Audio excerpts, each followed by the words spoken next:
very many wonderful graduates. Mr. Sylvester is currently the director of the Bethany Land Institute. All the programs run here, Mr. Sylvester Kule directs them. So he is a pretty important person. So let's put our hands together and welcome Mr. Sylvester as he delivers his plenary address this morning. Sebo.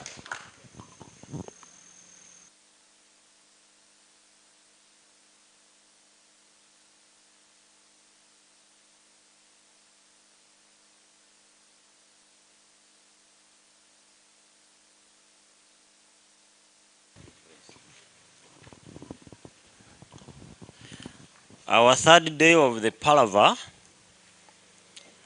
the MC has given us the guiding questions. I am honored to be before you this morning to share with you my little experience of why we are here. And but I think it will be very ideal to first tell you briefly why I'm here, so that we know that as we go to the points I'm going to present, exactly we get to know what it is. I am a scientist by training with a very good experience on pathology, entomology, pharmacology of the conventional science.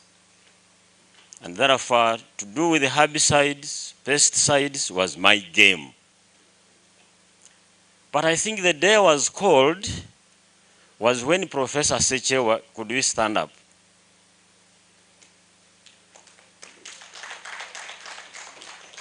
Found me in my little office at MVF Farm School and said, we are carrying out a pilot study about the possibility of a new curriculum. And this was agroecology. And he has his funny words. So I gave him audience, slowly dragged me into the pilot study, and I realized the world is crying. So we started the agroecology program at Uganda Matters University, and I became a pioneer student. That was my turning point, to understand that we must think the other way to ensure that we save Mother Earth.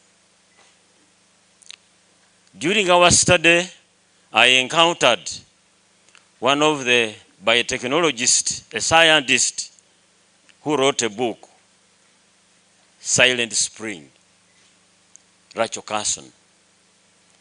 And she was a very good scientist, developing a lot of scientific innovations in biology, but finally realized that whatever they are developing is a curse to the world. And then she wrote, environmental pollution is a problem. This was 1962. When that book was launched, that book touched me so much that we think we are developing a lot, but at the end of the day, at the expense of life, both human and other forms of creation.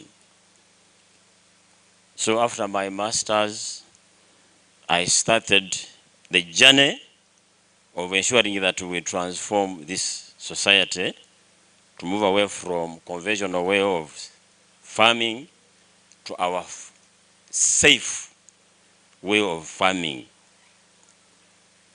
Now, 2018, I encountered Father Emma. Stand up, please.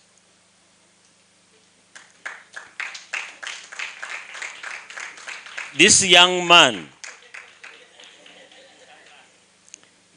used funny word, said, I have been told we can meet and have some little sharing. There is a dream that I would like to go for. And then I said, which dream? Bethany Land Institute. A priest, a theologian, talking about now agroecology. When I encountered with him, the first thing, he was more informed than myself. And I said, now, who am I? Finally, he silently handed me 2 books. And we had just finished supper. That was stories from Bethany and the Laudato Si. The first time I have never slept was that night, because I had to finish the 2 books.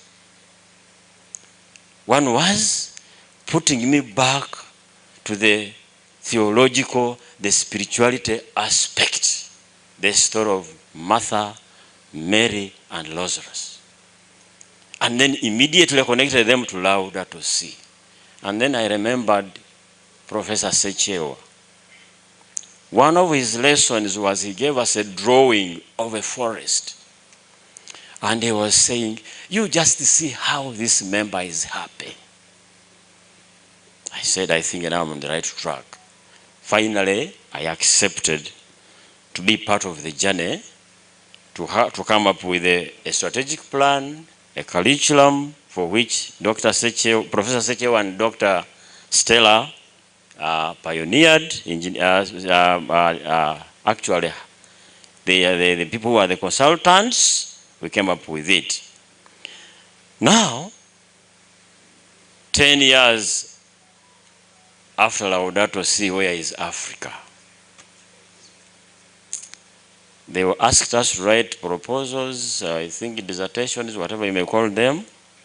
I thought about one thing. I had to look around in Africa and realized there has not been any institution called Laudato Si Institute in Africa except Bethany Land Institute. And what sparked me was, go back to the Bible, the mustard seed. The mustard seed of 3 men, Father Cornelius, Father Emmanuel, and late Father Loeza, a dream that now generates an institution, Bethany Land Institute. So I wrote some small text, but I'm not going to go through the text. I just extracted 3 overarching issues that we need to look at. One of them, to answer the question, is integral ecology is not theoretical. From what I wrote, integral ecology is not theoretical. And as we have heard from Laudato Si 111, where they say there is a new way of thinking, a new way of looking at things, an educational program, a lifestyle, and a spirituality, touches 3 key things: the heart, the head, and the heart. Practical in nature.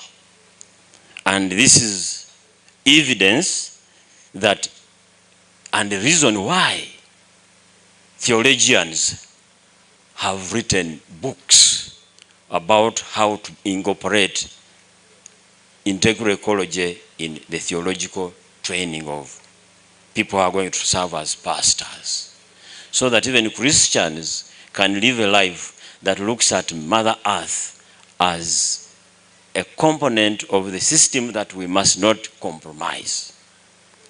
Because for sure, the relationship between God, myself, and nature is the reason why God created, beginning from where He began and ended with man. Without nature, we cannot survive. So, practically, you move away from the theory to the practice, because on a daily basis, we encounter with the ecosystem. I understand now there's no water. Everybody is not comfortable. There was no light. Now during the day, everybody is happy because the sun is there. Everybody is waiting in the next few minutes to have food. Where is it coming from? From the ecosystem.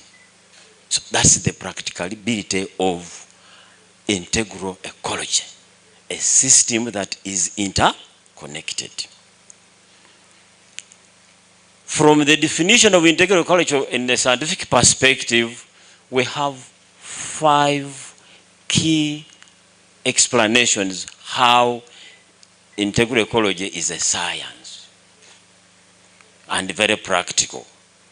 Let's go. I know Professor Sechewa was a biotechnologist. He was at Kawanda trying to forge to generate new plant varieties. But naturally, the question of evolution, nature does it by itself. Plant breeding. Why do you waste my time to go to the laboratory to breed plants when they can do it themselves? We are now inviting ourselves to get back to the roots. The principle of integral ecology is the enchantment. Can we remember that nature formerly is what it was, and therefore it should be as now to be able to live? But I may not finish all of them. I just come and hit on the question of the common good. Naturally, there's no any element in this world that has only one purpose. Have a tree, go into the source of the tree, it will have more than 3 services. It can have the food, the shelter, the medicine, and of course the provision of oxygen to all of us, and even controlling the ecosystem in the underground with the root system. So the principle of the common good is not a theoretical thinking. It's a practical way of looking at things. And therefore, when we are dealing with our ecosystem, we should always be very cautious that we are not independent from the system. Leaving that at that, our second point that I presented in that book is, that small document is a ray of hope. Pope Francis, 205 Laudato Si says, yet all is not lost. Surely human beings are capable of doing the worst, which we have done. Industrialization, the political instabilities, and we are using bombs to destroy people. In the names of urbanization, we are destroying wetlands for replacing them with the towns and the cities. And we are now going into the fast foods of producing very high and natural products, ensuring that we think we are providing food. And at the end of the day, we have all realized, that's why we are here, that Mother Earth is crying. But Pope Francis says, yes, even if this is happening, let us not lose hope. We still have the capacity to get back to our roots.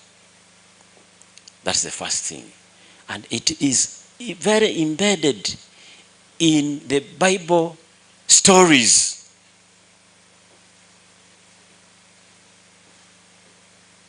One case I would like to share with you in the Bible is when Jesus had a time with the Christians and he was teaching. They were all tired, and the apostle said, our Lord, we have spent long time here. People have no food. Can you let them go? Then Jesus said, oh, I still need them. Tell them to sit down, but there's nothing to eat. And then he said, but what do you have? He said, but there is one man with 2 fish and some 5 bread. And they said, bring it. He prayed, and everybody had something to eat. He gave them a ray of hope. And this is Bethany Land Institute. Taking the details and the requirements by Pope Francis, where he has called us to come together with the little we have, together forge a way forward to ensure that at the end of the day we have something to eat. And he made it very clear, Laudato Si, 147. He said, authentic development to ensure quality of life will require everyone's small contribution. Yesterday and the other day, we have heard this. The advocacy by the youth is an evidence that that's the best they can afford. There are organic institutions, that's the best they can afford. There are people forging policies, that's the best they can afford. And Bethany Land Institute is trying to give demonstrations to ensure that these things work out. So Pope Francis is giving us that ray of hope, that even if we may not do it all, the little we are going to contribute, like we have done this week, will contribute to this journey of ecosystem restoration. And it takes me back to 114, where Pope Francis says, and it was mentioned yesterday, we need a bold cultural revolution. A bold cultural revolution. This bold cultural revolution is evidenced by our decision to respond to what Pope Francis called us to. And this bold cultural revolution is actually being evident in the fact that at the moment, our coming here has been sacrificial. All of us have sacrificed time, have sacrificed resources to come and do the listening, like Mary did at the time of Jesus. But this time, Pope Francis is telling us, let us walk the talk. When you leave this place, I expect us to walk the talk. My third presentation to this effect is integral ecology is a call to action. A call to action. Pope Francis is telling us bold cultural revolution. In our tradition, if someone has given your command, you have to go big, think big. But for me, in my presentation, I suggested, and this is the principle of Bethany Land Institute, and it's actually what Pope Francis said, that the journey of ecosystem restoration is not a one-day event, a one-year event, it's a process. A process of renewal. And he makes it very clear in Laudato Si 202. He says, yes, very many things have to change. But first, human beings. The question of the mind, the question of the heart, the question of the hands. And at the end of the day, when we go through this journey, we must start with a single step. And the principle we need to promote as members of this journey is, let us start small, start well, and now. And on this note, I would like to appreciate yesterday's presenters for having started.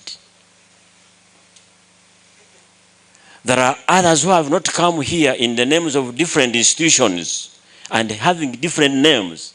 For example, Regenerate Africa, and have organic farming. All these are components of integral ecology. They have started small. But what is important is to align them with what Francis is calling us to, the question of spirituality. We can do other things, but as long as we don't embrace the relationship between God, ourselves, and nature, all whatever we do may also go to a foil. We might be prompted to act the other way around. Starting small includes a lot of activities. The Cardinal made them very clear. 7 C's. And each of us is falling in any of those. When he mentioned the question of continuity, Pope Francis did not start from nowhere. He could have even read the book of Rachel Carson to understand the genesis of how the environment is under threat. The bishops read a lot to be able to come up with this information. How do we continue? Starting small. I appreciate the efforts of Professor Sechewa, who engineered the component of the curriculum of agroecology with Uganda Matters University. As I talk now, Mountains of the Moon has also had that program. Started small with Uganda Matters University, now it's growing. There are even colleges coming up. Starting small. I would like to register that even at the moment, Bethany Land Institute is developing the first ever curriculum in Uganda at certificate level, integral ecology curriculum. We have started small. Start small. Bethany Land Institute is not blowing a trumpet before trial. We have decided to have our best laboratory ever. And that's the demonstration farm that speaks the language of integral ecology with regenerative agroforestry and food systems, the conservational model, and we're already thinking of other models that will come on board. Start small. Bethany Land Institute is promoting ecotourism and agrotourism to ensure that people now get to know what is happening. I have been told time is gone, because for me when it comes to time to talk, I feel like I should dance to my tune. But I want to conclude by saying those 3 key points. The first one is calling for elaborate and practical conversion. Can we all be converted and walk the talk of our integral ecology? The second one is underscoring the ray of hope. Let us not lose hope, because we can do something that the next generation does not regret. And the last one is our commitment to action, starting small. Finally, in our culture, young boys at the palva every day before they become mature would be told that, you know, Sylvester, at the age of 10, 7, you will be circumcised. So be prepared for the pain.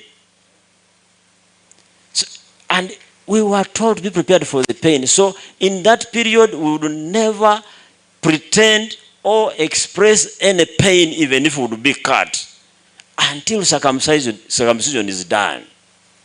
So Pope Francis is telling us, 244, that this journey of ecosystem restoration, livelihood support, and ensuring food security is a journey of pain.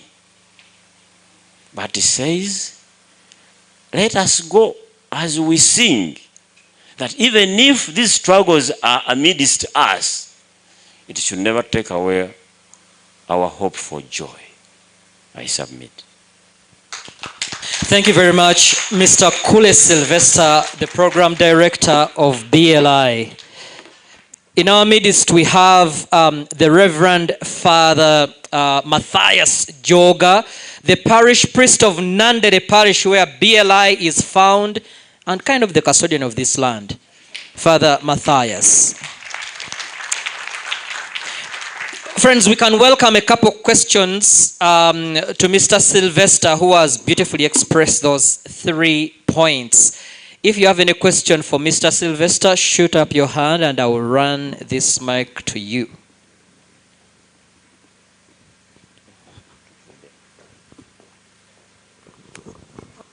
My name is Tine. I was excited to visit Mary's demonstration farm. Particularly, I was drawn to the herbal section. And so it got me wondering if the BLI has had any plans of making or using the herbal plants that you have to make herbal medicines that are certified for use in healing traditional or conventional illnesses that we have. Any other question?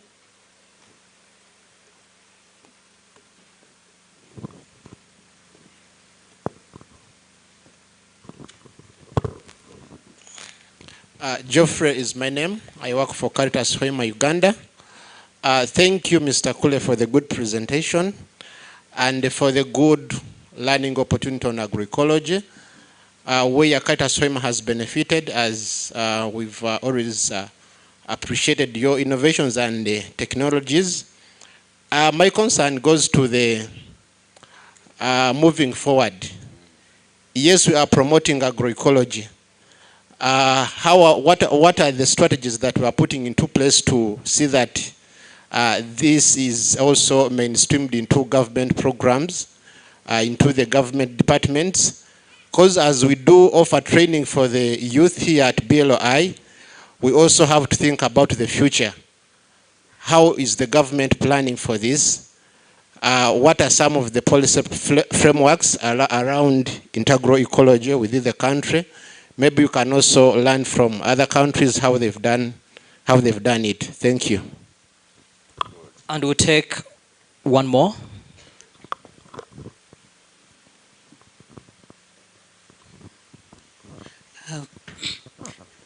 Should I stand?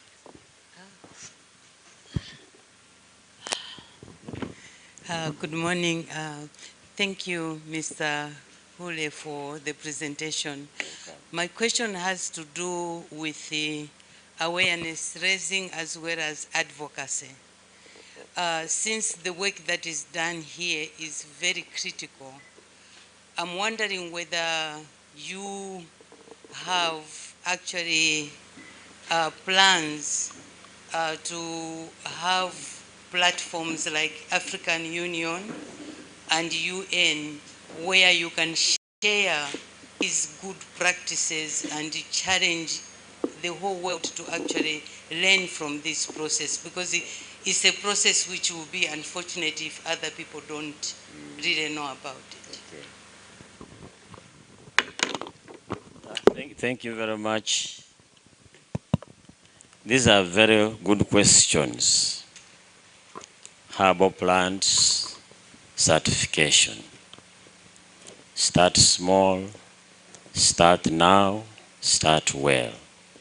Bethany Land Institute has made 5 years from the planning session to the beginning, and today we are proud of the 5 years. But I'm happy to inform you that our strategic plan 2025-2029 is very elaborate. One of the overarching goals is to ensure that this center becomes a center for research and education.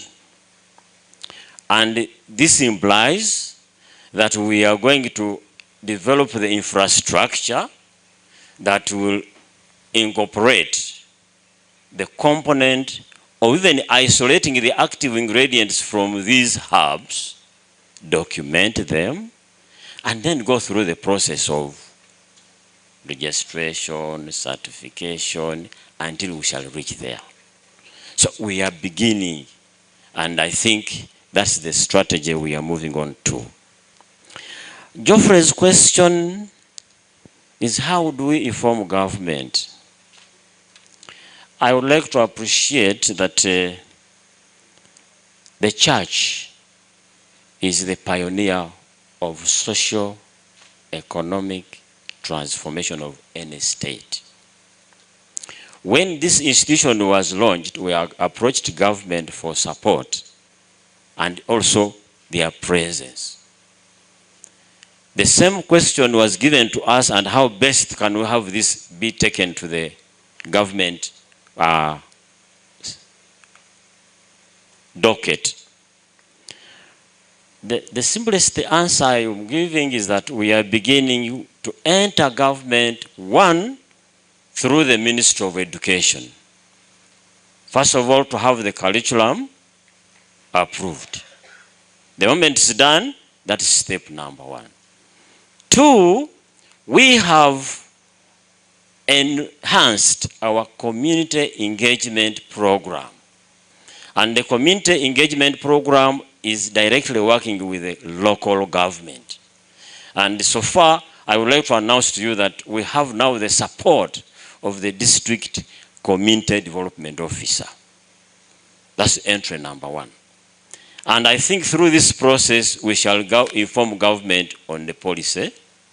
We shall inform government on the way forward to adopt some of these innovations so that they are taken up as good practices for transformation of our society.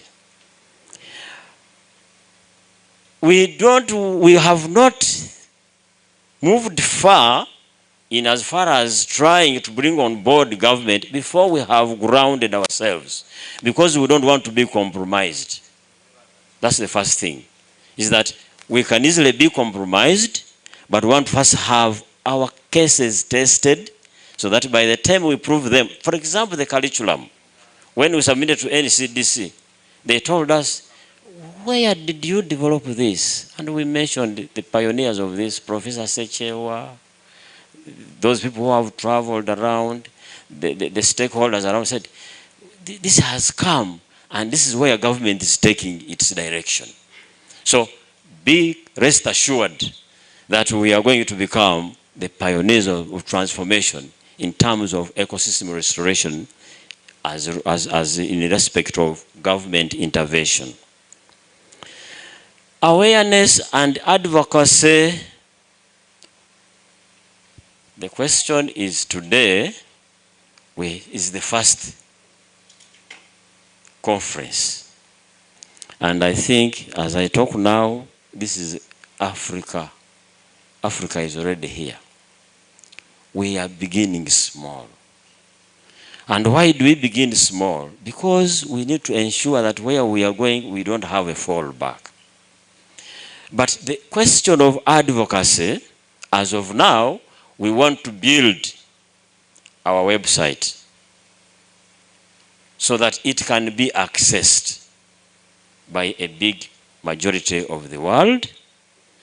And I'm sure when this website is enriched, we shall be invited, because we don't have the capacity to invite you in. And then we shall be invited to participate. Surprisingly, the last COP that took place in, was it Kenya? It was, what is the name? Azerbaijan. We presented a video clip about the resurrection of Lazarus Forest. So I know we are going to reach there. Be patient. And Pope Francis is telling us the question of resilience and being patient is the answer to reach to cover this journey. Thank you. Thank you very much, Mr. Kule Sylvester, Program Director. Another round of applause for Mr. Kule as he makes his way off the stage. Mr. Kule has talked about a video that was aired at the last COP. We are going to play that video. It played a little bit yesterday. Probably didn't get as much attention because we didn't spotlight it. I will ask that it's played right now. In the meantime, the panelists for the first conversation, kindly make your way to the stage, please. The panelists for the first conversation, kindly make your way to the stage. We welcome those who spent the night at the great outdoors. So sorry about the hiccup this morning. But hey, that's the fun of these things. That's the fun of these things. Most welcome. I think it's not that video. It should be the next video or one of the other videos. I will tell you that that's it when it comes on. Thank you. And those who happen to come a little later, today we are focusing on lines of action and sources of hope. And our framing text from Laudato Si is 1:1:1. And it reads thus: ecological culture cannot be reduced to a series of urgent and partial responses to the immediate problems of pollution, environmental decay, and the depletion of natural resources. There needs to be a distinctive way of looking at things, a way of thinking, policies, an education program, a lifestyle, and a spirituality which together generate resistance to the assaults of technocratic paradigm. Otherwise, even the best ecological initiatives can find themselves caught up in the same globalized logic. To seek only a technical remedy to each environmental problem which comes up is to separate what in reality is interconnected and to mask the true and deepest problems of the global systems. Yes, that's the video. We'll play it from the beginning. I suggested 3 questions for reflection as we go through the day and the conversations. 1, is there hope? 2, what can I or should I do? 3, where do we go from here? May we now play that video before we turn it over to the first panel. Appeal, he got excited. He found the vision is so wonderful. So he said, yeah, why? I'm going to give you land. In 2012, to commemorate their 25th year in priesthood, 3 friends, Father Emmanuel Katongole, Father Cornelius Sempala, and Father Anthony Zecharureza, reflected on how best to express their gratitude to God for his blessings. They decided that planting a forest would be the perfect tribute, aligning with Pope Francis's second encyclical, Laudato Si. In the Laudato Si, Pope Francis laments environmental degradation and global warming, and calls on all people in the world to take swift and unified global action. At Nandele village, within Nyimbwa sub-county, a 95-acre deforested area owned by the Catholic Church under Kasanalwero Diocese was identified as the ideal site for their vision. Paul Semogerere, who was bishop at the time, but is now Archbishop of Kampala, supported the priest's vision to restore the neglected land. Bishop Paul, when he got to know that they are answering the Pope's appeal, he got excited. He found the vision is so wonderful. So he said, yeah, why? I'm going to give you land. And then he directed them to different parishes to look for that piece of land. But when they came to Nandele here, they found this is the perfect land. To bring their vision to fruition, in 2019, the priests established the Bethany Land Institute. If you don't educate the people, they will cut the forest. You need to educate the people, to train the people, how important is the environment. And that's how the institute started. Today, what was once a neglected and barren landscape has been reborn as the Lazarus Forest, named after the biblical Lazarus, who was resurrected by Jesus Christ. The forest has grown to cover 244 acres from the previous 95 acres. After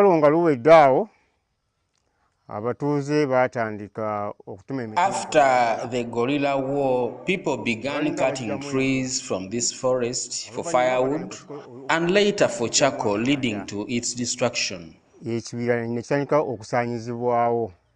the place when it had been every encroached on, every degraded.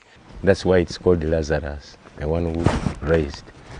It was a bush, but now it's becoming a forest. Father Joseph Kakoza Nyanzi, the administrator of Bethany Land Institute, emphasizes that their work goes beyond protecting the remaining forest land. They are also reforesting areas that were previously encroached upon. We have planted a lot of trees in this forest, When we came here, when I visited the forest, it was almost empty. You had some trees at the roadside, but inside it was empty, and it was really dry. Their efforts include maintaining a tree nursery for indigenous species, which supports their planting activities within the forest and in the surrounding communities. The ambitious goal is to plant 1 million trees by 2050, not only within Lazarus Forest, but across the diocese. In the 1 million tree, what we mean is not going to be only in Ruwero. It may include Nakaseke, Nakasongola. So we have started what we call an outreach program. And this outreach program goes to the whole diocese. And the diocese has more than 21 parishes. So we go to different parishes. So what we do, we raise the seedlings, some nitrogen fixing trees like Lucina, like Caliandra, and then we give them to the farmers. This campaign has already borne fruit, with the return of animal species such as multiple families of monkeys, a diverse range of birds and reptiles. Simon Nyombi, the coordinator of training program at Bethany Land Institute, says over 160 bird species now inhabit the forest. In fact, the recent bird inventory we took, we found that this ecosystem currently has over 192 bird species. So it's a lot of wildlife coming back, both plants and animals. Of recent, we are able to find some snakes like cobras, tortoise, they are there in the swamp, you can find them. Edible rats, they are back in the swamp because there are less disturbances. Additionally, the once dried up water stream now flows gently through the forest, emptying into River Manyundo. The rejuvenated stream provides water to 6 villages. I am happy now to see now life has come back. There is a resurrection, and the stream that had dried is back. We realized that water had started flowing even in those areas that had dried up completely. So it is a sign of a restored ecosystem. Water has begun flowing again in the wetland, indicating that the ecosystem is being restored. When water is there, it gives life to the plants, to the birds, to the animals. So we need the water. Yeah, otherwise you can't have a good forest without water. So we are happy it's back. Initially, the local community resisted the forest restoration efforts due to restrictions placed on their access to resources like charcoal, firewood and timber. However, they have come to recognize and appreciate the forest's value. They now enjoy the regular rains it brings and the fresh air. At the beginning it was tough, but now they have come to know that the forest, to be here, it's good. Take for example, we are getting rains here. The air now feels different, signaling the forest's transformation from destruction to restoration. The restoration of the forest landscapes supports climate change mitigation and adaptation while enhancing the livelihoods of the people. The remarkable transformation of the Lazarus Forest stands as a testament to the power of dedicated effort. Special appreciation goes to Bethany Land Institute USA, a sister organization to Bethany Land Institute Uganda, for their unwavering support and partnership. We are also deeply grateful to Fair Ventures Worldwide, Tree Adaptation Uganda, and the Catholic Diocese of Kasana-Luwero for supporting this vision and fostering a sustainable future for our community. Thank you.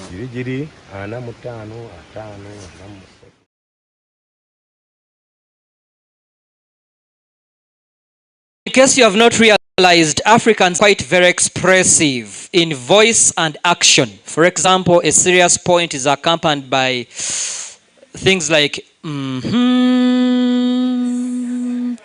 otio. And now we turn it to conversation 1, which is going to be led by Sister Sheila Kinsley, a Franciscan sister, Executive Co-Secretary for the Justice, Peace and Integrity of Creation, JPIC, Commission of the Union of Superior Generals, USG, and International Union of Superior Generals, UISG, based in Rome, Italy. Sister, you have 55 minutes with your group. Okay, we're going to make the most of it, I'm sure. I was the past executive co-secretary, so I just want to make that clear. It's really a privilege to be able to facilitate this group that is really going to be animated by hope for us to be able to go forward and being able to sing that joy in our heart.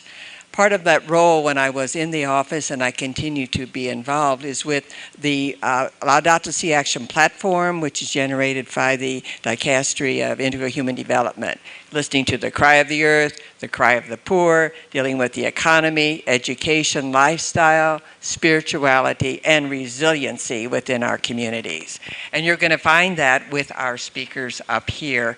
We will begin then with our 3 minutes. It will be introducing themselves, talking about what they have learned in the work that they have done. So we will begin on this side with Father Joseph, and then we will just move along in our panel. So please, Father Joseph, we're ready for you to begin with the advocacy area that you've been working very hard with. Thank you. So thank you very much. I am Friar Joseph Kwame Blay, a Franciscan of the Order of Friars Minor Conventual. I come from Ghana. I'm also pastor. I worked in the same office with Sister Sheila about 3 years ago in Rome, after having worked for my own order as a general delegate for Justice and Peace. So what brought me really into this environmental advocacy? I can say that it's a blend of two DNAs. The first DNA is our Franciscan DNA. As we've heard, Laudato Si is all about St. Francis. And St. Francis understood the entire universe as a house of God. And in the house of God, who lives there? You have the parents, siblings, and the relatives. And that is why Francis, seeing it that we are all creatures of God, you are either a brother or a sister to whoever. So in the 1989, Pope St. John Paul II declared St. Francis as the patron saint of ecology. And the reflection of Laudato Si based on St. Francis' Canticle of Creatures, incidentally, this year is the 800th anniversary of Canticle of the Creatures. My other DNA is my origin in Ghana, where I come from. I'm very, very much at home to see the forests and rivers. So the other day when we went there, those who were close to me, I was explaining, but I have never let go my original traditional culture. So putting this together while working in Rome as delegate for Justice and Peace and Integral Ecology, I could hear and I could see the cry of the earth, especially in Ghana, in terms of our waters, in terms of our arable lands, in terms of our forests. Everything was going. Yesterday, or even the day before, the Cardinal just gave a little touch of what happens in Ghana. Father Ugochukwu also mentioned just a little prelude. But because of want of time, if you just want to know the devastation that has happened in Ghana because of environmental havoc, mainly done by what we call artisanal small-scale gold mining, called in Ghana the common name galamsey, gather them and sell. Because Ghana is full of gold everywhere. I remember when I was very young, maybe about 5 or 6 years, about 50 years ago, we could pick gold nuggets, just little gold nuggets. When it rains very heavy, I picked some before. When it rains very, very heavy, you look through the gullies, and then with a small stick, we used to gather them. So those ones you gather, and then you sell. So now, let me go back to a little history that by the year 90... We want to be hearing a little more? Almost time? Okay. Yes. So now this devastation happened because those people who were doing it, at a point the government said, why don't we allow them to permit them? Because in 1890, the British have started industrial mining. And in 1910, they proscribed any form of artisanal mining in Ghana.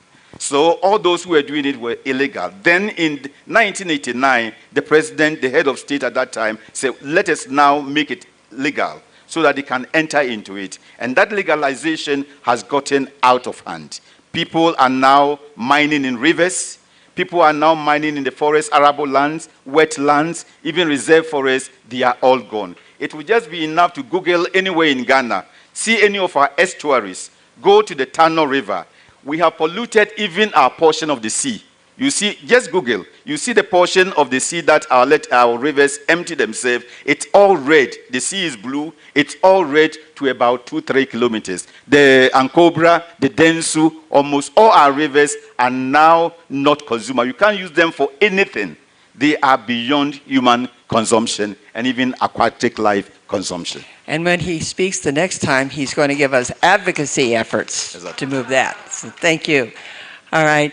We have Tanea, and she's going to be having a video. So as she introduces herself briefly, they will have a video being used because she works with kids. So we need to bring them here. Thank you. Thank you so much, Sister Sheila. So yes, my name is Tinai. I am a Zimbabwean based in Botswana. And I'm a climate justice activist and creative communicator.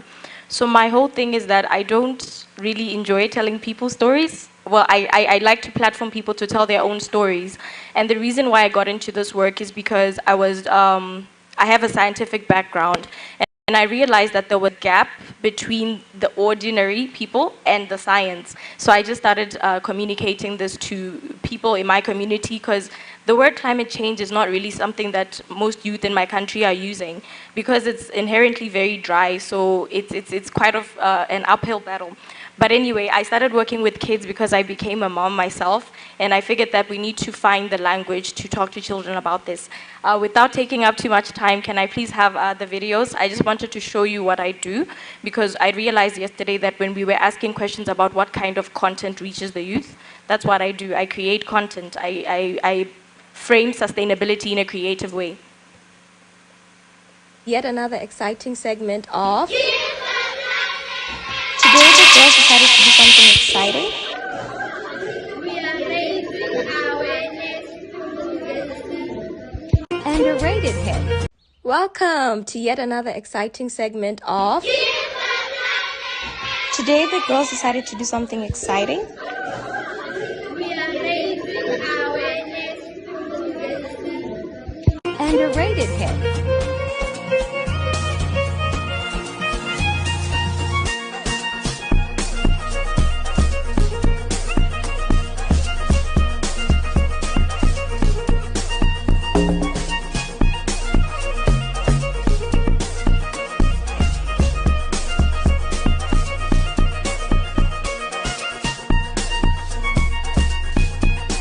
Climate action is awesome. Despite being vulnerable to climate change, Botswana has children that are capable and creative and want to be part of making a difference.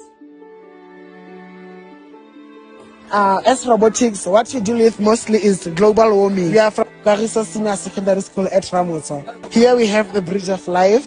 So what the Bridge of Life does, it helps us during the time of floods.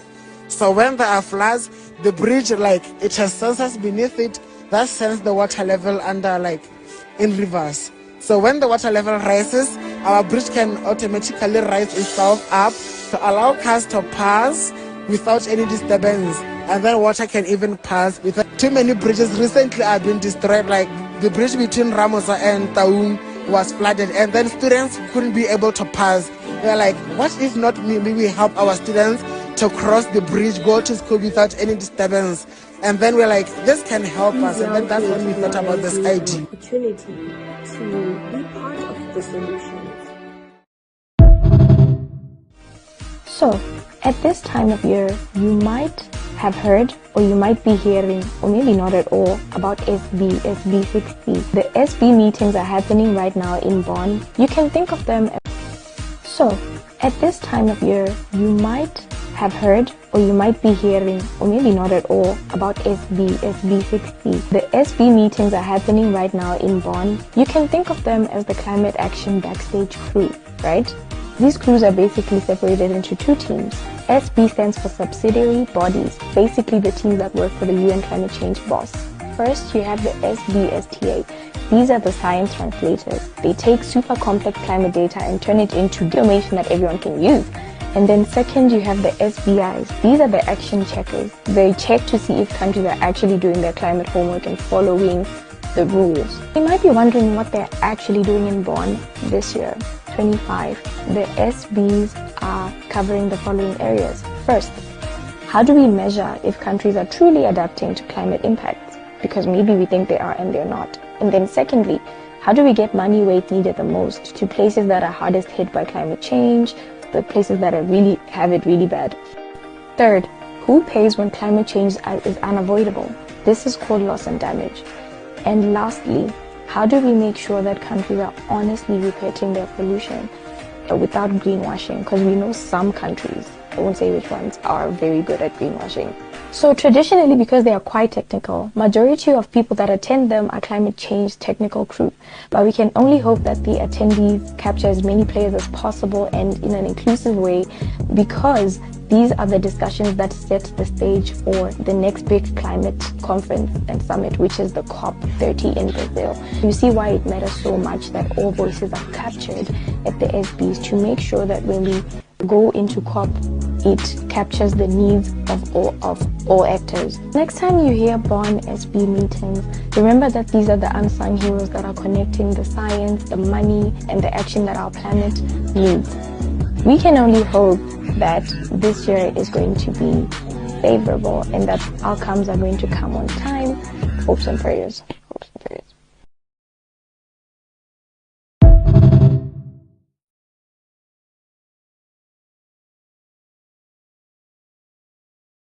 People here and help us sing our song for sure.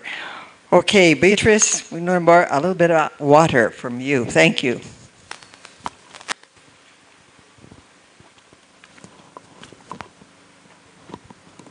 Thank you, sister. I hope I'm outgoing enough. Yeah. Good morning, everybody. Apologies first. My voice is kind of disappearing a bit. Yesterday, Lazarus first decided to bless me with a flu. Yeah, so I beg if maybe at one point I get maybe to sneeze a bit. Yeah. But anyways, my name is Beatrice Wamboi. I'm a Kenyan advocate, specifically working on climate change and the intersectionality of water.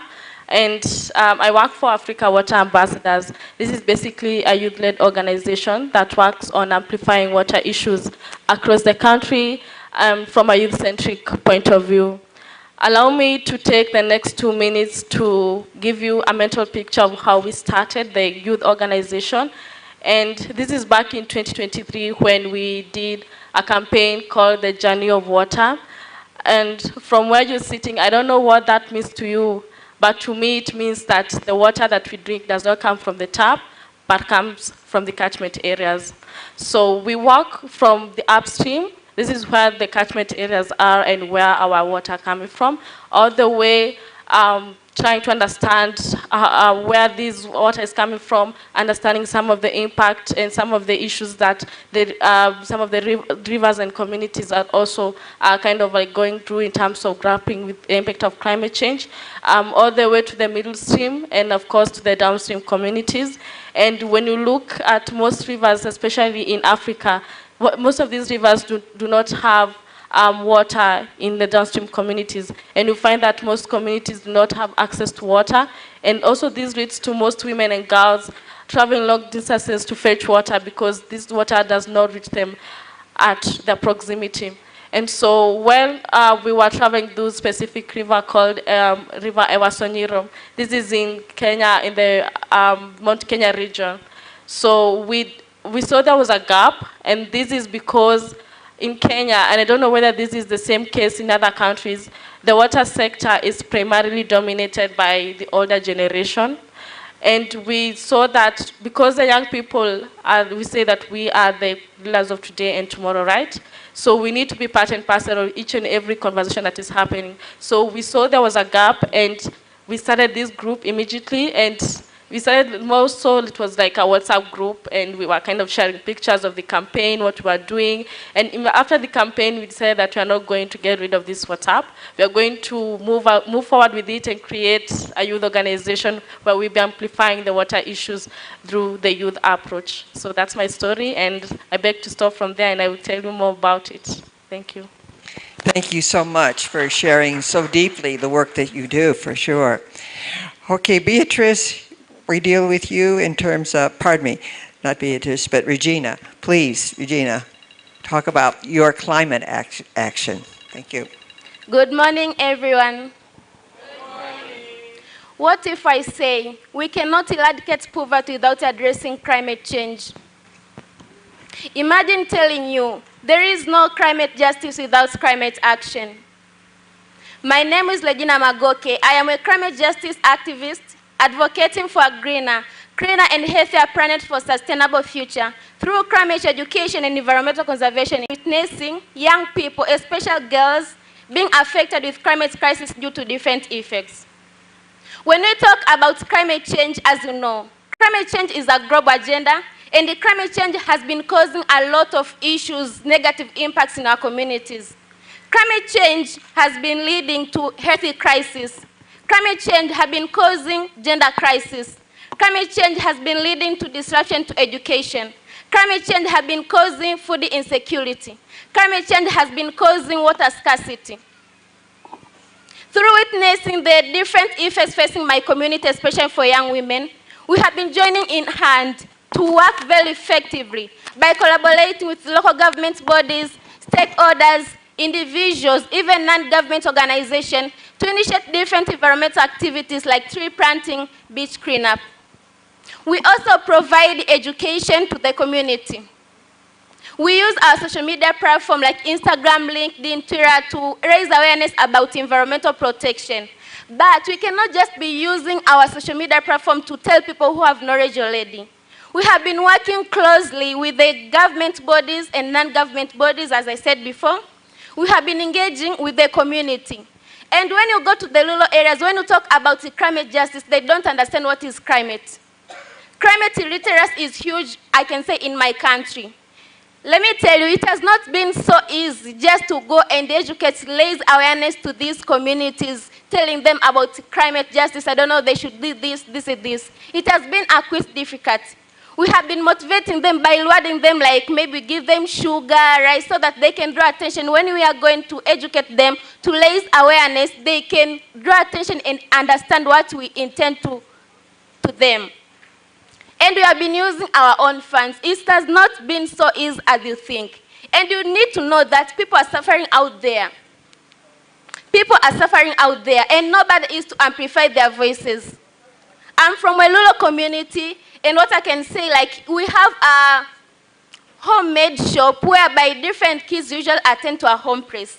So they can greet you even 10 times so that you can give them something for them to eat. Kids are going to bed hungry. You have to know that people are suffering out there. I would like to quote Laurel Kivuyo, a climate justice advocate from Tanzania, who said that, "You cannot tell a woman in my village to transit into an electrical car while she cannot afford food to eat." See, I can see, Regina, you are out there moving the groups to make a change because your energy is already becoming in this room. So thank you. We're going to hear more about how to bring hope the next time. Thank you, Regina. Okay, Sean, please. Good morning. My name is Sean Storr. I am from South Bend, Indiana, originally from Ohio. The poet and farmer Wendell Berry writes of the land that I come from. He writes of that region and the life of the people there, and the paper that I was working on for the project actually draws on a poem on hope that he wrote about that, so perhaps we could talk about that later. I live in St. Joseph County, Indiana with my wife Stephanie and our 6 children on our urban homestead, not far from our parish. After I graduated from Notre Dame, I moved to the lands of the Oglala Lakota and worked at a Jesuit school there. in the 2000s. And in that theology department and in the community organizing work we did, it was interesting that God's providence led many of the people who were doing ecological restoration there to draw on the work of people from Uganda, Tanzania, and Kenya. And it was around that time that God's providence brought Emmanuel Kantangale's work into my view. I met Emmanuel later and studied with him a bit. And when we moved back to South Bend, Stephanie and I, we were involved in the Catholic Worker Movement. The Catholic Worker Movement was concerned with many of the things we've been discussing these last few days. As we walked through the forest and the farm yesterday, I was quoting the founder of the Catholic Worker Movement, Peter Moore, and he said, we need a revolution that is so old it looks new. We need to build a new society in the shell of the old, one where it's easier to be good. And Dorothy Day said, she was the other co-founder of the Catholic Worker Movement, she said that the only solution is the land. We were working in cooperative markets with the Catholic Worker, had the urban homestead. I was working for the Catholic Diocese of Fort Wayne, South Bend, where I'm the catechist for Catholic Social Doctrine. When Laudato Si emerged, we read it, we took it seriously, we started practicing it as best we could in the communities we were a part of, and then I was invited to teach at Holy Cross College, where I am now. At Holy Cross, we developed a tri-campus integral ecology class with Notre Dame and St. Mary's, implementing that text. We began to require all students to read Laudato Si, and they became aware of the work of Bethany Land Institute, even from the time that it was being conceived, from before some of the initial steps. That has led to a reality at the college now where we have an integrated curriculum for all students where they are trained in Laudato Si, read in continuity with the broader Catholic social tradition, and also studying the work of the Bethany Land Institute. I was telling Ivan, our students, all of the students at our small college are aware of the work that's being done here, and they're inspired by it. They need the examples of that. Now at our college we have a mixture of students in the classroom. In a classroom of 10 to 30 students, we have students from a variety of parts of the African context and different parts of the global south. We also have a number of students from the region that our college is in. Interestingly enough, our region was the place where the modern contemporary field of ecology started to respond to the devastation of industrialism along the southern shore of Lake Michigan, and then to the devastation of the agricultural lands there. So I think my time is up, but we'll talk more soon. Okay, Father Peter, we're going to go into the research area, so we're waiting for you to share what you've been doing. Thank you. Thank you. Thank you all. It's a pleasure to be here this morning. Peter Rajic, originally from Slovenia, at the Laudato Si Research Institute, together here with Amishi Agrawal. Really a pleasure, and thank you, Father Emmanuel, for inviting us. BLI and the Laudato Si Research Institute have been collaborating for a number of years. I've joined LSRI recently, and I'm really amazed by what is going on here and beyond. Our main focus at BLI, so I made myself a member of BLI. Do you accept? That's it, that's my presentation. All right, sorry, I have to say a few more words about our work, which is mostly focusing on eco-theology. And we produce a lot of materials in eco-theology, mostly through Celia Din Drummond, our director, and other collaborators who organize conferences that are related to integral ecology and eco-theology. Last year in India, we worked on indigenous languages and cultures and ecology. We had a conference organized in Mexico on common good, working with cooperatives. Then we organized a conference with Baylor University, and Father Emmanuel was there. We talked about hunger and food and land and loving our land. And besides that, we help environmental defenders. We work with those working with extractives or against them or with them if possible. And there is other research areas that we are engaged in. We have just published a book together with Father Josh in the Vatican on Laudate Deum, if you're interested, and it's now online. We have an online library also available. Please do consult it. My current work is to build a network of researchers in integral ecology, so everybody's welcome. Please join us. It's not just about those in academia, but also those in practice and policy. And one of our goals is to map out projects in integral agroecology. We have started with Africa. Amishi is working hard on that. Please do talk to Amishi. Tell her about your projects or even aspirations. We started with the Jesuits. I'm sorry. You have to start somewhere, right? Right. But it's good to move across the continent and beyond. You know, church has a lot of land, and we see a great example here. There is so much more land out there that we could transform, and this is not just symbolic. This will have real impact on climate and the environment if we follow the example such as this one here. We also have a small group of theologians called Loving Our Land and Neighbor Group, also most invited to join us there.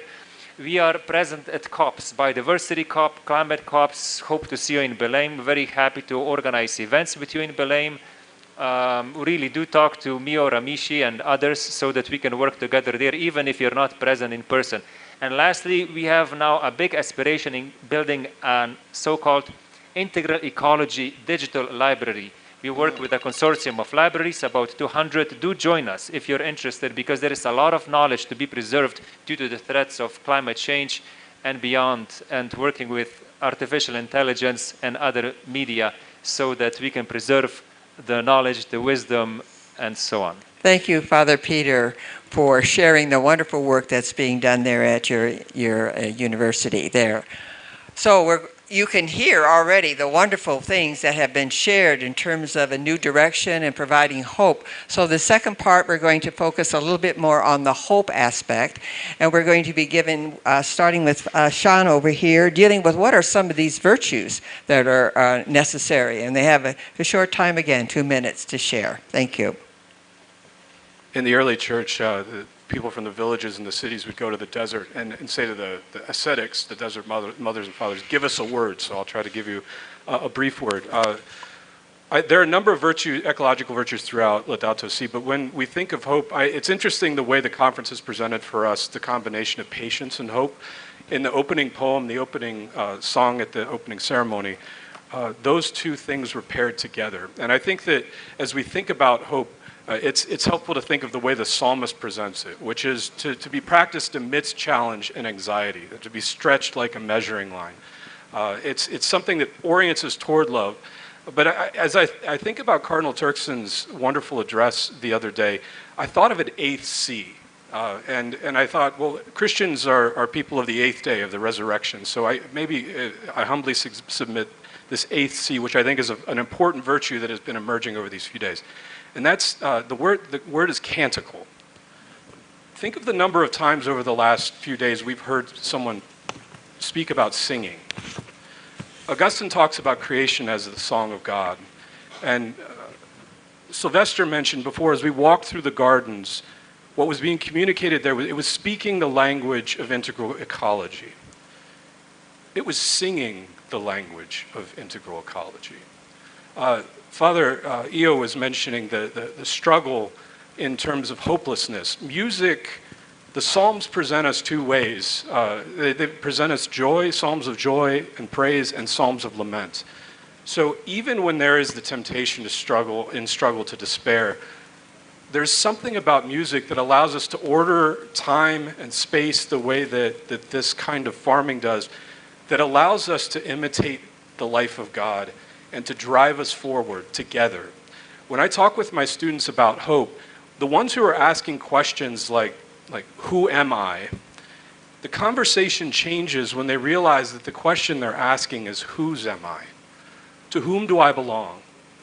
To what place do I belong? To what places am I a part of? And the more we've heard that conversation these last 2 days, the more we discover then that the work of hope is to be practiced in particular places, and that the work across those places is done in concert with God. Yesterday we heard a lot of conversation about peace and harmony. Notice how harmony is a musical term. I submit that in terms of practicing patience and hope, the poet Wendell Berry says that for young people, he feels for them because they're being asked to be patient in an emergency, and that's a terrible trial to be suffered. But to practice hope and to point to examples of hope, whether that's here in Uganda at BLI or in our small city of South Bend, when students witness people practicing hope, they see care being exercised. And then that care that care becomes something they want to imitate. And just like what we do when we care for land and it responds, when we extend that care to young students, they're ready to respond. They're hungry for these answers. Barry says the young ask the old to hope. Tell them at least what you tell yourself. And so I'll leave it there since my time is up. Thank you for bringing us into this whole realm of hope in such an effective way. Father Joseph, you're dealing with advocacy, and you have ways of saying there's hope in some essential elements that you would like to share with us. Thank you, Father Joseph. So thank you very much. That is true. I think Laudato Si 13, the Pope says, yes, we know things can change. And that is the ray of hope. And my findings, there's no much time. So from my dissertation, the findings that came out is what I am translating and transmitting to the people through advocacy. And for me, in advocacy, I have just an acronym that advocacy becomes the real lens for the people. And what do I mean? By doing advocacy, that's teaching them the findings that I have so they can avoid the consequences that has happened in other areas. You help them to build resilience. That is the R. And then you educate and enlighten them. That is the E. And then you arbitrate or adjudicate. Sometimes you have to arbitrate for the environment.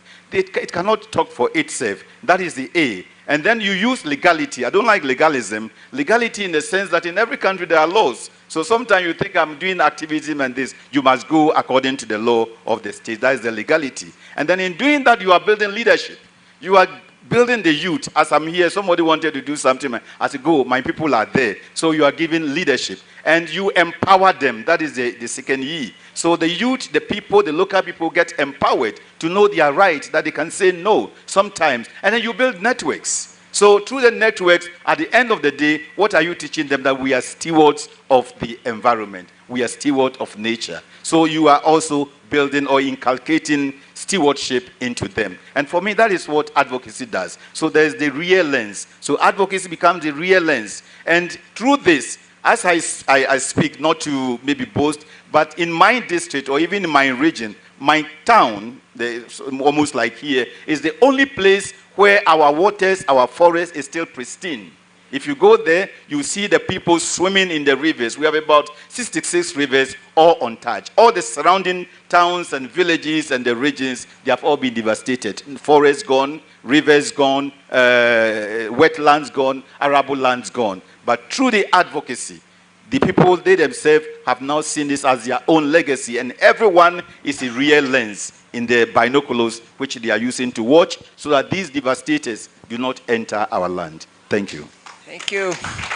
You can see how he's moving people to make change. Thank you for that hope. Okay, Tanea, can we hear you again talking about hope for the young people? Thank you so much. Thank you. So just building on the videos that you've seen, I frame hope through the lens of co-creation. The young people that you saw in my videos, they're the ones that came up with the content that we ended up, they're the ones that made the suggestions. They're the ones that we have workshops. So really just co-creating with young people and giving them a platform to actually create a whole product. I think that's one of the things that gives me hope.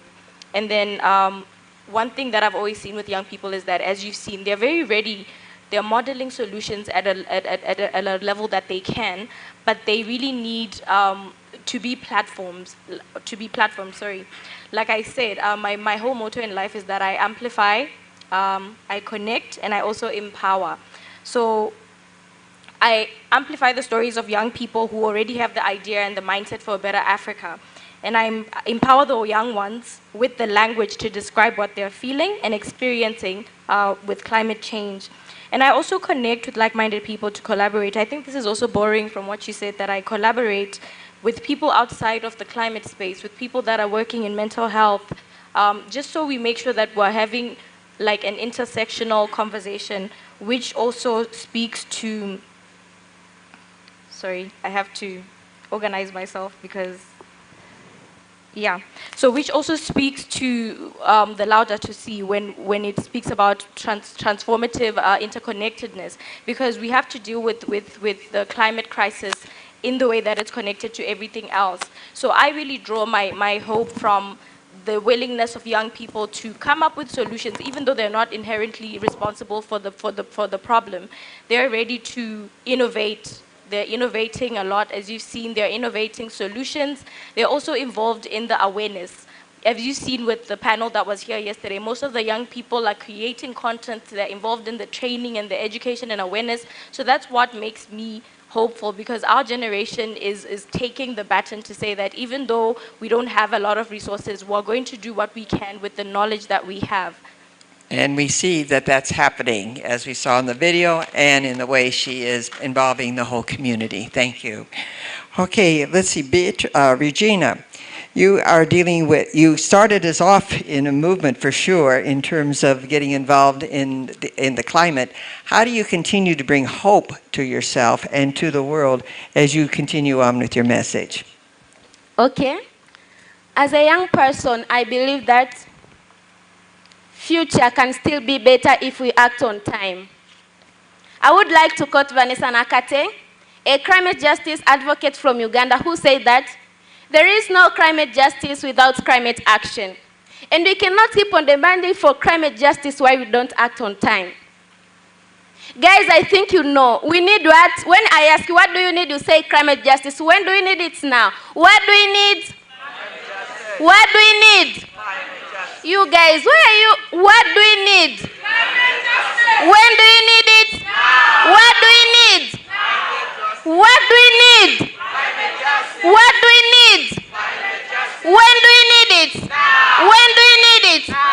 So we need to act on time. Our collective voices and actions are very important for climate justice. Whether it's through science, education, or technology, we should scale up our knowledge and use our efforts to advocating for change. Tomorrow is too late, act now. In other words, it's possible.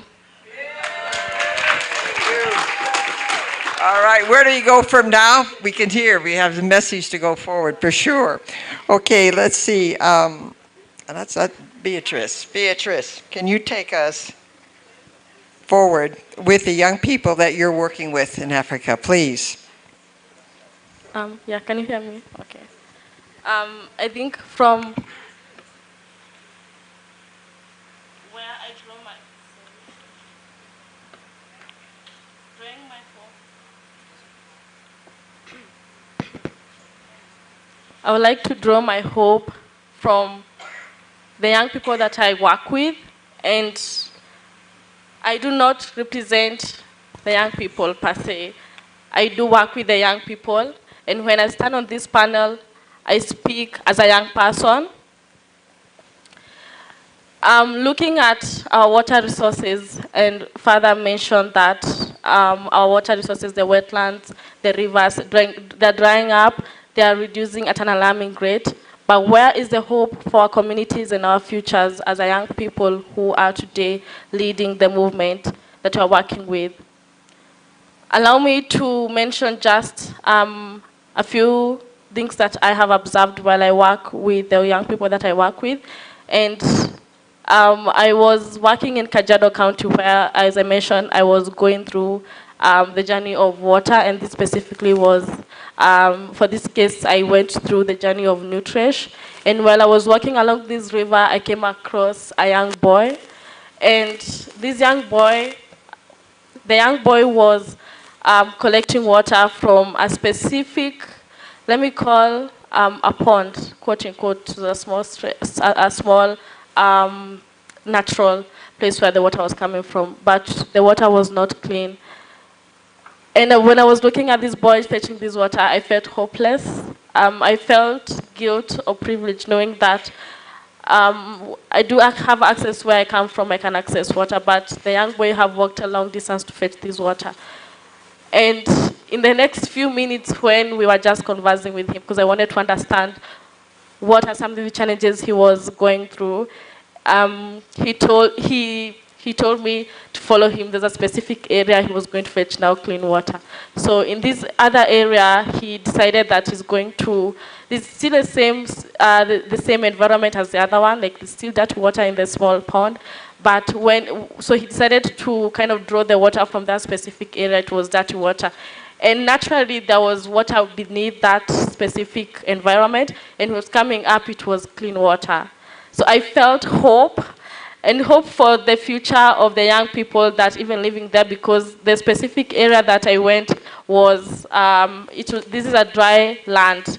Primarily, basically, when we so many rivers, it still dries up with the impact of climate change that we are seeing right now. So for me, I draw my hope from that young boy, and I feel that for the work even moving forward, I always draw my inspiration from the fact that besides having the dirty water that this boy saw at first, he was still able to get clean water naturally from where he was coming from. But the problem is that he's still working long distances, so it's still a lot of work to be done as young people, and even as a generational, as a generation with us, that we need to kind of look at how we are also addressing issues of water from a holistic approach. Allow me to finalize by saying that how we look at water is not the way it's supposed to be. And I feel like whenever we talk about water, we talk about from a single approach, instead of talking about from a holistic approach. Water is a cross-sectoral thing, or rather it's an enabler in every aspect of development, talking about energy, climate change, talking about agriculture. So if we do not have water, we don't have agriculture, we don't have food production, we don't have energy to drive industries. So while we also think about the solutions we are giving to our communities, we need to think about other sectors and how we can holistically come up together to provide solutions that work for them. Another aspect, as I finalize, sister, is the intergenerational dialogue. Yeah, so so as you can see from the panel, this is the intergenerational dialogue, right? Yes. Exactly. So this, as a young person, there's something I'm learning from our researchers, and from them, there's something they're learning from us. And I think we need to look at also how we are moving forward. We need to look at things from an intergenerational perspective, because as a young person, even if I'm very active on digital advocacy, there's also something that I'm learning from our older generation as well. And this is something that we've also been borrowing as an organization. So thank you so much. Thank you for really involving all of us in this as we move forward in many, many ways. Okay, Father Peter, what does research, how can that give us hope? For goodness. Yes. Yes. Good question. Thank you very much. A great question. Difficult to answer. I'll take it on 3 levels. We need conversion on a personal, community, and systemic levels. That gives me hope. Hopes require actions, but it needs to be rooted in reality so that we are not naive in our hopes. And that reality often in research comes through data. There's a whole question about how do we get the data. But I have a first question for you on the level of personal conversion. What is your personal carbon footprint per year in tons? Do you know it? Raise your hands if you know it. Raise your hands if you know your personal carbon footprint per year in tons. CO2 equivalent.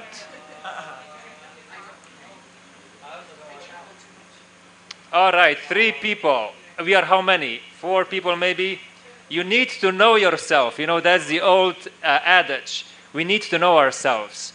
We can only spend 2 tons per year per person if we want to be below the 1.5 degrees Celsius as agreed at Paris. That's science. I spent 18, maybe less, 16 tons because I travel a lot. So in my professional life, I spend a whole lot. How will I convert? On my personal life, I spend little. I don't eat meat, so that decreases it quite a bit, and there are other things. I need conversion. You need conversion. You need to know what your footprint is. It's not that difficult to calculate, but it's necessary. I think we need it. That's kind of research data. We need community level conversion. And I think in terms of science, we can learn a lot from the poor, the marginalized. And I think especially that's kind of my story and what I'm compelled to in terms of conversion, working with indigenous. A few weeks ago, we had Earth Elders at Oxford in our college visiting us, and we shared our experiences. They came from around the world with tremendous experience they have. And something that touched me so profoundly, besides the knowledge they shared, and we have to rethink our creation of knowledge. The data that we have has to be relational. That's why we need to think in terms of transdisciplinary approaches. We need to work with people that are locally based, with local communities, and listen to their cries, as well as the cry of the earth. And what happened during that meeting, one of the elders started to communicate with an eagle that flew above us. I have never seen an eagle around above our college. And for me, it was a sign, an eagle visiting us, and I think it visited the elders. And they communicated with the elders. They started to whistle. And I was like, what is this? What kind of science? And it had to happen at Oxford. You know, Oxford is a prime university. Yet we too there need to start to listening to those that are really on the land, that work with the poor and the indigenous. And the third level is systemic. We need to influence governments. And I think that's the most important and most difficult part. Yet we have to start with ourselves. Thank you. That gives us hope. So you have heard a lot of distinctive work. I think they've given you many areas for hope, asking you to ask the question, how can you take it with you and move forward and affirm what you are already doing? So now we open it up to the audience for participation with this wonderful, wonderful panel that you've just heard. Thank you. Thank you very much for that wonderful presentation. My question goes to the lady who is involved in water. I come from Ghana, a place where the Ghana Water Company is playing hide and seek with us. 3 days, water flows. The following 1 week, water doesn't flow. And so in recent times, we've resorted to teaching our students basic methods of water purification, basic methods of basic campaigns, like we call a Walk for Water Challenge, where we admonish everybody to reduce their water footprint to about 5 liters per day. So I want to find out from you what you are doing around that. Thank you. Thank you so much. My question goes to Regina, and I borrow it from the last intervention on system, change of system, because the policy and the politics, they are the ones who govern and they put up a system and the regulations. And we've been talking about young people access in the civic space. And she mentioned about lack of resources at the beginning in her introduction to be able to access or to organize. It hasn't been easy. She repeatedly mentioned that. On the point of resources access, what is the feeling and what can you say on behalf of many young people when we talk about climate finance for young people? Because young people are doing a lot, but they have a little access to resources. There was a hand here first.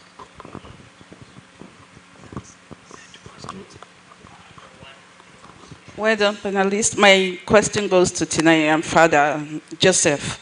You've talked a lot about your successes, but I believe you might have encountered some challenges in your work. So could you please share those with us and how you were able to navigate? And Tinai, you work a lot with young people, bearing in mind the issues of child protection. How are you able to cope with this? We'll take 2 more. I'll be democratic because some people put up their hands first. Okay, morning everyone. An amazing discussion from the panelists. So I wanted to ask, based on the submissions that were noted, in my institution, we have this club which we call the Living Green Club, which is championed by young people, students in the institution. And some of the challenges that they have is, sometimes we are good in addressing these, coming up with solutions, how do we solve the problem, but little is being done in addressing those who actually contribute to the problem. So could you share, how have you tried to engage with those key state actors that cause some of these environmental challenges? And probably you can borrow a leaf from your experience. Thank you. We'll take 1 more and we'll have 6 minutes left for the discussants to wrap up, answer the questions, and we're done. Okay, thank you so much. Actually, mine is not a question, but it's thanking those that are using spirituality to advocate for Laudato Si, because research has shown it that everyone that is very spiritual has a connection and respects earth and nature. So I'm just wondering how we can actually make sure that everyone goes spiritual. It may not be in our faith, because even the Hindus who are very spiritual have a special connection to nature and they have preserved it where they are. So thank you so much. Thank you. Sister Kinsley? So what we'll do is those that had direct questions given to them, please answer those briefly. And those that dealt with spirituality and government, I'm going to give to the two of you and choose one of those and answer those questions. Okay, so let's begin with Father Joseph and Tanea. Yes, so thank you very much, my sister. So certainly there have been some difficulties or challenges, but as I said, I use also legality. I remember the first time I met the community, spoke to the elders and all those significant persons. The initial attempt of galamsey or mining, illegal mining in my time was being sponsored by the mayor of the area. So the boys went there and I stopped them. They went and reported me. Oh, but Father said we should not do it. Then he called me with what we call the district security council. So we have all the big men. Then he said, well, Mr. Mayor, you know that it's your responsibility to teach the people that if you are coming to mine there, they have the right to say yes or no. Before publishing the ban, did you come to explain the content of that ban? And I asked how many of us Ghanaians will see an A4 paper printed with 12 font size and then without a picture will read? If you will not read, how do we expect the villagers? Now come back, I will be there. Explain to them, I'm coming to bring mining. These are the benefits. These are the consequences. If the people accept and they say yes, I am only one. And that was the end. He couldn't come. Yeah, and you could see where it would be the end. Yes, yeah. And there have been many of that. Sometimes my team who are advocating, let's call them activists, sometimes those who are rather protecting the country, the security person would turn around and then cause the arrest. Once it happened, I was in Rome, so I wrote a letter to them. Mr. Magistrate, do you know that you cannot arrest somebody when you have not sent him an arrest warrant? Then say, oh yes, Father, but they have been informed. So they have not been informed. Can you give evidence? Can you give evidence that they were informed? Then that again changed the narrative. So if you know the law and you know your rights and then you can stand, at least in Ghana, the law sometimes works. Yeah. Yeah, thank you. All right. You can tell by his voice, they listen to him. Okay. Okay, Tanea, at least begin with the protection for the young people and also the other question as well. Okay, thank you. To answer the question on child protection, I think I lean into ethical storytelling a lot, especially where children are concerned because it's a very sensitive issue. So in my case, for the children that you see in the video, we had to request consent from their parents through the school.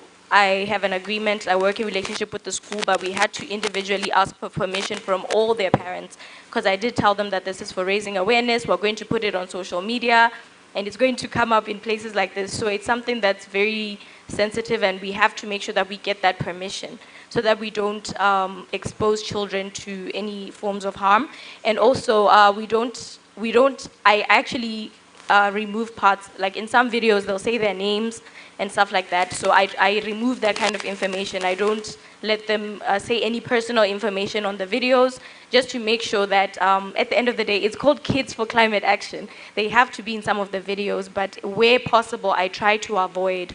And you'll find that when I started, I had like 5 students, and I would actually just, before I had gotten consent, I would be maybe trying to document from the back of their heads, just to make sure that we don't show their faces where there's no consent. So this is something that I think about a lot, and I actively try to protect children as well.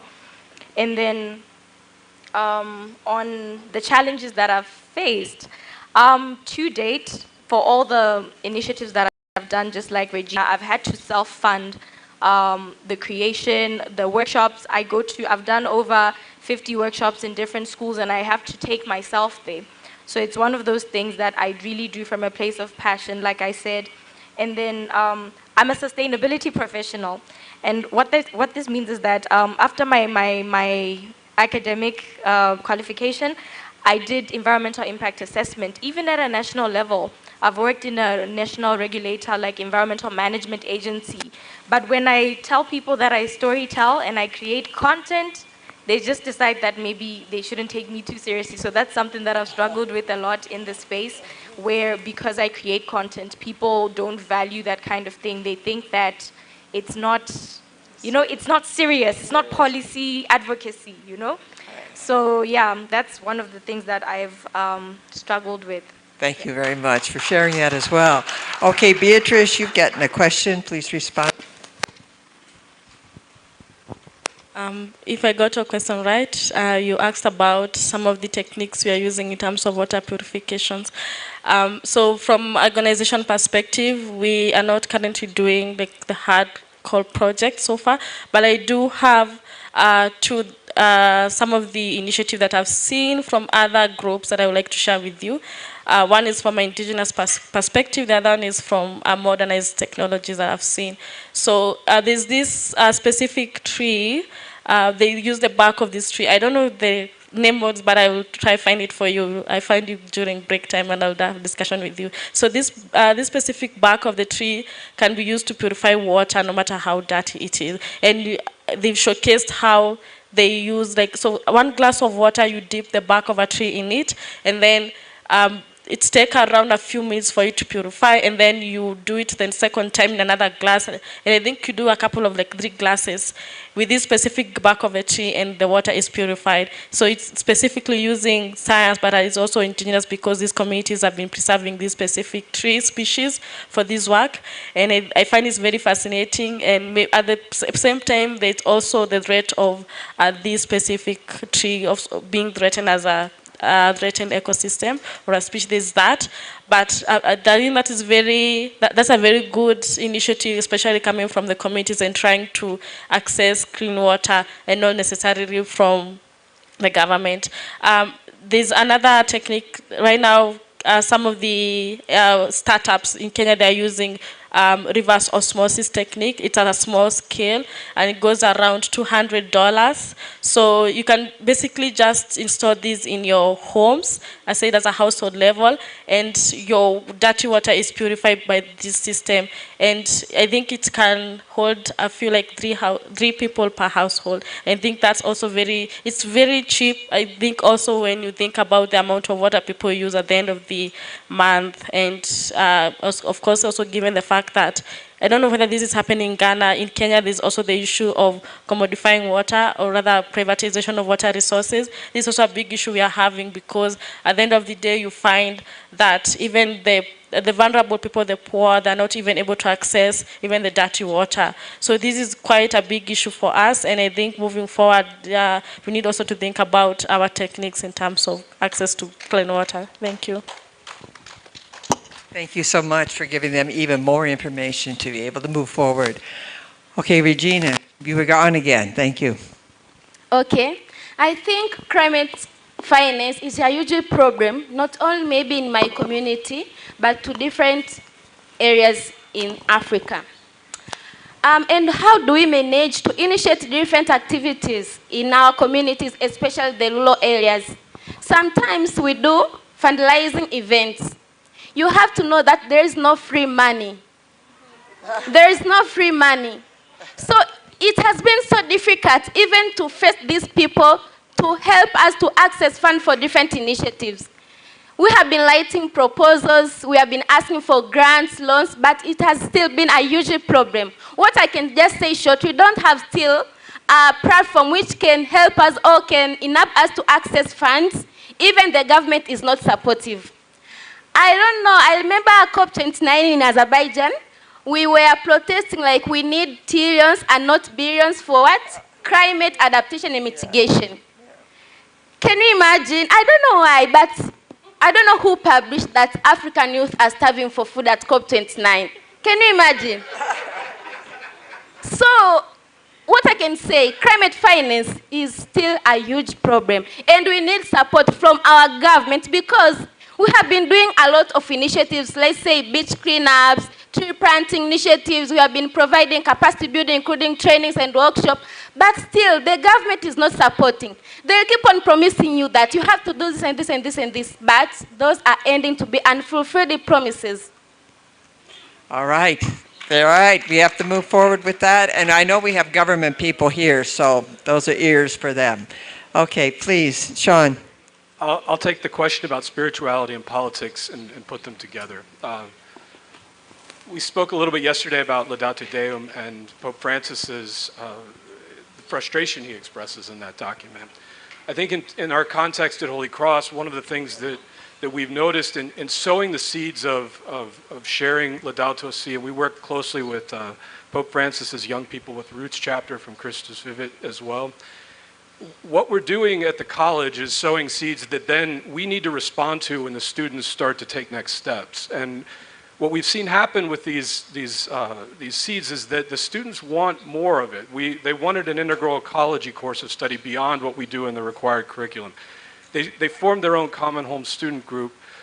They began to change the way that we work with high school students in the summer in our Living Laudato Si track with area and national and international students who come to study Laudato Si there. In fact, I met with Sarah yesterday from Laudato Youth Initiative, and I said, we've watched what you've produced with high school students in South Bend because Nicolette, one of our students and leaders in integral ecology at our college, brought that into the conversation. She brought this up to me and we included it in the curriculum.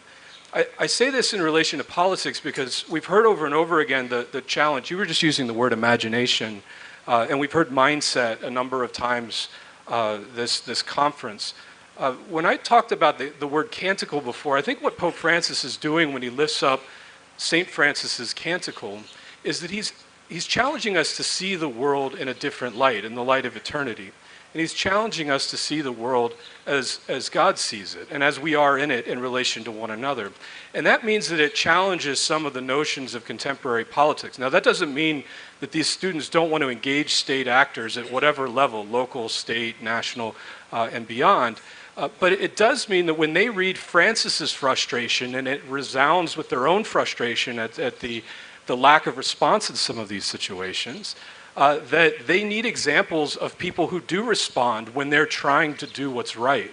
The key thing that we want to do is nurture with the students in a spirituality that says we're not going to put our hope in those governments.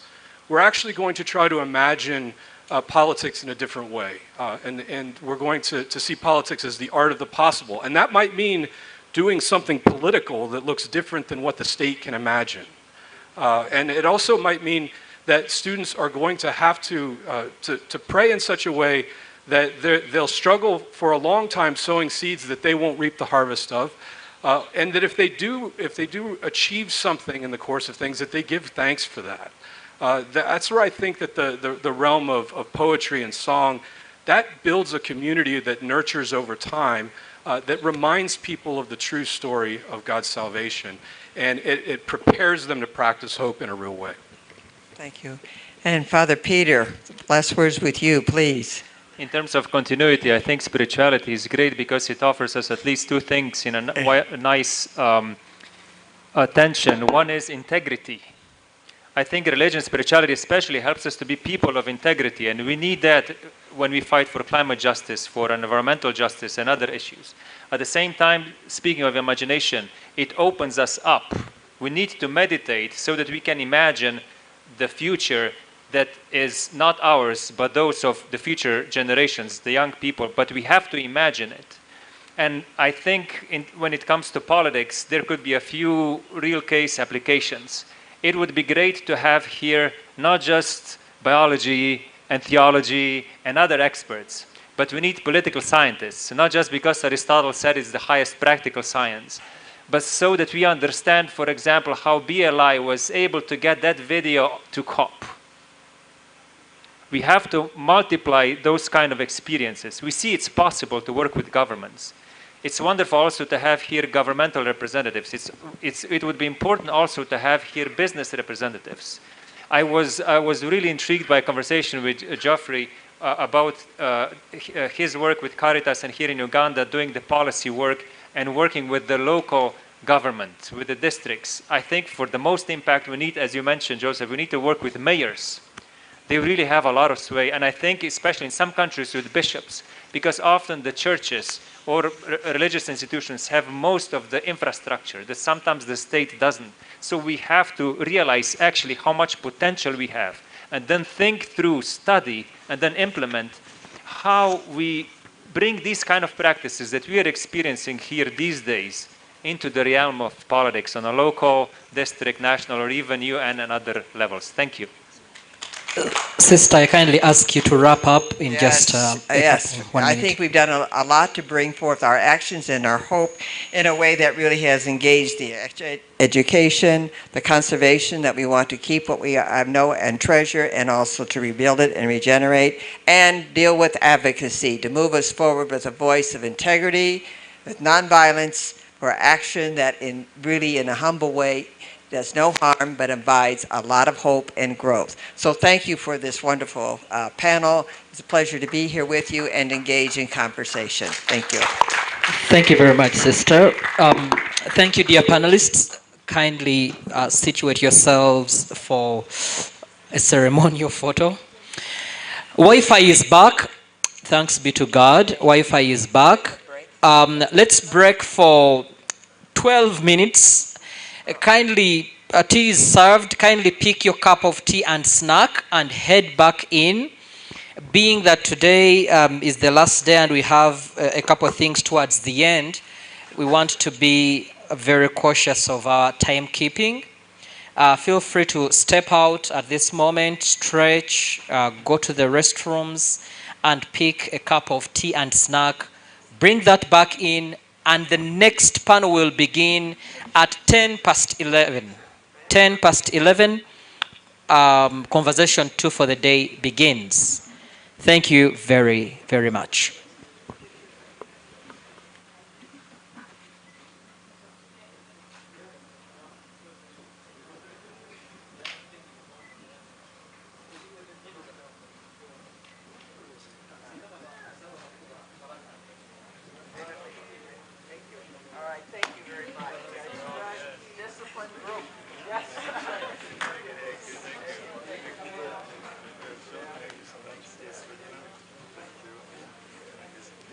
Threads of oppression, common threads of oppression. Second, we repair, we heal our people. Fight for each other, fight for each other.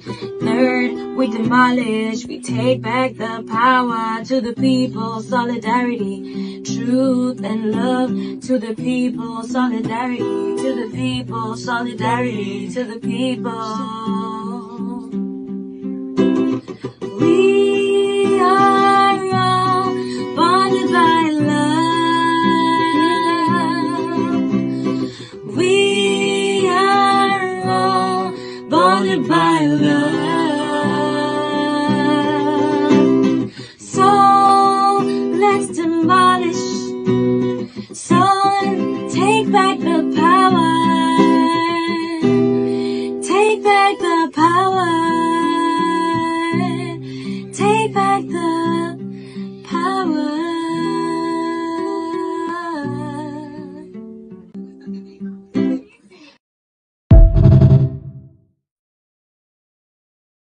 Development. The discussants will have 50 minutes because they are 5, the others were 6, the previous discussion. And this discussion is going to be led by none other than Bethany Little. Bethany, wow, that's a beautiful name. How did your parents give you that name, Bethany? Well, you can speak through, you can speak through the microphone. Let's have a conversation. Hello. I had just said, actually, this place was named after me, if you didn't know that already. My goodness, wow. So Father Emmanuel needs to be in for this. So Bethany Land Institute literally belongs to you. You should have the sureties for this place. I agree. Wow. Well, Bethany Little is the program manager at Justice Transformations to Sustainability Initiative from the University of Notre Dame in Indiana. And she's going to lead this panel in a discussion for the next 49.5 minutes. Well, 50 some minutes. All right. Bethany, take us away, please. Great, thank you. Good morning, everyone. It is truly an honor for me to be up here with these panelists today. The broad theme of our conversation is organization and management for sustainable development, framed within the larger theme of ELI. And two, we have chatted amongst ourselves about how to keep us on time, and we've decided that if anyone starts to run a bit over, I will reluctantly yet firmly come and move us along. Now, as we open a panel on practical action and sources of hope, we recognize that effective solutions must first be grounded in their context. So, to begin, I'll invite our panelists to open with briefly telling us their name, their organization, and sharing a brief summary of the challenge that their work across climate change, gender-based violence, and other areas. I'm happy to be here this morning. One of the greatest challenges that has influenced my work is the continued destruction of lives and property in a state called Benue State in central Nigeria. Most of you may recall that on the 15th or so of June, Pope Leo did send condolences to a state in Nigeria where over 200 persons were massacred, were burnt alive, some were cut open. This is part of a larger sustained attacks by herders who visit violence upon farming communities. And amongst the many reasons that have been advanced for this continued violence on farming communities, tensions over the use of resources has come up prominent. So what we see in this context is a situation where herders who herd cattle from the northern part of Nigeria are increasingly settling in the central parts of Nigeria. Before now, when we were much younger, we will have a situation whereby the herders will migrate to the southern part of Nigeria during the dry seasons to feed, and during the rainy seasons they will go back. But increasingly due to desertification, currently about 43% of Nigeria's land is suffering desertification. And so we see cases where increasingly there is less food for these herders to feed their cattle. And so as they stay within the central parts of Nigeria, there's that increased tension between them and the traditional farming communities within the central Nigeria. And much of this violence has led to killings. And most of the people who are killed are Christians. In fact, 100% of the farming communities that are killed are Christians. And we begin to think about how do we address this challenge. And so it became necessary to provide trainings to the young people on Laudato to enable them better appreciate what these challenges are, what climate change is, what the issues are, and how best they can begin to take actions to address climate change.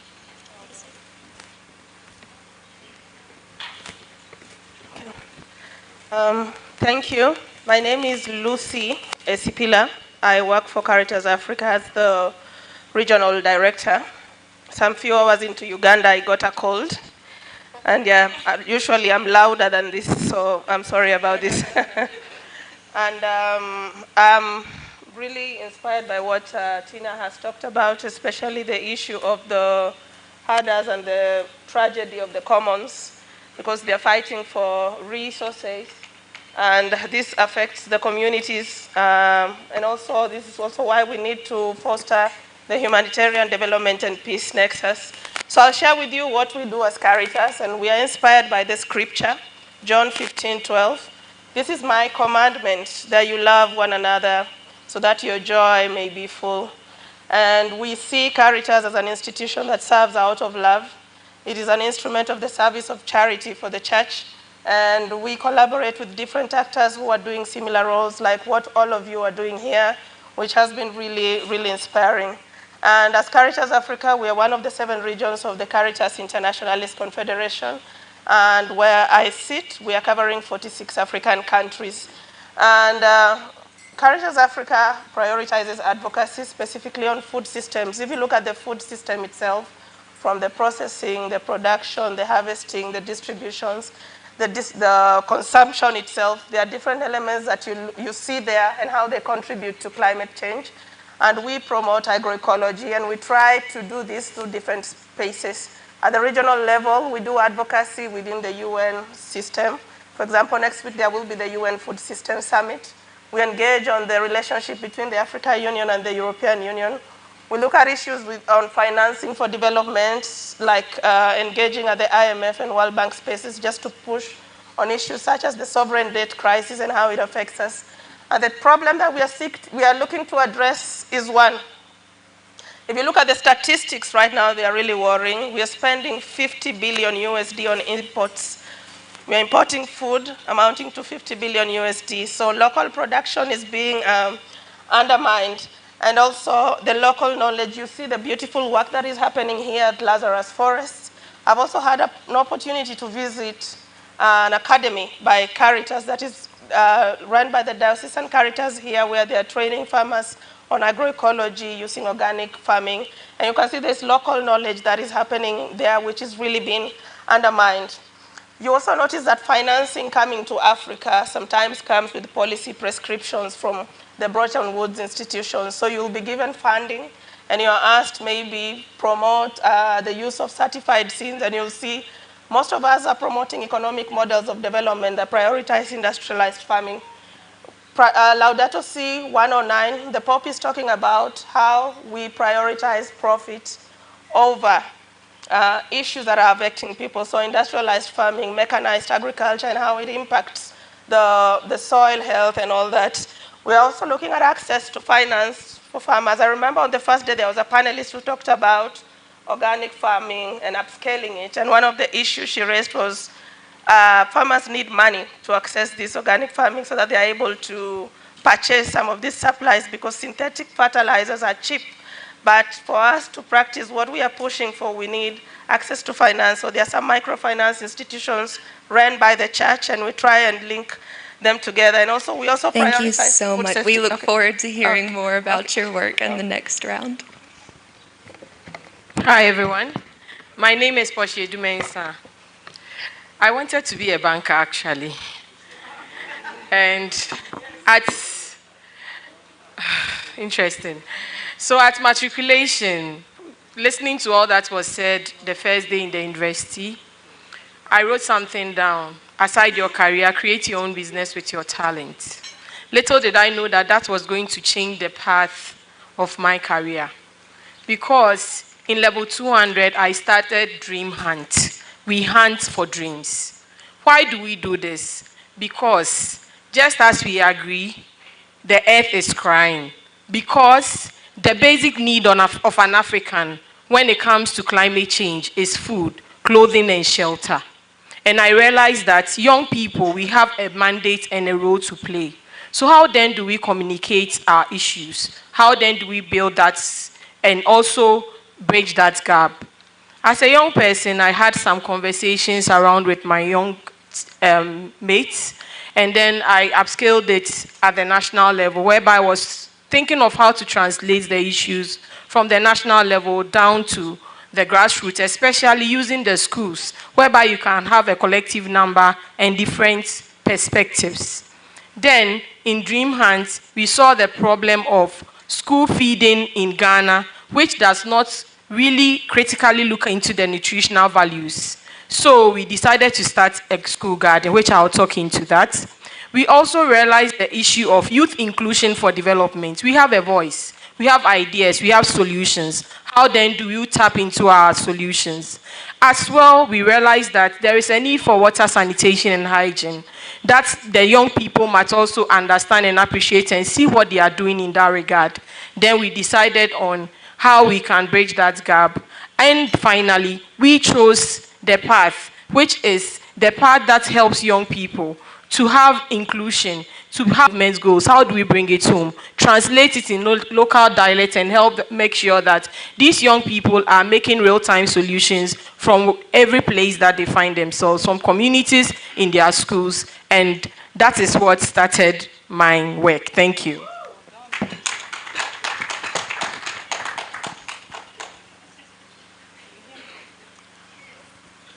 I don't know how this works. Okay.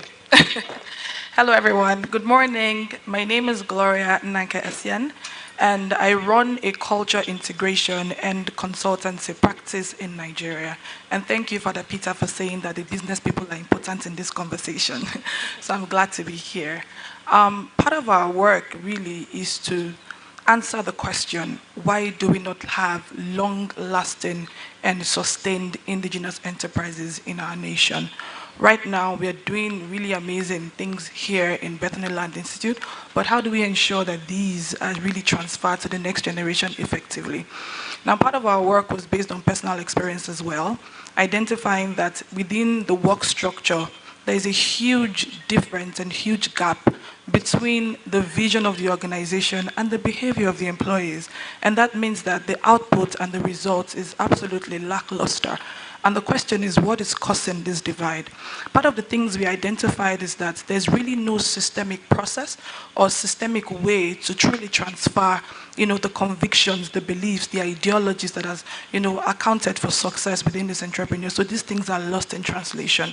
And as we continue to speak, and as everyone has spoken earlier, we identified that even as a continent, we are shifting and closely moving away from our core, actually, and just, bringing in or adopting models, business models, governance models that doesn't necessarily speak to our truth.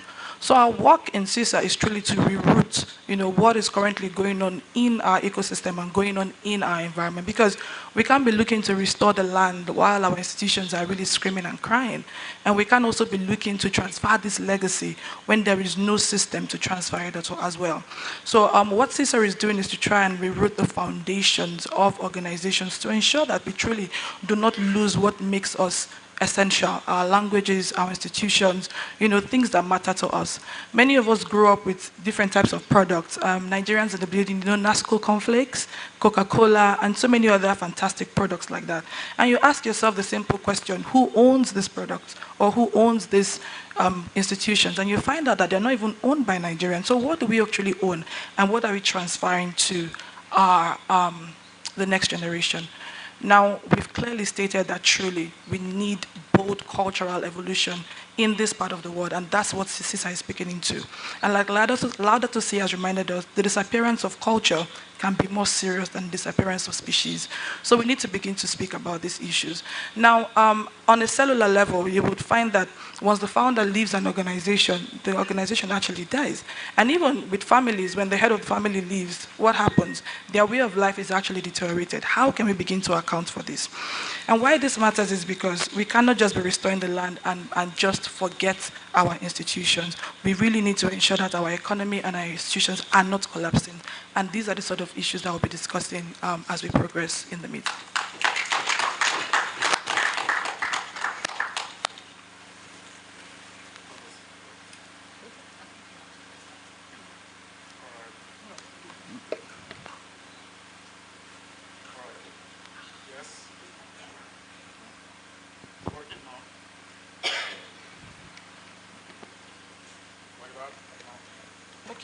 Like this? Yeah.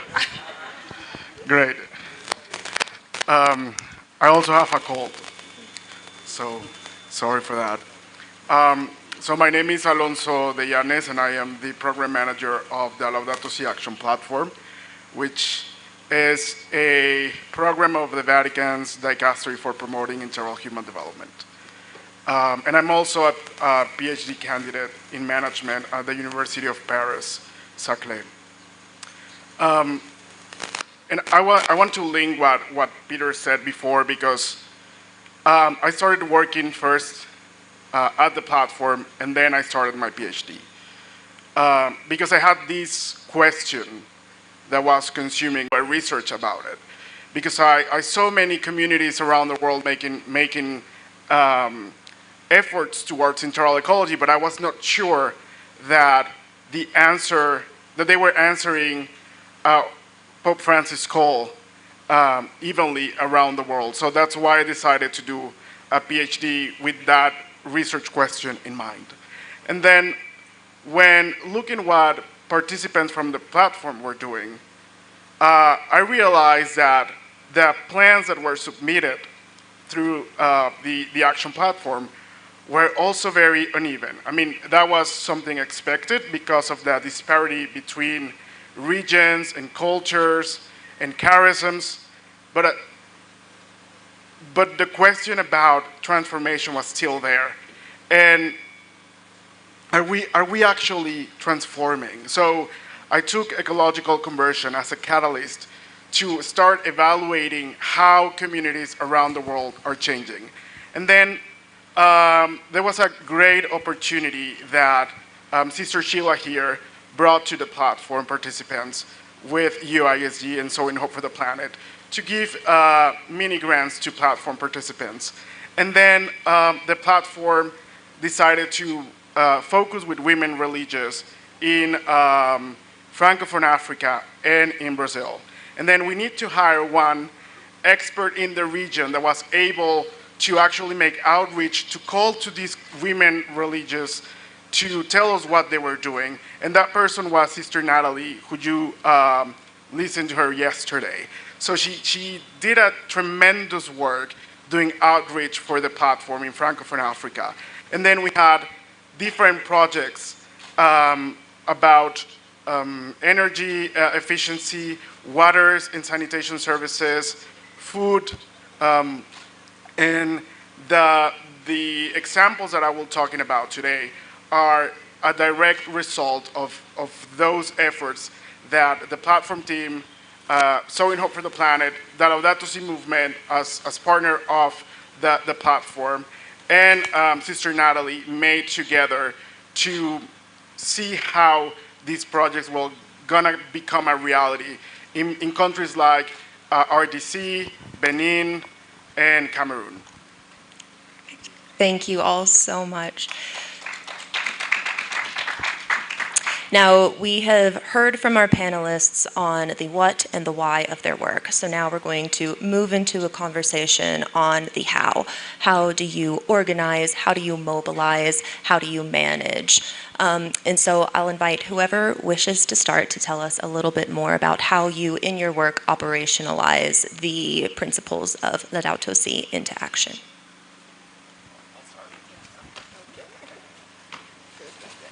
That way I can rest from my headache quicker. When Sister Natalie started doing this outreach with women religious in Francophone Africa, she told me something very interesting. Well, there's a lot of women religious working in different countries, but they haven't read the encyclical. So that was our first challenge. How do we make them read the encyclical to get motivation in order for them to enroll in the platform, and then to create a plan, and then to execute that plan.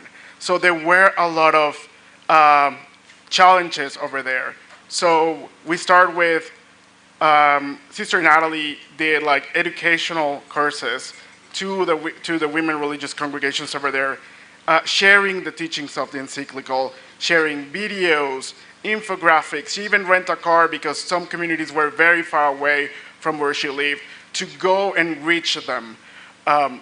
So that was our first challenge, and it was very interesting to see that the assumption of all Catholics have read already the encyclical was not accurate. So there's still a lot of Catholics around the world, religious people even, that haven't read the encyclical yet. So that was the first challenge.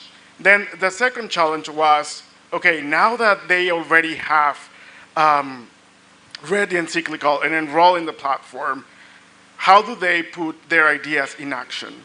So we come across with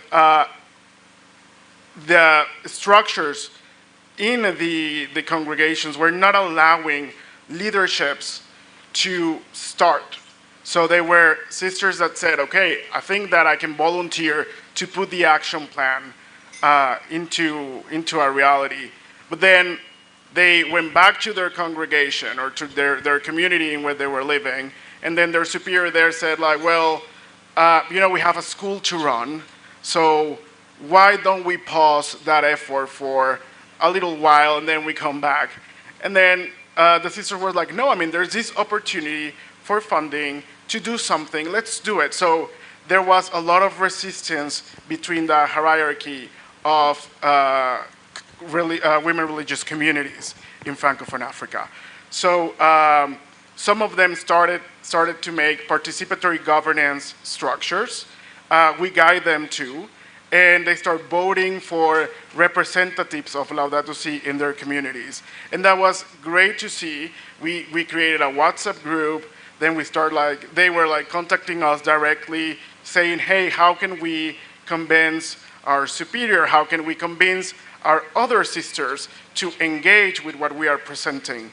And that was the second challenge, how the structures were doing or putting barriers on the implementation of the actions related to the Laudato Si goals. And then the third challenge was that once they start working, I said, okay, now we need to do a report. And they were like, well, you didn't tell us anything about our report. What do we need to report? How we need to report it? So we created a template, and then we had a video call with some of them, and some of them were in remote areas without internet, so I admire their courage to go to other communities where the sister had internet, and they connect, and then they say, okay, well, we're gonna talk to our superiors about this report. And then the feedback was, well, these reports are very secular. Doesn't align with our charism, doesn't align with who we are. This is the first time we're gonna do this kind of report. It's nonsense. So we need to do an extra effort to convince them that their charism, their spirituality, is not against management tools. And then also, the capacity of the communities to escalate. Thank you so much. I know, I'm so sorry. But we'll give someone a chance to respond and to add, and then see if we have time. All right, so our models are a little different from Alonso's, so here we go. One of the first things that we identified with our work is the definition of workplace terminologies. A lot of times we have adopted, like I mentioned before, models that don't reflect our lived reality. So if you do not understand the concept of something at the root, how exactly are you going to deliver the exact result? And that's why you can see that we have lackluster performance in organizations, and even organizations that, become fragile or eroded, whether the founder is there or not. So part of the things we started to do was to start to define workplace terminologies in a way that reflects the African lived experience. So one of the terminologies, of course, is culture. And culture, if I ask the room, most people will say culture is the way of life of a certain set of people. Well, in Africa, that can be chaotic, because think about it. Nigeria by itself is a multicultural environment. We are a multi-ethnic environment. And so if everybody brings a little bit of all of their, behaviors into a pot, for instance, in the social environment like work, what happens is chaos. So it's important that we are able to isolate exactly what we want to see in terms of results in a way that everyone understands it. So the way that we define culture in CISA is that culture is the behavior that brings the vision to life. Automatically, what that does for you is that there is a vision and then there's behaviors. So that means that once we isolate the behaviors, I tend to leave my own behaviors in the room before I get into the organization, which makes it easier to pursue something, to pursue a shared vision, right? Now, the other thing that hello. The other thing that the next step for us was basically to identify how our cultural heritages affect our behavior in the organization. Because like I've mentioned before, we are a multi-ethnic environment, so people bring in all sorts of behaviors and ways that affect their lives and their way of life, right? And this can easily affect the experiences within an organization. And you know that once you have a collection of experiences, it leads into your belief system, and that automatically leads into your behavior and then the sort of results that you have. So then we have to start auditing the sort of experiences or even the cultural heritages of people. Now in Nigeria, for instance, we are very big on respect. You hardly have a young child, being spoken to by an adult, give a rebuttal, unless you want to get whooped, right? Do we agree?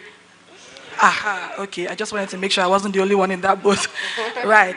And so that can automatically translate to a boss not willing to listen to ideas from his team members. And that can also lead to a team member who is timid to speak to their boss, or who even just needs to be screamed at or yelled at to get some work done. And we don't want that in organizations, because if we keep having repeat cycles of that, what's going to happen is lackluster results. And of course, this whole concept of having long-lasting, sustainable businesses will be a myth. So that's another thing that we do. Now, I've mentioned before that culture is the behavior that brings the vision to life. So for us, it's important that we are able to adjust the thinking patterns of people within the organization to fit the mold of what it is that is our shared vision. And I'm so glad that, Father Eo was able to share with us some of the excerpts from students who had attended, the Bethany Institute, and just seeing how their mindset and their thinking patterns changed overnight. So don't think that we can't do this. We have actually had success doing it. And then 2 other things that we have done is to develop 2 products. I'm very mindful. 2 products that have helped to sort of focus on the African lived experience. One of it I'll quickly talk about is Zira. Now, Zira is a psychometric test. I know that we've done all the beautiful John Maxwell's and all the other Myers-Briggs and all, those are really good concepts. But again, we had to bring it home, right? We had to bring it home. You would even not understand that something as simple or as trivial as being the second born in your household can affect exactly how you approach work. So Zira helps you to identify, what your archetype is and the sort of training needs that you need, or even the sort of career pathway that you need to take to ensure that you're successful in an organization. And of course, lastly, is to systemize all of this in a way that the organization can continue working with it as a program and then eventually lead to long-term success. I'll stop here.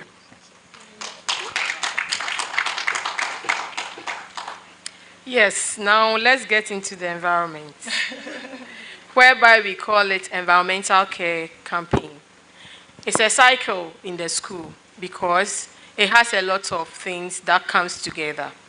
In a school that we work with, we started with a primary school whereby we had ages of 6 years to 12 years starting their own school garden, and they won the best primary school in agriculture during the Farmers' Day, and we were amazed that the government was even watching at the end. So it encouraged us to start the environmental care campaign.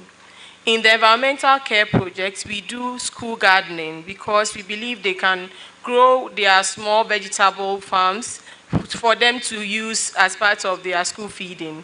And they grow it themselves, and the process is very, very, very interesting. Waiting to prepare your land, waiting to water it, and all the stages it has to go through. We put it to all the classrooms, all the courses. We allow everybody to participate, and we're even amazed at the senior high school level that the apart from the Greek student, the science students and then the general students were much interested. They even come back right after lessons. They are in their farm because they know that they have a plan to check on.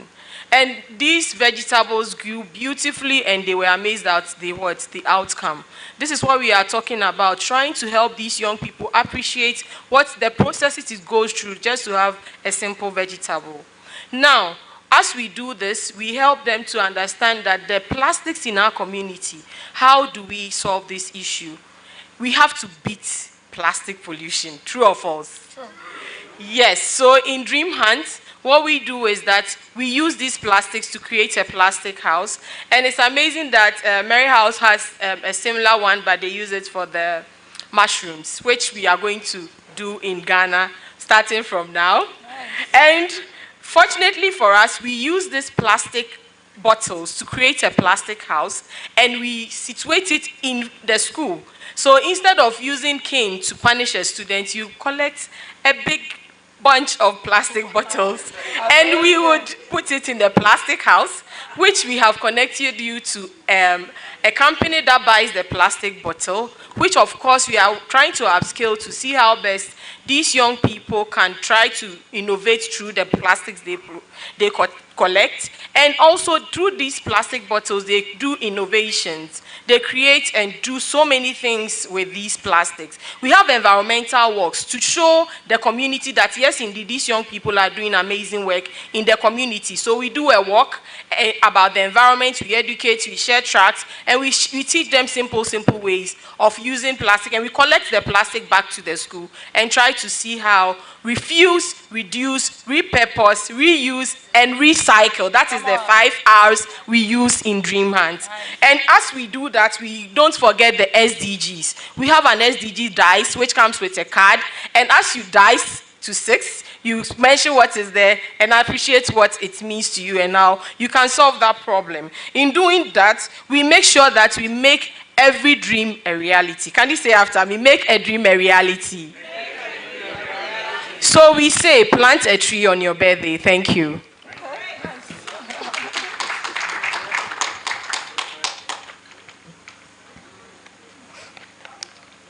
I have so many things to tell you, but I only have 4 minutes.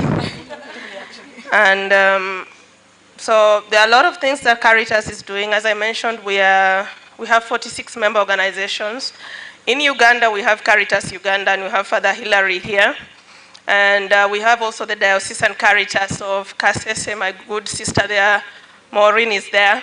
And so the way we are structured, we are coming all the way from Rome up to the parish level to do some work. And I know here in Uganda, they have 3 academies where they are trying to professionalize agriculture.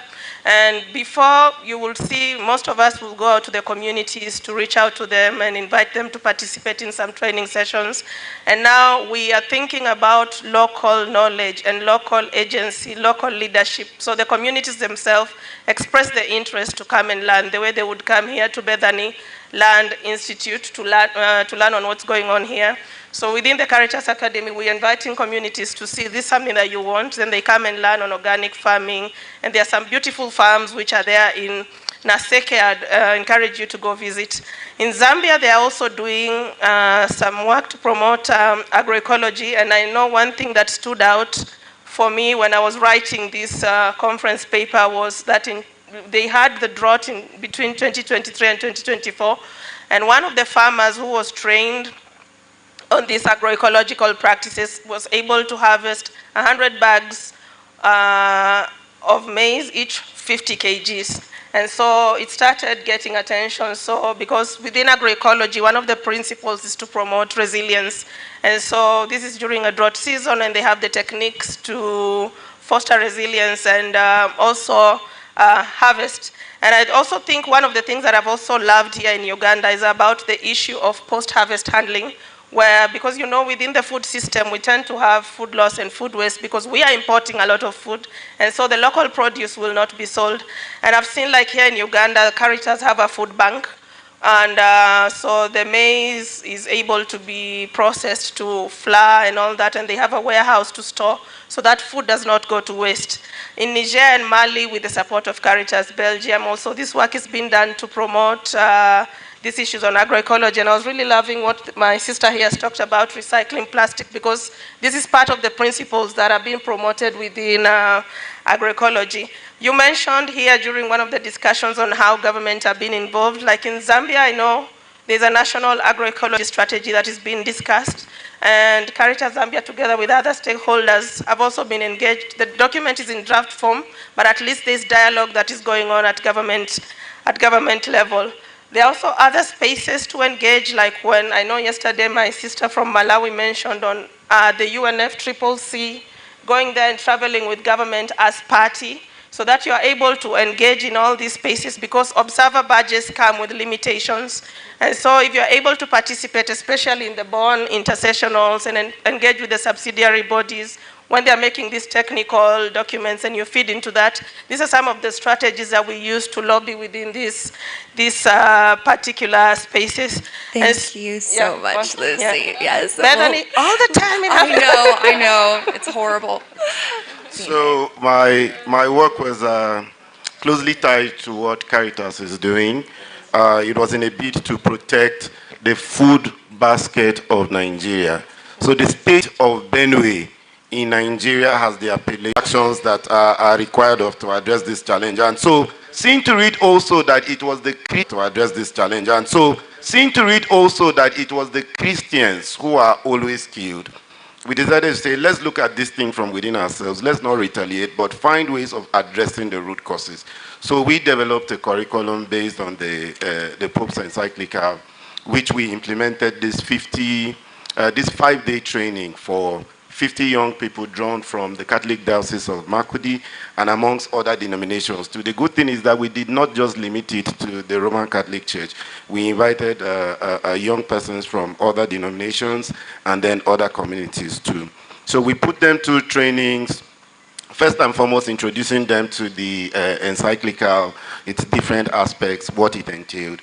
We also put them through trainings on the basics of climate change, how to carry out our campaigns, how to carry out advocacies, how to engage with decision makers. Very importantly, how to communicate climate change and its impact to decision makers. Because one of the things I've also discovered in the course of my work, which has also influenced my PhD thesis, is that oftentimes we think that we are communicating climate information to people, but like Gloria mentioned, people have dynamics. Learners have different dynamics. So how do you now tailor your teaching or your facilitations to suit these various individuals?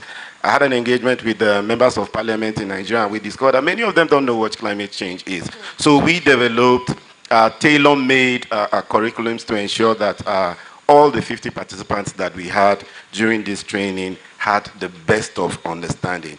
And interesting to know that we did an assessment of the training which we organized in 2022 this year, and that is what informed my paper, to see the level to which these 50 young persons still retain the knowledge which they gained in 2022. And it was interesting to see to it that their knowledge retention was okay. We did not find any difference in the knowledge retention of male and female participants. That goes to show you that the methodologies that we adopted in facilitating those sessions were gender sensitive.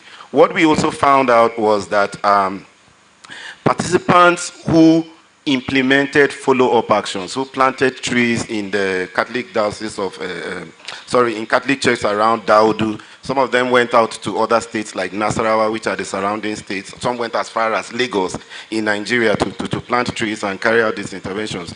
Those who carried out post-training interventions had better knowledge retention gain as compared to those who did not carry out any of those trainings.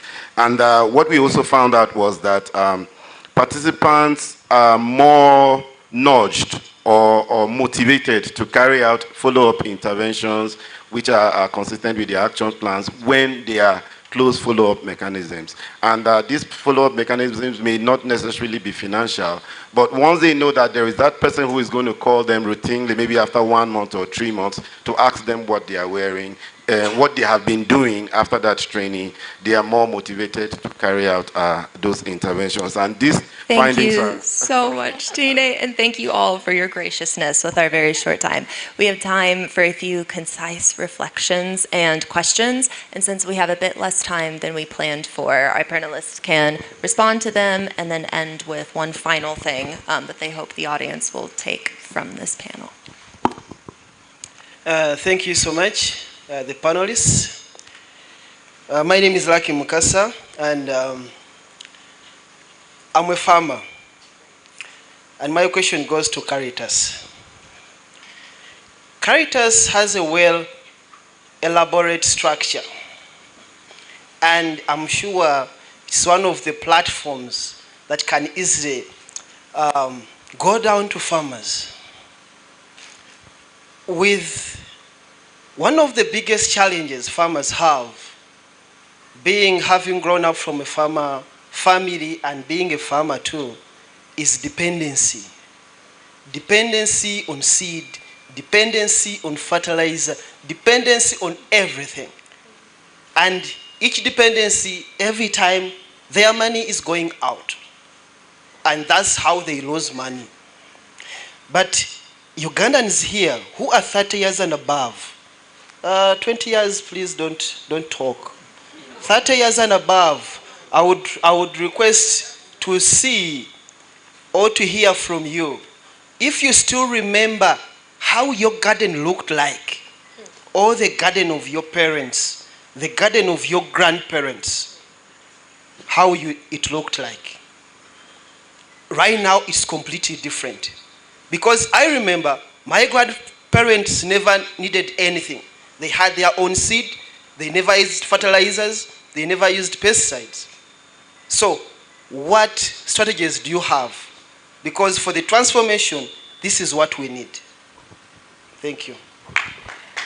Lucky, those who are 20 and below tend to call us ancestors. Just to let you know. Any other question? So Lucky, we are ancestors, my friend. Excuse me. Hi, so my name is Christina. My question kind of goes to all of you, but specifically those that are working in integrating youth with indigenous values and how you're bringing that more forward. There's been this large movement of people, as we've been conversing about, away from indigenous values and knowledge, and these values and knowledge are so key to the work that we're doing in reconciliation with the land, with the earth, with each other. And this is especially true in younger generations. And then we have this connected issue where people are moving away from their own land into cities, into centers, which are good and they're so beautifully rich with people. But I don't know, people are moving away because that's where they believe that money is. How are you going about convincing, especially the younger generation, that indigenous values and cultures are still important, they're still relevant in the world today? One last question, if any. Well, back to you. First answer those, then I'll run to them. Myself? Okay. All right, so to answer your question, think about the trees that you see on the outside. If they are not deeply rooted in a soil that is rich, what's going to happen is that you're going to have either dead plants or lackluster plants. And so we must all realize that our identity is even key to the way that we express ourselves in the different social environments that we find ourselves in. And so youth must understand that we must be deeply rooted in a belief system, in a behavioral plan, or even in a leadership structure that ensures that we can replicate ourselves outside and still stand out from the crowd. I think identity crisis is one of the biggest issues that we're experiencing now, and that's because we are truly not rooted in something that we know. So it's important that we begin to harness the concept of even stories from people older than us. It's important that we are able to begin to understand how they've risen, how they've fallen, how they struggled, how they have survived, and this becomes a part of us, and it becomes a part of our identity structure. And it's not just for knowledge's sake, it's also for it to reflect in the way that we do things, in our leadership structure, in our governance structure, and even in the work that we do as well. It's important that, you know, for whichever tribe that you represent, that you are proud of what it is that makes your what it is that makes your community, because that's truly the essence of who you are. So to conclude my conversation really is that we must go back to identity. We must go back to understanding our roots, and we must go back to understand the value of these belief systems and structure that made our ancestors, and they're truly transferring to us now. I hope that helps. Thank you.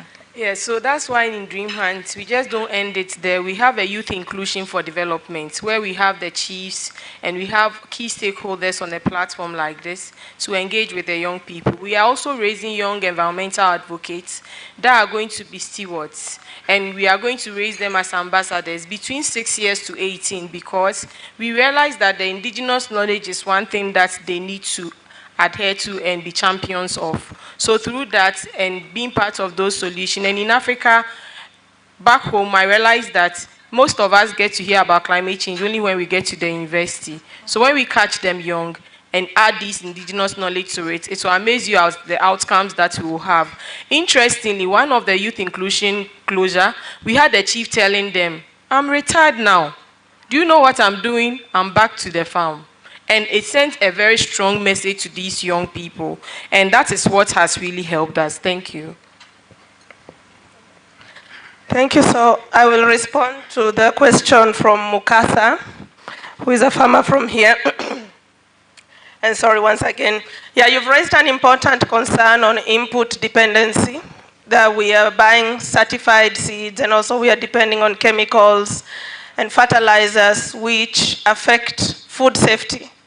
And also what we are doing is to promote awareness on seed sovereignty so that we have the knowledge on the local seed and how to continue to use it. I was in Zambia for the seed festival where they were promoting the local seed, and I was happy to see government over there present and also supporting this work. And you've asked what are the strategies. We have done a lot of research. I know this conference has produced a lot of paper which we can use to engage with different actors. There is also the policy dialogue. When going to these international spaces, it's good to start from the district level all the way at the national level.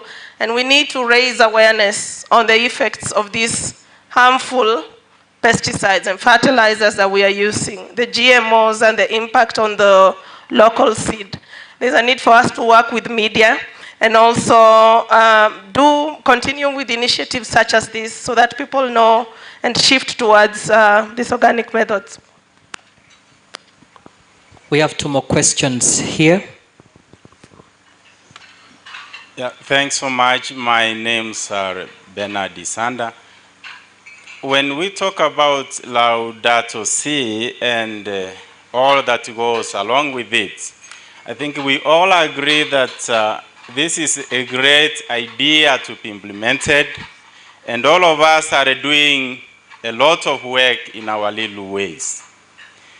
But on the other side, my challenge is that whatever we are doing in various countries, when I compare with the populations in the countries, talk of 200 million people over Nigeria, in South Africa over 60 million people, in Uganda somewhere 50 million people, in Kenya 60 million people, whatever we are doing, and out there we are hearing of cries of poverty, of hunger, of more sufferings.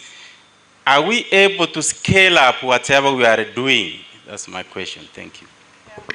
Jesus started with 12 apostles. Thank you. My name is Audrey, and my question is to the Dream Gardener. Sorry, I don't remember your name. What would be your one motivation, how you engage those young people? Because we want to catch them young, but our young, for the communities where we work, already working in the garden is what they do most, and they are tired of it because it denies them going to school and all these other opportunities. So what is your one best test point that you use to try and trap them? Because, I mean, they are tired, they're exhausted from it, and they actually do not want anything to do with gardening. Yeah. So we could answer that and wrap up within the next 5 minutes so that we move to the next thing. So I'm responding to the question on scalability. Yes, it is possible to scale these interventions when we foster very strong collaborations between the countries. And that is why I commend the initiative by the Bethany Land Institute and the University of Notre Dame and its partners for convening this meeting. You recall that yesterday after Father Ojefo's presentation, I had asked a question around how Laudato Si movements are fostering collaboration amongst themselves within countries in Africa. It was also exciting to hear about the work that young persons and other Laudato Si movements are doing in Kenya and other African countries.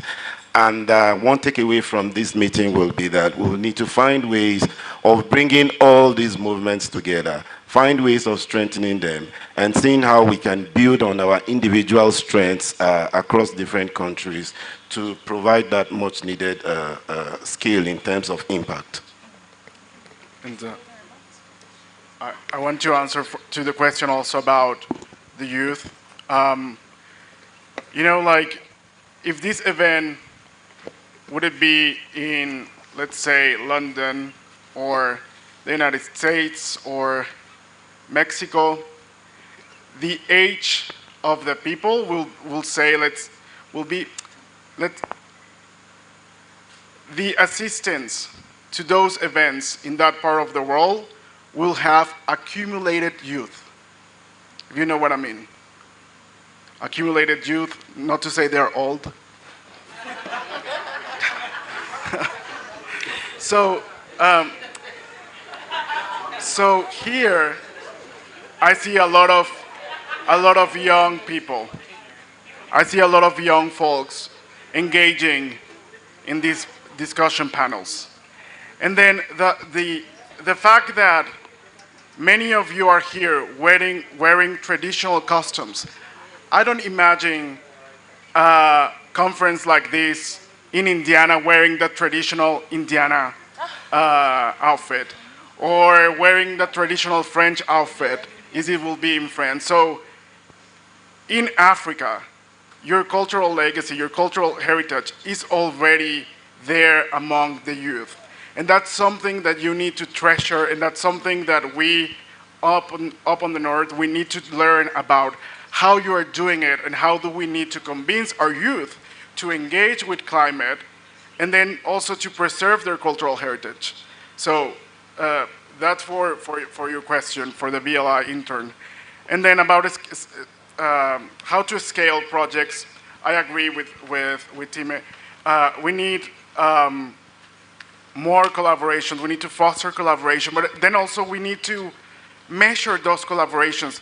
You don't have idea how many projects come to the platform that we monitor, and then we ask for the results, or we ask for, okay, how do you have the impact of that specific project in that community?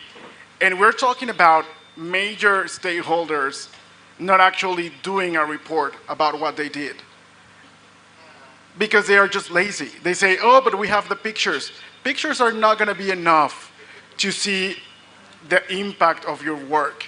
So we need to start making these reports that probably are very boring, but are very useful in order to continue this transformation. Thank you. I think we'll have to close with the response to this final question. So, thank you very much for that question. I think climate smart agriculture has answered that question. It's making it much interesting. You can see beautifully how we have arranged plants in this room. And we use that to identify with these young people. They use car ties, they use the plastic bottle, like amazingly we saw, irrigation plants, water systems to help them. And when we started, we were also skeptical, think they would be much interested. But the farmer tells us they come as late as 6 p.m. and they are on their farm because there is an award system for the first person, the first group that gets the best vegetables. Thank you. I don't know if Alonso wants to take that. It's interesting. Well, it was for me. I mean, I don't even know how to respond that.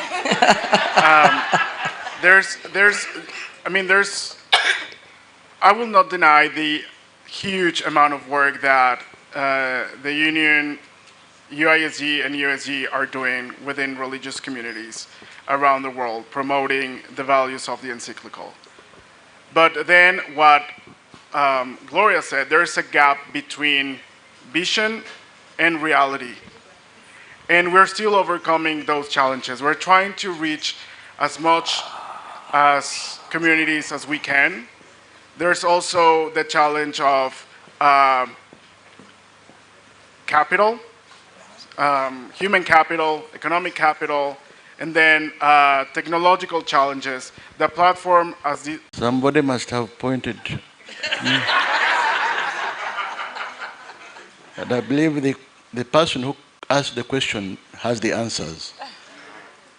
And I would challenge him to give us the answers because he's in Uganda. I think I would like to appreciate the regions are doing a lot about ecology, Laudato Si, but as the isolated individuals or congregations. But I know that the local religious people are very much involved in this kind of work. that we have been talking about. And they are also encouraging and teaching others to do it. What we need to do as an institute is to involve them. And I think we didn't. We just have to reach them and encourage them to be part of us as a group, as a team. But as I said, that man has the answers because he knows where they are. Thank you very much, Your Grace. I think it goes back, Bethany, to the point you made beautifully, and the whole panelists, about collaboration. And maybe BLI can be that convener. I know from facts that BLI convenes a pastoral formation program where it brings together all seminarians finishing philosophy for at least a month of formation. Maybe something like that for the religious. A round of applause to our panelists. And as they set up for their ceremonial photographs, I will ask the panelists for the very last panel discussion to kindly slowly make their way to the podium, please.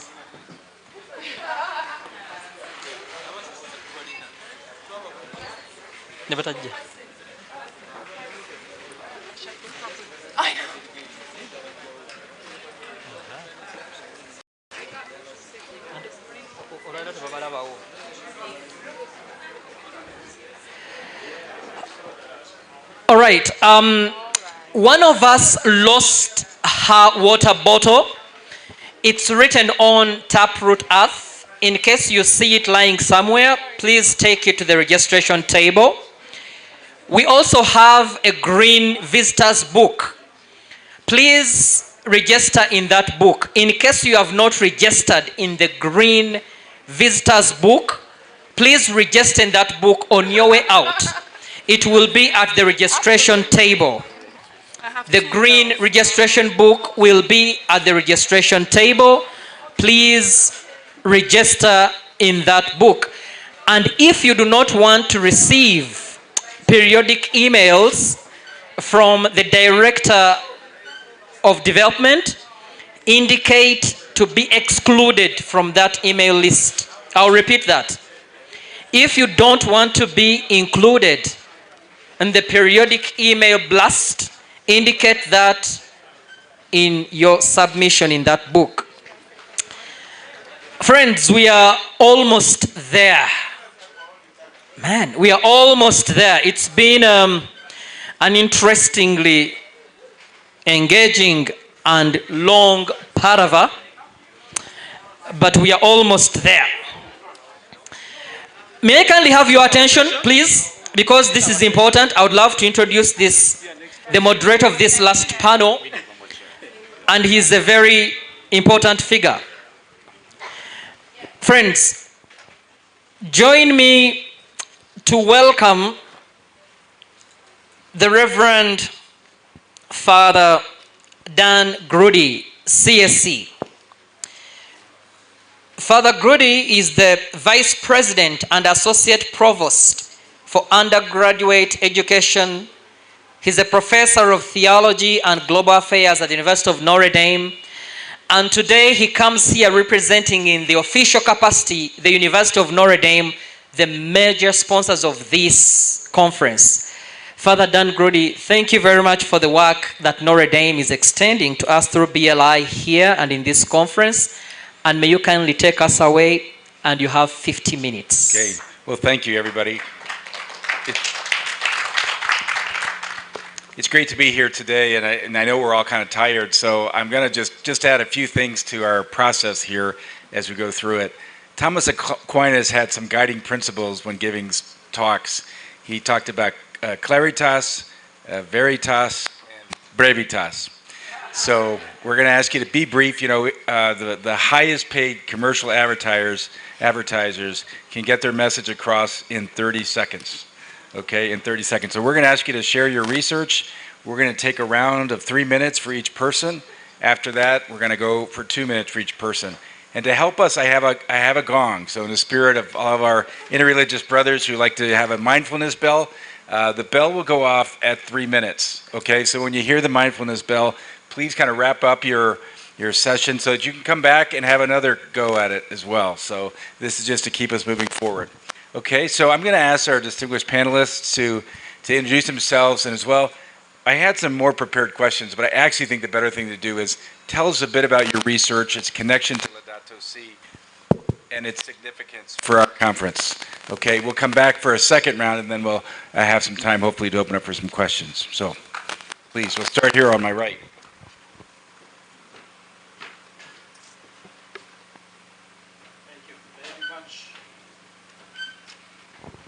Thank you very much. My name is Charles.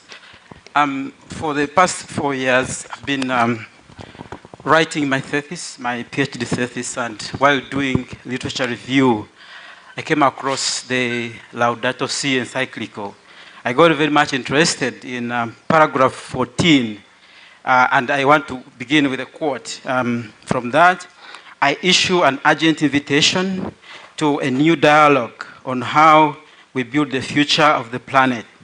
We need a conversion that unites us all, because the environmental challenges we are facing and its human roots concern and affect all of us. So that brought to my mind that universal solidarity is very important, but also supporting the global environmental movement is critical, and building citizenry movement and associations is very important. So I work for a network of networks, which is called Alliance for Food Sovereignty in Africa. We are based in 50 African countries, and we have members across. One of our biggest members is the Pelham Association, Participatory Land Use Management in 14 countries, and there is a Uganda chapter, Pelham Uganda country chapter, which is an association of 74 members. So I took out to speak to 25 of those 74 members in 17 districts, and kind of trying to understand their work. So I went to the Secretariat and did interviews, but also accessed documents that I've published. So I synthesized these documents and got out 4 critical areas that I want to go through very, very quickly, that are very important for driving the transition to agroecology. In my organization and in my PhD thesis, I wrote about agroecology and how it can be a holistic, viable, affordable, and just and equitable solution to climate change. So what we need to do, what I get from my study, number one is building the capacity of organizations, capacity of farmer groups, capacity of individual farmers.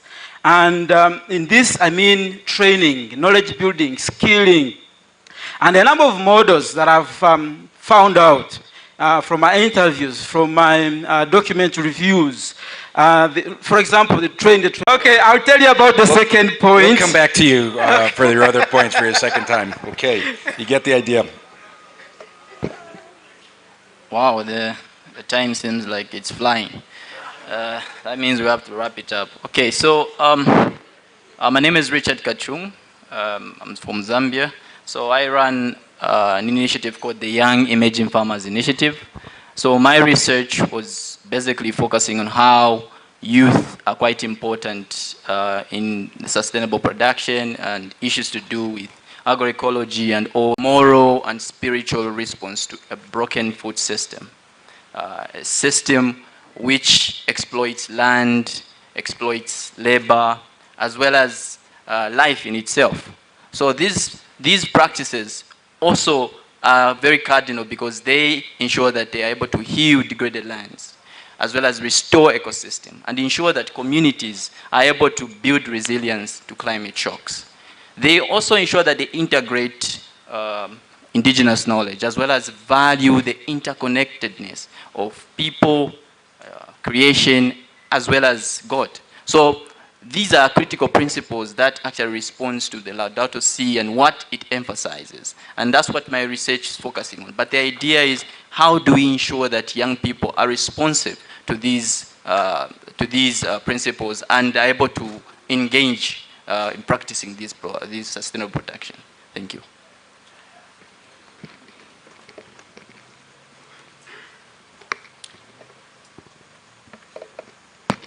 Yes, good afternoon. I'm Nicholas Mogabi, and I'm coming from Makerere University, Department of Sociology and Anthropology in the School of Social Sciences.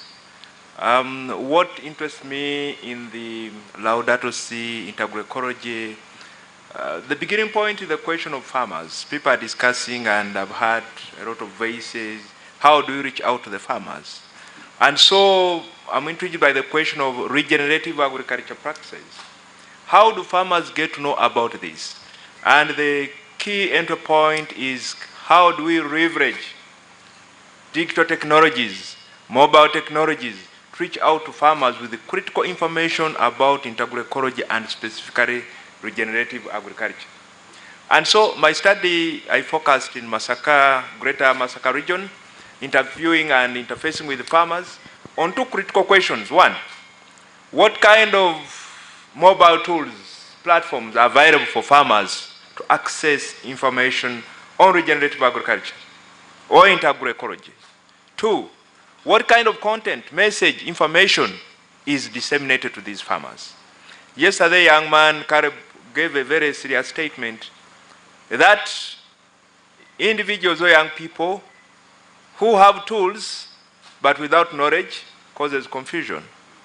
And now we have farmers who are ready to do the best practices, but the knowledge to combine with the tools is lacking. So one of the things, central points, that farmers are not farmers. Farmers are social farmers. Entangled in the structures of farmer groups, village saving associations, farmer cooperatives, and these are structures where they tend to leverage their capacities to learn from each other, peer-to-peer learning and all that. So the mobile technology, one of the issues, especially developed, and I'll be very specific on this one, NGOs, projects, donor-funded, donor-driven, was the Kulima. Kulima comes from the Uganda word to till the land, to dig. So Kulima is a mobile application which was developed to, one, disseminate information to farmers through lay extension individuals. They are not trained extension workers, but lay. So the question is, are these platforms effective? Which kind of information is going out to the farmers? Is it empowering? How about the kind of sort of overflow of information of conventional and modern agricultural systems which are being promoted vis-a-vis our ways of regenerative agricultural practices, which are more sustainable, which are environmentally friendly, which are within the farmer's knowledge of experience because of socialization. We know that these practices are possible. So my experience has shown that, yes, are we intentional to deliver the message to the farmers, the package of integraecology, the package of regenerative agriculture? And who is delivering this message? Issues of quality assurance. Youth have been talking about the digital systems, videos, and all that. One of the questions I had is the quality assurance of the messages going to the farmers, the content package. And then two, mode of delivery. How effective is it? Thank you.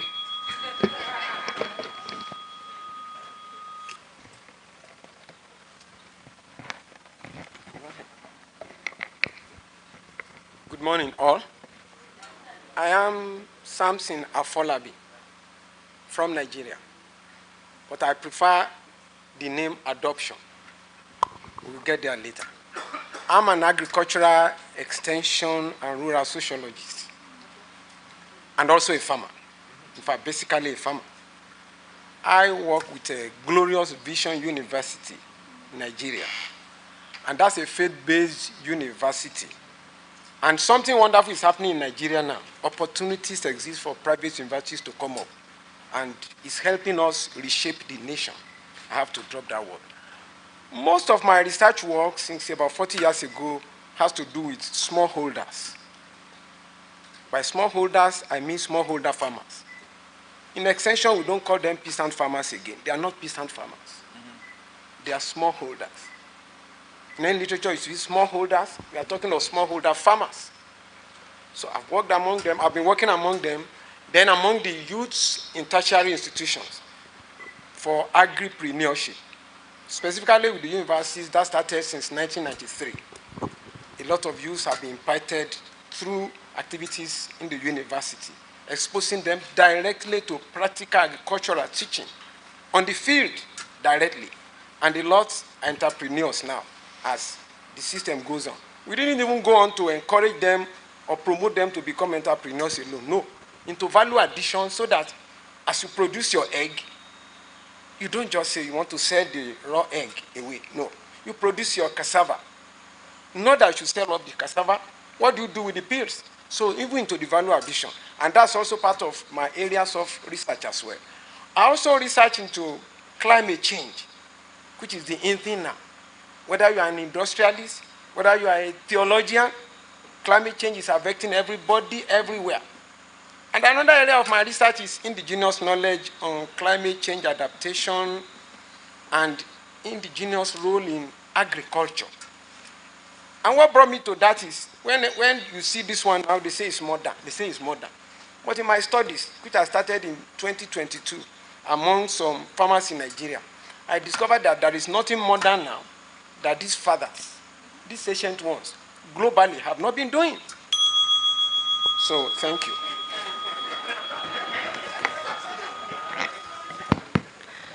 Good afternoon, everyone. My name is Amishi, and I work at the Laudato Research Institute in the University of Oxford. In relation to my research actually brought me here to Uganda, in the West Nile region, in the northern part of the country, where a lot of the refugees within Uganda live. So one thing that we might not all know is that Uganda hosts the highest number of refugees in all of the African continent. And as part of the Ugandan government's very progressive refugee policies, these refugee families are actually given a small piece of land when they come to Uganda. And that automatically makes them what we just heard about, smallholder farmers. But in the debates on agriculture, regenerative agriculture, agroecology, these people are often left behind. And in another debate, they're actually pretty invisibilized as well, which is how climate change in Uganda impacts the marginalized people within the country, including the refugees living in Uganda. So for my research, I focused on how climate change is impacting a particular group of refugees living in Palurinia settlement in the West Nile region. And I particularly looked at what the United Nations is doing about this.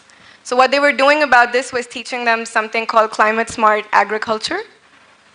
And my questions basically tried to understand, is this responding to their needs, or is it ignoring some of their needs? Is it supporting them in some ways, or is it failing to do so in some? And that is really what made me passionate about and brought me to work in agroecology, because I think what agroecology adds to the space of regenerative agriculture, climate smart agriculture, sustainable agriculture, is a focus on the people who are doing the farming and the conditions in which they are farming. So if these refugees do not have access to stable housing, despite living in Uganda for more than 2 decades or 3 decades, their ability to practice agriculture in a way that's good for the environment will also be impacted. If they live in a precarious condition, their gender relations will also be impacted by the changing climate. We heard about this on day one.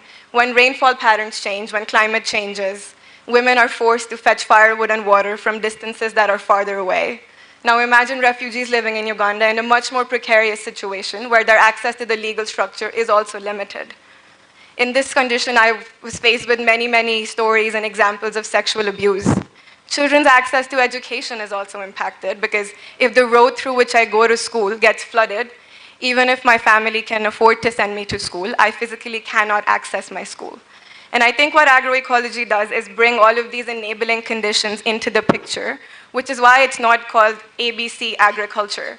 It's not just a type of agriculture, but it's about creating a system in which people can farm in a way that's not just good for them, but also good for the earth and good for the people that eat that food. And I think agroecology inherently offers us a very direct way of implementing integral ecology because it responds to the cry of the earth and the cry of the poor. Thank you. Thank you very much for my fellow panelists and our team leader and the audience. There is a lot that we can talk, but time is not our best ally. I'm Professor Charles Sechewa. I focus on agroecology research. I supervise PhD students, and I also conduct research in the area of agroecology with the communities in Uganda and Tanzania. Why am I so passionate about agroecology is that when I look at how development has taken place in Africa, I feel we have a missing step.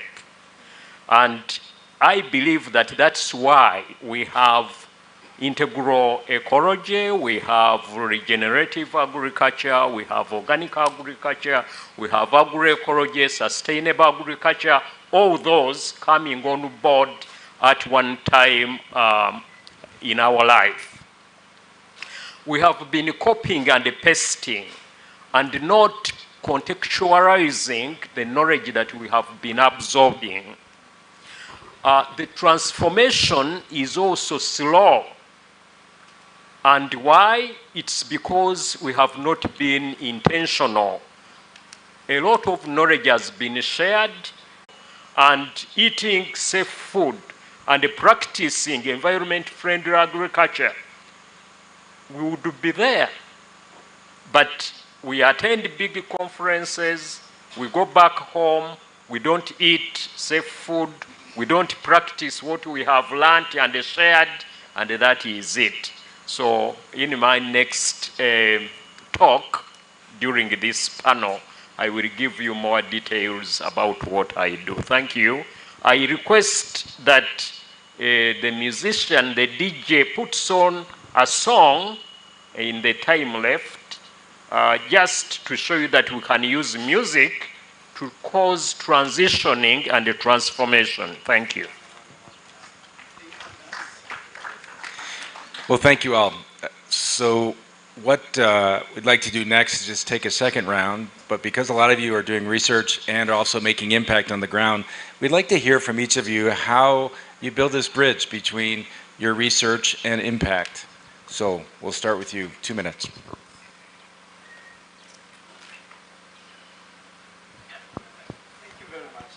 Thank you very much.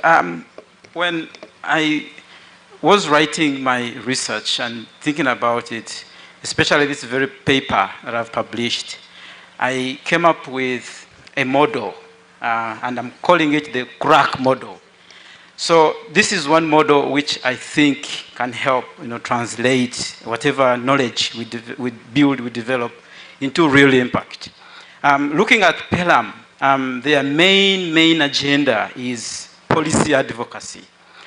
But yes, we want to advocate for better policies in terms of land access, land rights, pushing against GMOs, seed rights, climate justice, gender, influencing budgets, and pushing for agroecology strategies. But this policy advocacy has to be linked with research, with data, with evidence. And my findings show that CSOs, giving an example of PELAM, are not very strong in this area of research. And what needs to be done?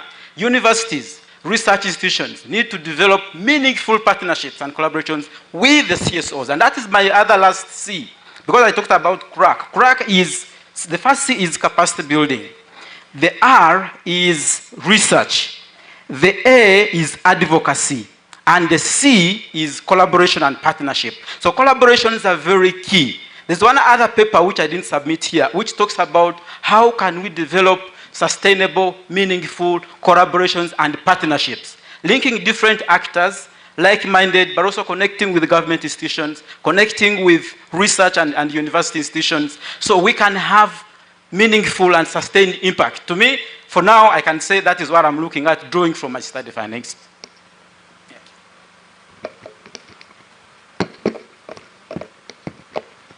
Okay, so I'm not necessarily a researcher, but I've kind of studied research. I did demography. So I think one of the things that we actually found out in our work was some of the biggest challenges young people are facing. The first thing, which is always the elephant in the room, obviously, it's an obvious case, access to credit, decent credit. We actually found out that this credit is either not available, it's not adequate most of the time, not predictable, and if it's there, it's pretty much very, very minimal and not consistent. And we also found out that most young people were dealing with serious issues, even though not majority of them have access to land, but land tenure was quite difficult, even when we claim it's easy to access land in Africa. But in my country, there is an issue of customary land, which is in the hands of traditional leaders, and there's no very stiff, very guaranteed tenure where a person can maybe have title, because we grappled, I think, with too much land policy issues. There was nothing actually in place in my country for some time. So anyone can just wake up and just chase you from the land. And if you want to invest in the land, you need to ensure that that tenure is guaranteed for you to have a trajectory that is forward thinking. Because we're talking about patience. So if you're telling me I need to wait for 3 years for my soils to regenerate, I need to have some sort of guarantee that this is the land I'll be with, so that I commit my time there. So land was also a big issue.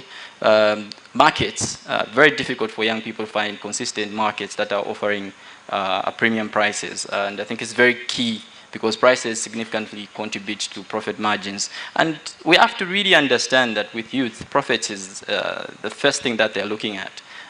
They're not looking at what we were advocating for, the environment and ensuring that there's sustainability in future. They're looking at incomes now. How am I going to earn? And that's very, very important. So yeah, I think it's something I will continue later on.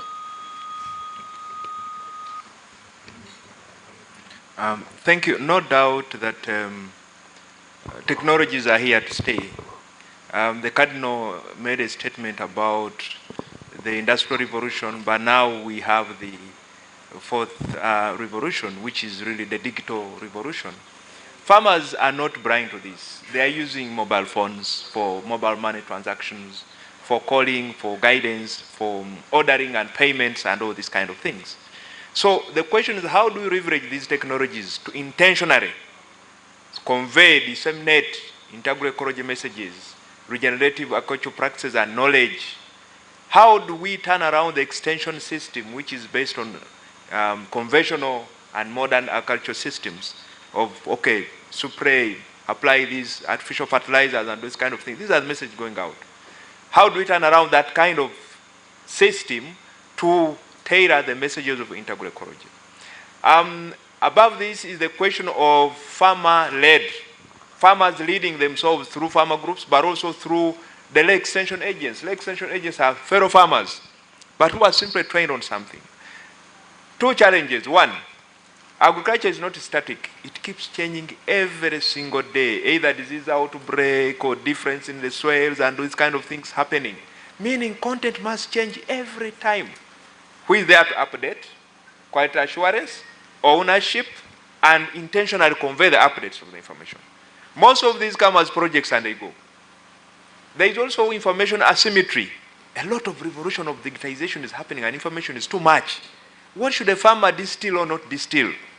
Because they are at the verge of making a decision for adoption, another thing comes. They have not adopted, but again, they think of adoption. You remember that curve of Rogers, the adoption. Some are still saying, will it work? Another innovation comes, another system comes. So the last aspect, which is critical, which somebody mentioned, how can government buy in to mainstream agriculture extension, focusing on integral ecology messages and packages? How can we turn around this? Because the government is the mandated to provide extension services. That's the mandate. These are only supporting agents as development partners. But where is government in terms of this integral ecology? Actually, this is the key message. Then lastly, okay, fine, thank you.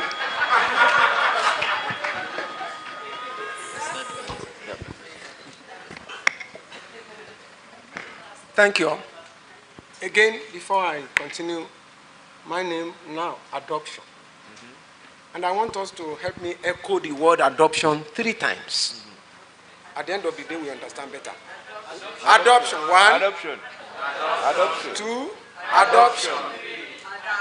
4. Thank you. I'm actually Samson. But where we are now, the palaver is adoption. In agricultural extension, we move through villages no matter your hierarchy. There was a time World Bank was sponsoring agricultural extension program in African countries. All they do is, with professors, move with us into the field. And the issue we emphasize to farmers at that point is on-hand trial, on-hand practical involvement. So the palaver now is adoption. What have we seen on Mary's farm? What have we seen in the Lazarus forest? Adoption. And there are four or five key things in agricultural extension. We call it AETA: awareness, interest, evaluation, trial. We have gone beyond trial. Now is adoption. That's the palaver. A few years ago, I got in contact with Pope Francis' activities through Economy of Francesco. I happen to be one of the participants of the Cohort 1 training in Nigeria. 10 of us, entrepreneurs, researchers, and all the rest. And thank God for Reverend Father Anselm Adodo in Nigeria. That's a Pax Harbor monastery. I think the Vatican collaborated with him. He organized that training for us, and it was a wonderful 5 days training for us. 9 others are there in Nigeria doing great things. Now, to come to my point, Economy of Francesco began to emphasize organic agriculture, things like mushroom farming, how you can plant your crops and talk about the medicinal value and all. And now when it comes to Laudato Si, and I was to be in this conference, I look around again, I see that all we are saying is to adopt. Adoption. And here we are, adopt. Thank you. Thank you for this question. This is a very helpful segue. So in terms of impact, I think it was really my research that helped me understand the value of agroecology that makes me passionate and driven about my current work with the Laudato Si Research Institute, which Peter briefly explained earlier. So we're now trying to build a map, a network or coalition of faith-based agroecology, integral agroecology actors on the African continent. And this is a way of building the kind of meaningful collaborations and partnerships that my co-panelists already talked about. Because while there are many wonderful examples, we're at one such very, very wonderful example here at BLI. We need these actors to speak with each other, to support peer-to-peer learning. Find me after this, or look for my email on the website. And I would love to work on this together with everyone. Thank you so much.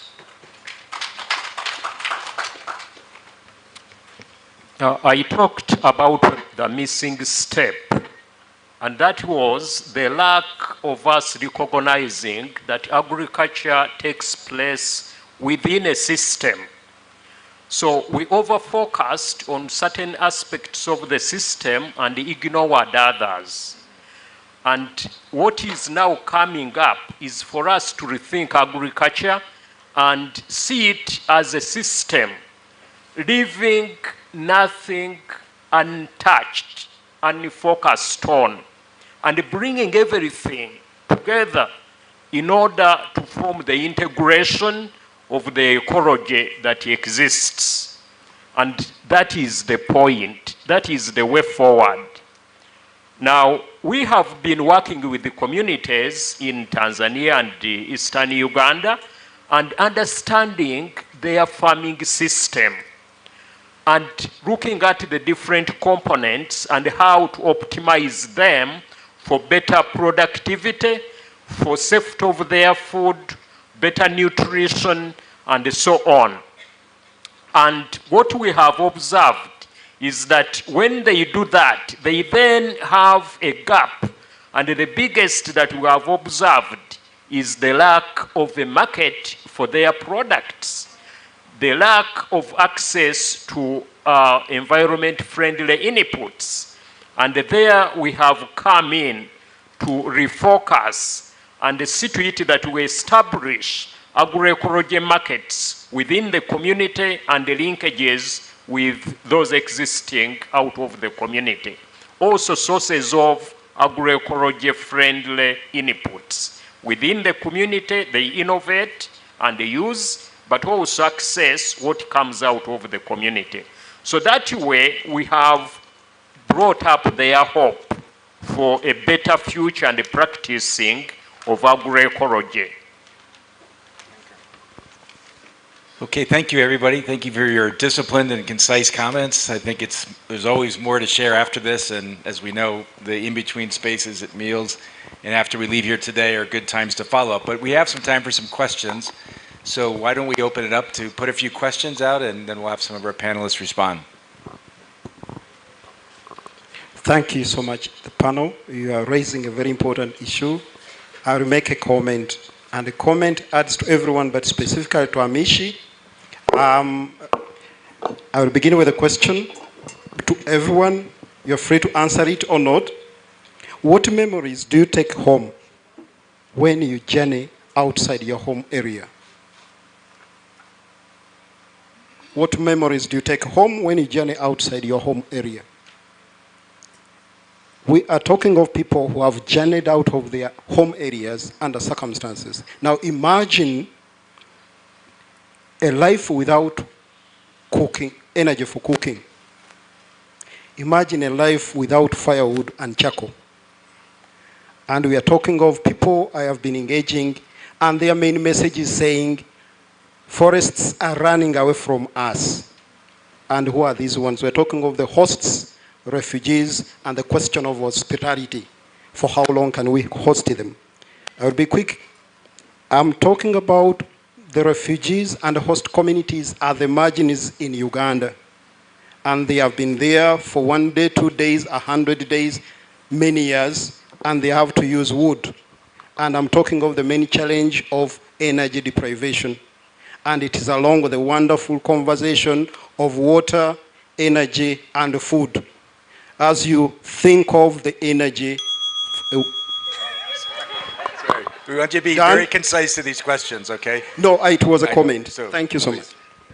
Thank you, Vincent. Yes, Father.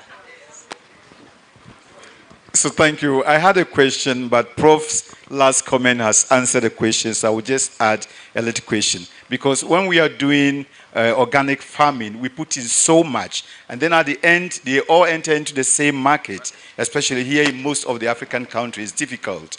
Somewhere in Italy, you have Mercato dei Contadini, which comes straight from the farmers, and the prices are different. So here, how do we create the market? I'm suggesting, you have answered the question, so my comment suggesting, especially among the academia, can we encourage them that those in academia, will you mind buying fair trade products from organic farming? And even among us religious and then the priest houses, if we can also begin to encourage buying these products so that those who are farming know that at least they will have a fair price for their products. Thank you.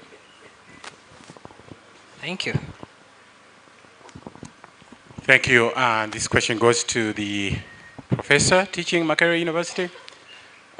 You talked profoundly about the work that you're doing in the villages and about the mobile platforms that these farmers might use or find even content that is relative to them. What are some of the support and trainings you give to these people in the villages who are most likely to have technological issues due to challenges of electricity here? We'll take one last one for now.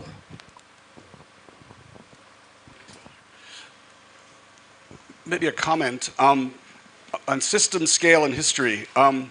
Quickly on agricultural extension. You know, Africa has been a victim of the sort of international system of agricultural development thinking because you may not realize, but in the 1980s, the United States, you know, which had been a big supporter of agricultural extension across the continent, basically sent the message to Africa that you no longer needed strong agricultural research institutions, you no longer needed agricultural extensions because the United States was going to export cheap food to the world. So the consequence of that is you don't have the infrastructure that you might have had that not happened. So this is just something to keep in mind. In terms of the system, you know, the other thing we ought to be thinking about is the agricultural economics. We haven't talked much about economics, but the whole development economics field was predicated on the idea that we transfer value from the rural areas to the urban areas to industrialize. And we've been doing that now for 75 years. And you know, we've had some success with industrialization as a way of building economies. and growth, but we've sucked a lot of value and economic value out of rural areas. But maybe now it's time to think about a more pro-rural economy and a pro-environment economy. And what would that look like in terms of the kind of research that would be supported and so forth? So for example, the whole agroecology area, it has been around since the 1980s, but it hasn't been supported by the big agricultural support systems, the World Bank, the IMF, the donors. Agroecology has been sort of seen as kind of an exotic side sort of area. And that needs to change if we want to have a pro-rural economy of the kind that we're developing here at BLI. And then the final thing I would just say is Fazal Abid from Bangladesh, who's the founder of BRAC, which is the largest, perhaps the most successful NGO in the world, has a saying which is, small is beautiful, but big is necessary. And I think what he's trying to say there is, BRAC started with very small projects in agriculture, but realized that if they were really going to make a difference in the rural areas, they had to go big. And the question is, how do you get to big? You're going to need credit, you're going to need relationships, and maybe it's not necessarily building BLI out to be an enormous organization as much as it is to think about how it can be doing systems change and doing that early by creating the kind of great example that I think we've seen here over the last few days. Thank you, Ray. So we have 4 questions right now for our panelists. The first one is really about identity and memory. What stories do you take with you on the road? Secondly, as market, how do you promote a fair trade market? Thirdly, what are some of the most helpful ways to support and train people in your experience? And fourthly, how do you help cultivate a pro-rural economy in ways that are expansive and promote growth and becoming larger? So we'll just kind of ask you to just keep your comments brief. Whoever feels that they want to respond to that, just jump in.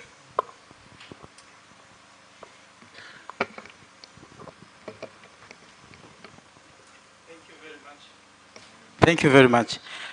Professor Charles is my teacher at the university. So, but we have had a lot of discussion. Even here, I've been talking about a lot of these things. So what I'm going to say, he might want to add as my mentor. We are now talking about agroecology, and agroecology has got 13 principles. The first principle is input reduction. And we are taking this to the idea in organic farming, that organic farming, using the principle of input reduction, should be cheaper than conventional farming. So the idea of premium markets, fair prices, organic products not being affordable, we are trying to challenge that. Because if I am improvising resources from around home, then I should do that cheaper. But what's making organic farming expensive? It is the certification process. It's because we are doing organic as a way for growing food for export, and there are standards that are making everything expensive. So if we take on this principle of input reduction in agroecology, organic farming should be much, much cheaper and affordable to everyone. That's one. Then I'll say one more, then I'll give it to the rest. Yeah, thank you so much. Yeah. Agroecology, organic farming are knowledge intensive rather than input intensive. And that means we need to put more investment in building the knowledge capacity. And the knowledge we are developing should be inclusive. We should not look at only the technical aspects, the biofertilizers, the biopesticides, soil, water, and everything. But we need to bring in the non-technical aspects in our training of organic, of agroecology. Issues of land, gender, climate, social justice, culture, integrity, values, building collectives and agency. All these have to be embedded within the trainings that we are giving. And if trainings must be sustained, okay, if I can just say one thing, we need collaboration. We need partnership. Again, thank you so much.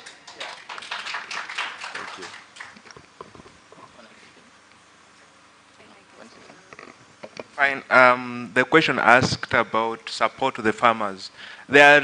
In this project, there are several layers of support, beginning with the peer trainer, who is the village enterprise agent.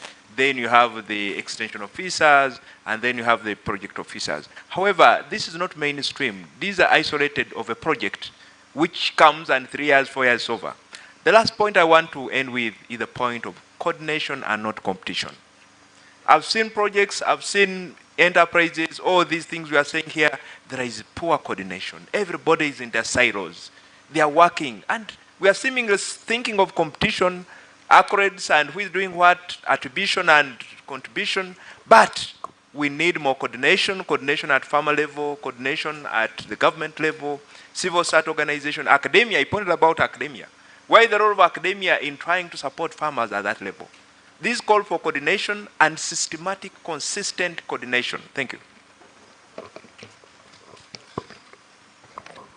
Thank you. On the issue of funding, see, I always tell anybody, including myself, the will, the intention goes before fund. Because even sometimes when the fund comes and you have not made up your mind, it's another thing. Recently, globally, external funding began to reduce. And I can remember the immediate past African Development Bank director, Akinwumi Adesina, told Africans, look inwards. Look inwards. Locally form cooperative organizations. I know a lot of youth I interact with, that's an organization in Tanzania, virtually, I don't give them money, they don't pay me, I organize virtual training for them, and we speak. It doesn't take me more than put into. So funding is good, and there are opportunities online. I want to tell you that for researchers.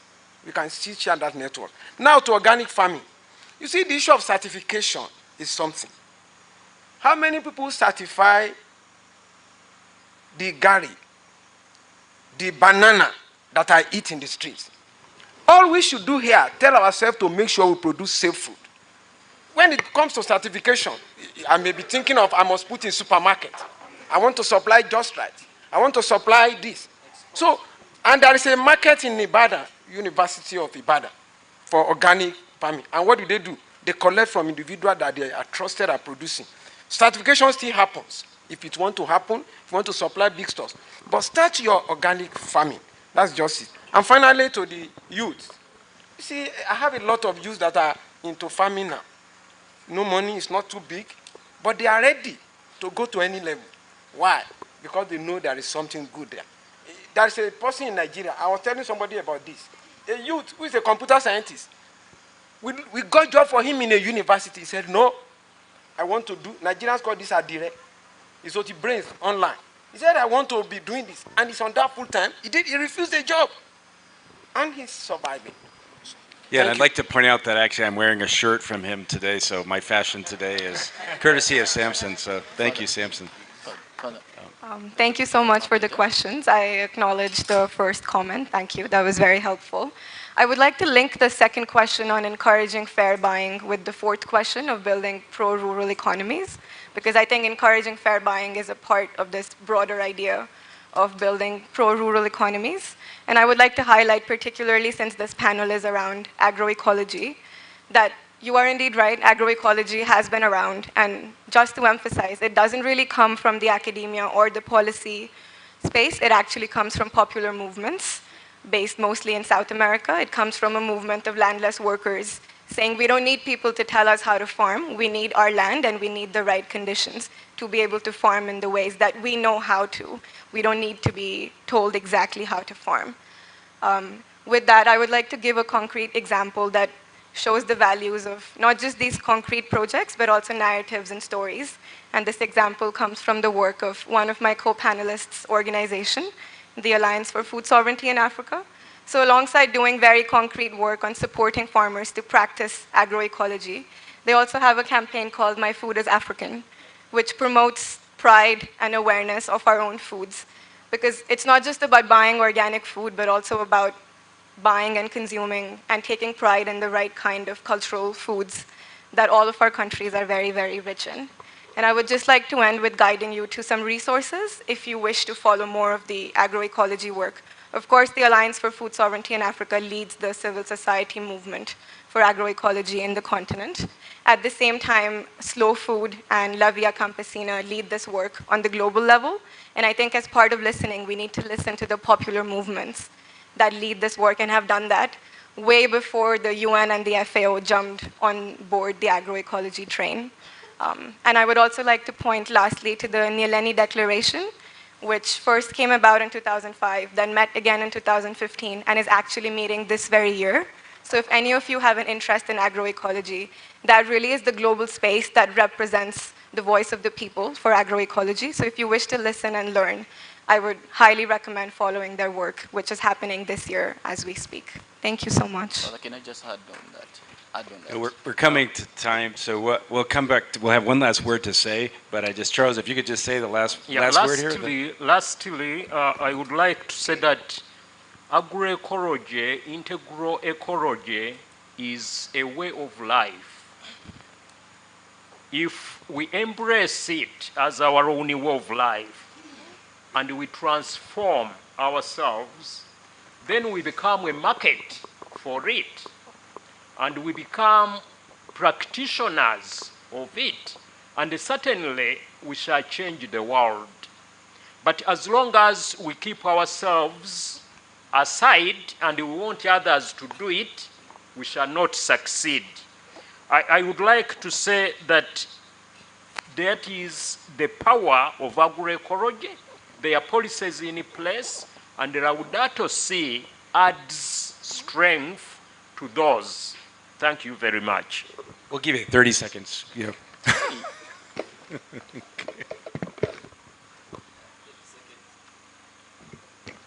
30 seconds is a bit, okay. So I think what I just needed to emphasize is what I think she said about markets. I think it's very important that we start thinking about business models, building business models around sustainability. And that's what we've been doing, engaging 50,000 young people in Zambia. I think the issue is, in as much as we are promoting sustainability, we understand the value, but if there is no value to what people are seeing, and especially young people, I re-emphasize the importance of ensuring that young people lead this process, because those are the majority. They'll get you the number for policy, and they will ensure that they will help you transform because of the innovation. For building business models is very key to ensure that even markets are actually emphasized, because we become more organized. That helps you to bargain. Because if you know, everyone understands that the food system is the only system where the buyer determines the price, which is something I don't agree with. But if we are more organized, we are able to bring in the bargaining power and ensure that we are hike the price. Yeah. Great. Thank you to our panelists. We're going to do one last exercise here before we go.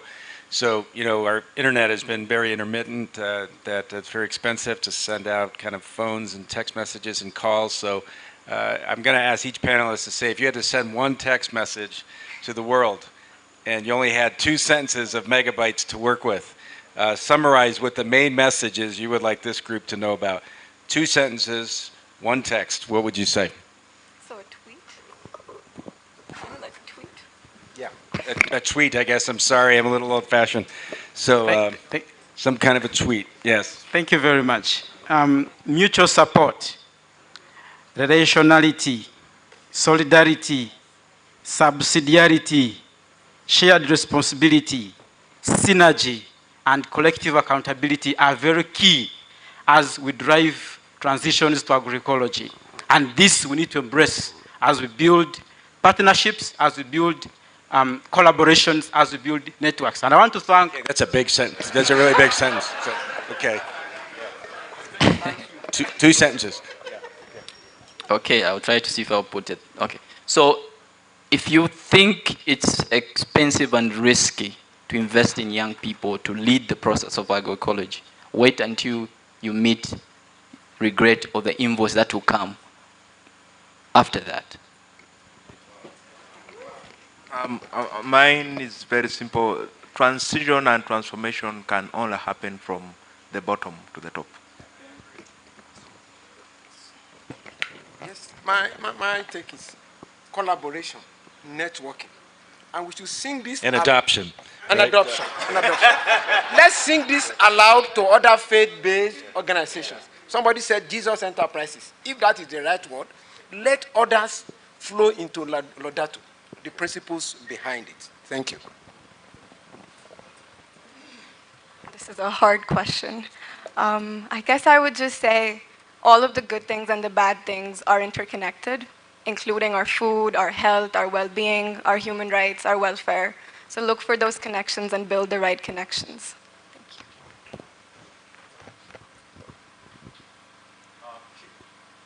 change the paradigm, transform yourself, and then together we shall cause an effective demand. Great. Well, let's have a hand for our panelists. Yes. Well, now that I have, do I have 2 minutes? I just have 2 words here. Is that what we've done today is really plant seeds. The great kind of fruit of this place is that somebody planted seeds, and those seeds have sprouted. You folks have planted seeds for us today to think about, and you've also given us questions to think about. And in the Gospels, Jesus is asked 187 questions. You know how many he answers? 3. In response, he asks 307 questions. So for every question he answers, he asks 100 questions. So we're filled with a lot of questions today, but John, the famous poet from Ireland, John O'Donohue, said the question holds the lantern. So I think I have more of a question than a statement, and that is, how do we really plant our seeds in the ground to bear the fruit of God's kingdom and really be good stewards of the earth? So thank you all for listening. Thank you for the patience and disciplined responses of the panelists, and I hand it back to you for lunchtime. Thank you very much, Father Dan.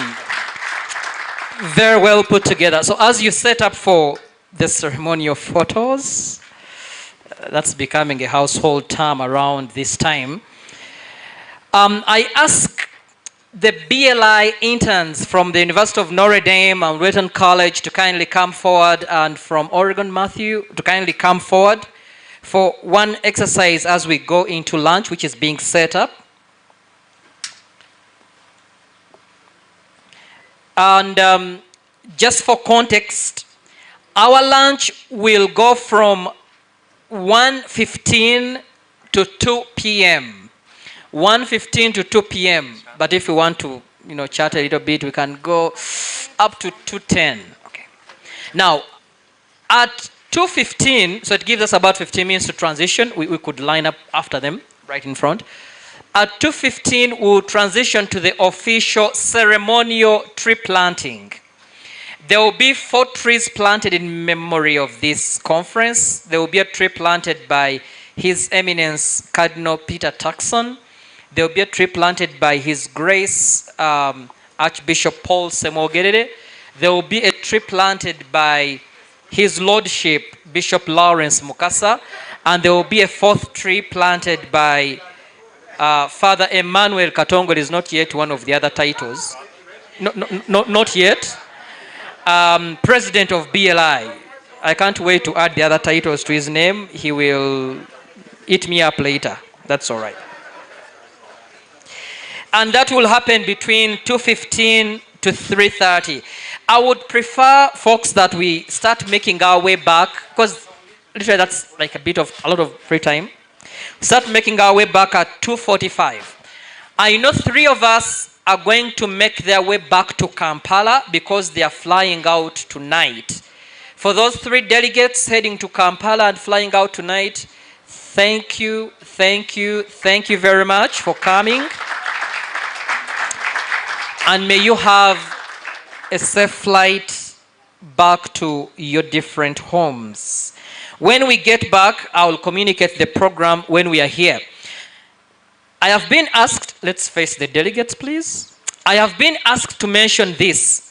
The Bethany Land Institute welcomes all people to come and join the program here. Not only from Uganda, but from the world over. So if you have folks who want to come and be trained in integral ecology for a 2-year certificate in integral ecology, you know where to send them. But also if you have folks who are interested in shorter courses, we also have those 1-week courses, 1-month courses, 6-month courses. But at the same time, if universities want to establish collaborations with BLI, that can also be arranged in some kind of internship program. Right here we have this year's interns, and on average every year Bethany Land Institute receives about 6 interns from Wheaton College. So Christina, far right, is from Wheaton College in Illinois. And let's see, so Sydney Claire and Camden are from the University of Notre Dame in Indiana. From Oregon, of course. And Matayo Sear is from Judge Fox University in Oregon. Matthew returns tomorrow. Clay and Sydney return next week. Camden and Christina are still here for 6 months. So they work with the land, they work with the animals, they make friends with those things and amazing creatures, and make friends with people as well. So they are going to lead us in the prayer before meals. And they're going to lead us in that prayer before meals in a very interesting way. 1, 2, 3.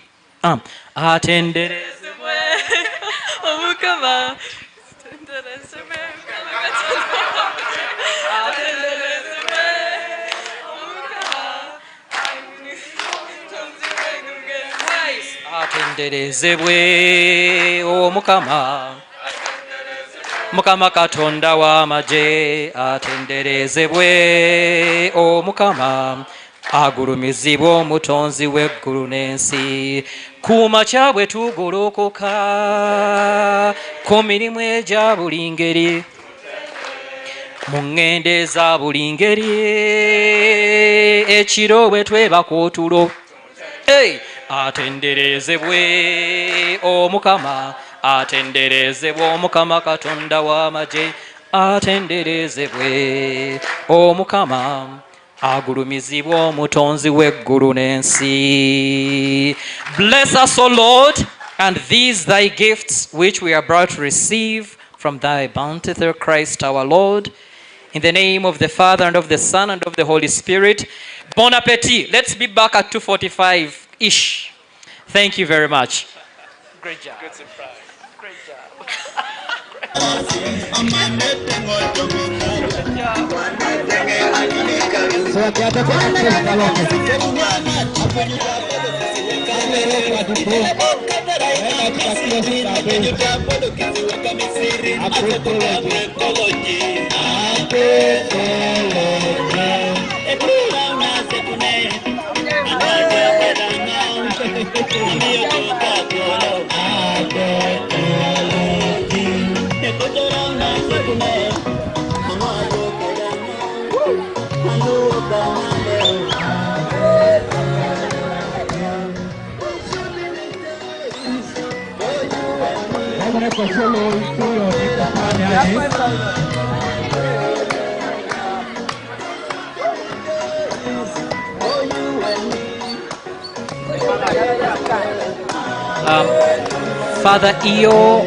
Father Eo, Samson, kindly come and give me a hand. Father Eo and Samson.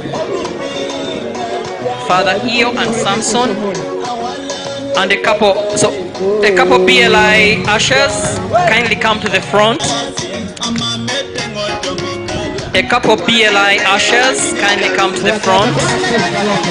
Together with Father Eo and Samson.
Zone. It's an outdoor classroom for BLI fellows who are trained in sustainable land use and ecological spirituality. They learn agroforestry, conservation, and how to integrate trees into food systems, ensuring both environmental and economic sustainability.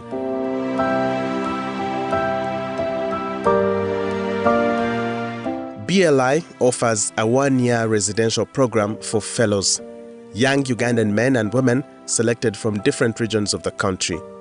The core of Bethany Land Institute's mission is the principle of integral ecology, the understanding that people, nature, and the economy are inseparably connected, and nowhere does this come to life more meaningfully than at Mary's demonstration farm, a working model of regenerative agriculture.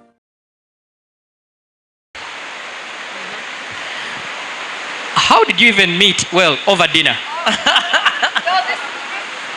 Yeah, all right, let's start here. So how did you meet Heather? Because she's such an amazing... Yeah, so I went to work in Canada, and we met. Oh, are you going to tell the real story? Yeah, why not? Yeah, we're both chemists originally, and I went to work in Canada where she was working in a lab, and we met across a lab bench. It was that romantic. What? Yeah. Across the bench? Yeah. How many of you are still searching for partners here? Who's searching for a partner here? An integral partner? Who's searching for an integral ecologist partner? Well, there is one. Anybody else? There is two. Anybody else? Only two? Wow. Only two. All right. Sit across each other on the bench. That's right. Just sit across from each other, and then it will just happen. Good. Now, what inspired you to come as a whole unit, as a whole family? Why? You got that one? Question, Father Arthur, about how we met was that my husband and I are celebrating 15 years of marriage, and we wanted this to be our gift to each other. All right. 1-5, yeah. 1-5, 15. Yeah. 1-5, not 5-0. The second reason is because in our house we talk a lot about what our the responsibility of our baptism, not just to people of our faith, but to people of every faith and no faith, both in our home country and around the world. And we wanted them to get a taste for that when they came to Africa. Amazing, amazing. Now, is there anybody who doesn't know Edward or Eddie?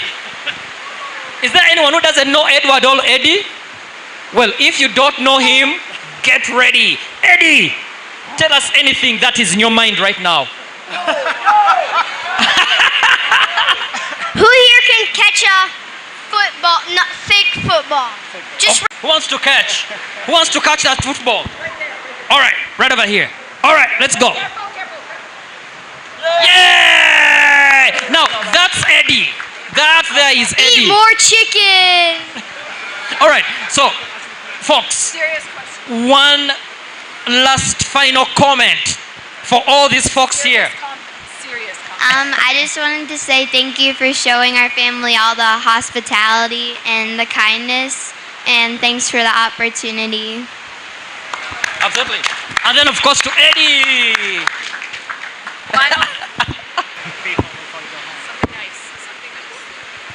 Keep your culture. Keep your culture. Woo! Thanks, Eddie. And last but not least, why choose to come with London on this trip? Well, Langdon invited me. Ah. So he knows that I've traveled a lot in my professional life and personal life to partner with organizations like BLI in Latin America and all of the Americas and Asia, and it changed my life and helped me find my God-given calling, and that's how I ended up studying integral ecology. And so Langdon knows this, and earlier this year he was reading a book series where when the kids in this family become 12 or 13 years old, they take a trip with their father. Wow. And so he turned to me this summer, I guess, and then very short. So that's why we decided to join along to listen and learn and see what this means for his life and my life and our life together. Amazing. Lyndon, one last message for everybody in this room. I really liked the food here. Everybody was so kind. The farm was amazing. All the animals, just like the way that they were able to like not be in a huge farm just packed to the gills with like dead animals is like really wholesome. And that just makes me really happy that all the animals here and all the people have a good time. Wonderful. Thank you.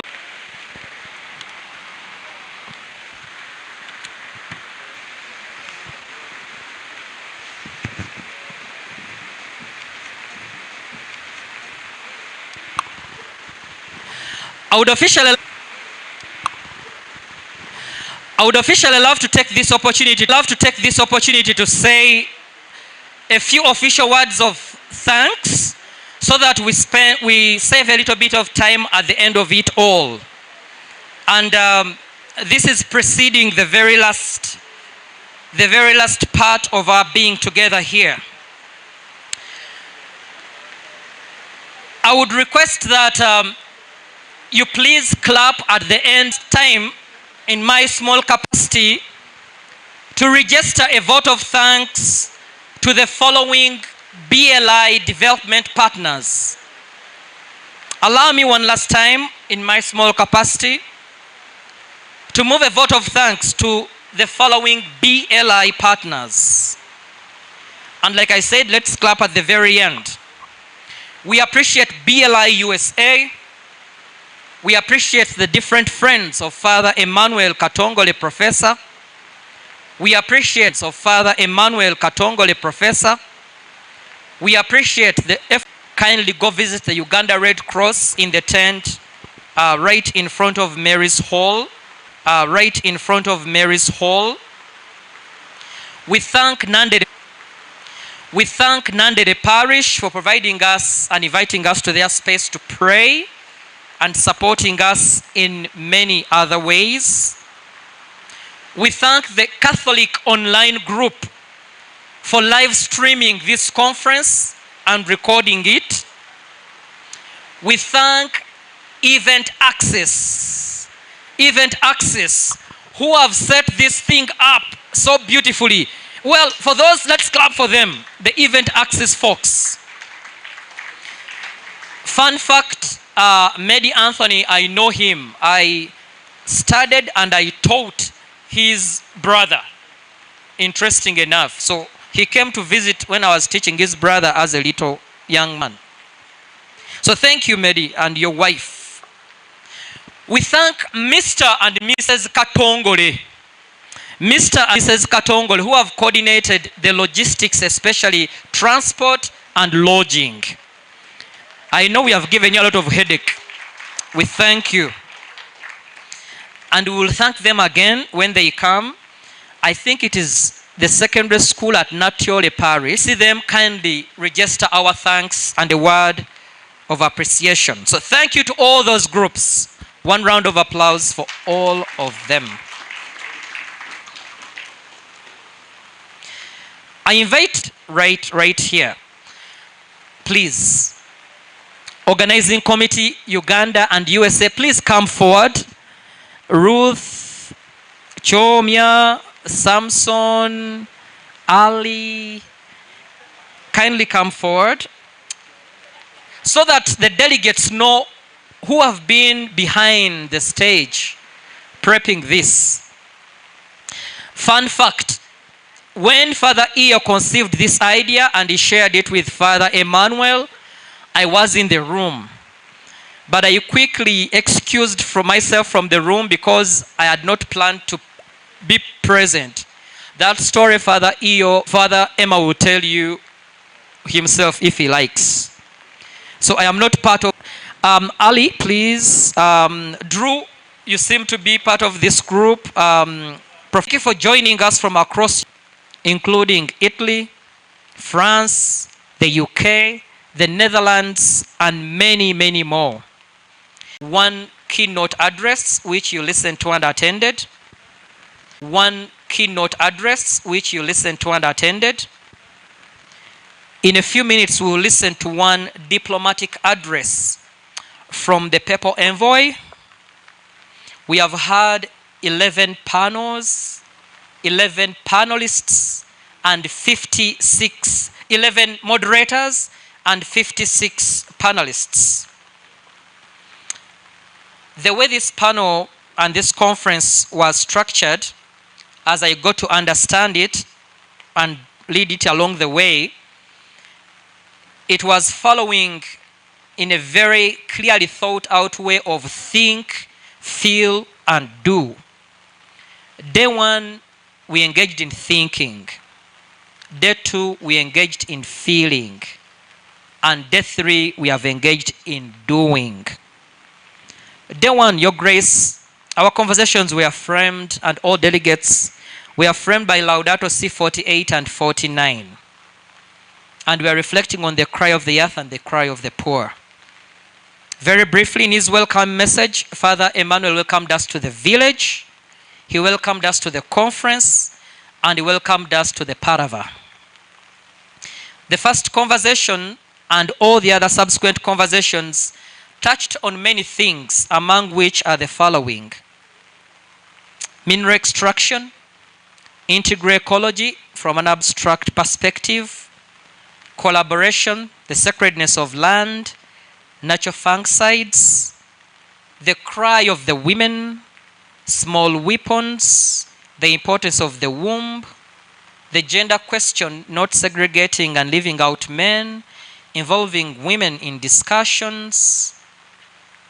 And we paused that to go to the Cardinal's keynote after conversation 2, where in addition to beautiful exegesis from Genesis, he gave us an expose of the relationship between humans and creation, where God gives creation to us as a garden, as a gift and an inheritance. The Cardinal brilliantly shared with us 7 C's that many others have added to now, but I'll keep myself to 7. You would remember, Your Grace: continuity, collegiality, conversation, care, conversion, citizenship, and contemplation. We concluded day one with 2 other conversations that touched on many things, including putting humans at the center of our work and not asking what's wrong with anyone, but what happened to them. We talked about soil health. A journalist from the UK, Annie, shared stories of her work. We talked about animal rights in Laudato Si and how that doesn't come out as clearly, indigenous communities and languages. Day 2, which was yesterday, was our feel day. And we began the day with Laudato Si 139, reflecting on ethics and spirituality of integral ecology. The plenary that set the stage was on this idea of the ecology of hospitality, turning brokenness into beauty, mutual sharing, and Christ, the leader in this mission of hospitality. The conversations went smoothly, and many things were talked about, many among which are the following. We had a little expose on the Sowing Hope project, the integral ecology from an African perspective and worldview, heard stories from Kenya and Europe, the context in which Laudato Si ought to be understood, the institution of Laudato Si clubs, peace building, culture of consumerism, the narratives in the community related to integral ecology, accompaniment, patience, what progress really ought to mean, representation of the values that have been swept away and reclaiming them, conversations with other religions, and asking the question whether our interfaith groups can improve this dialogue and drive action through theology. We concluded the day with wonderful voices from the young, talking about strategies for putting passion into action, digital communication, the practicability of integral ecology and Laudato Si, and one BLI caretaker who mentioned education without education without tools is frustration, and tools without education is confusion. Day 3, Your Grace, which we have partly attended, we have been driven to go do. And our framing text came from Laudato Si 111. Our overarching objective was lines of action and sources of hope. In the plenary, Mr. Kula Sylvester, program manager, he talked about the different lines of action and sources of hope. He talked about the 3 H's of integral ecology: the head, the heart, and the hands. He talked about the ray of hope. He talked about the Laudato Si mantra of start small, start well, and start now. Today we only had 3 conversations, such that we keep this evening and afternoon for concluding remarks. The 3 conversations touched many areas and of expertise, among which were the following: Kids for Climate Action, Laudato Si taught in colleges, creation as a song of God, of course, quoting our celebrated doctor of the church, Augustine, a call to act now and to start with us. Different organization leaders talked about their work, their what, their why, and their how, and different examples from the world over. Initiatives for food security and agroecology and sustainable agriculture were discussed. Agriculture's food system and markets and inputs was very well elaborately discussed. And one amazing key takeaway that were made to reply many times of adoption. In case, friends, you didn't know what I was doing, I was kind of giving you a summary of what we have done the last 3 days. So in case you missed some notes and much more. Everything we have discussed here is going to be compiled and presented to us in a publication. I would love to pause here and see whether Professor Drew McAntonio is here to come forward and talk about how this work is going to move into publication. Oh, he's still outside. As he comes, part of the continuation of this work and what we've discussed is in the Sowing Hope project that Father Eo in a minute is going to come up here and talk about that project and the working group at the University of Notre Dame that can act as a convener for all of us here to keep this discussion going.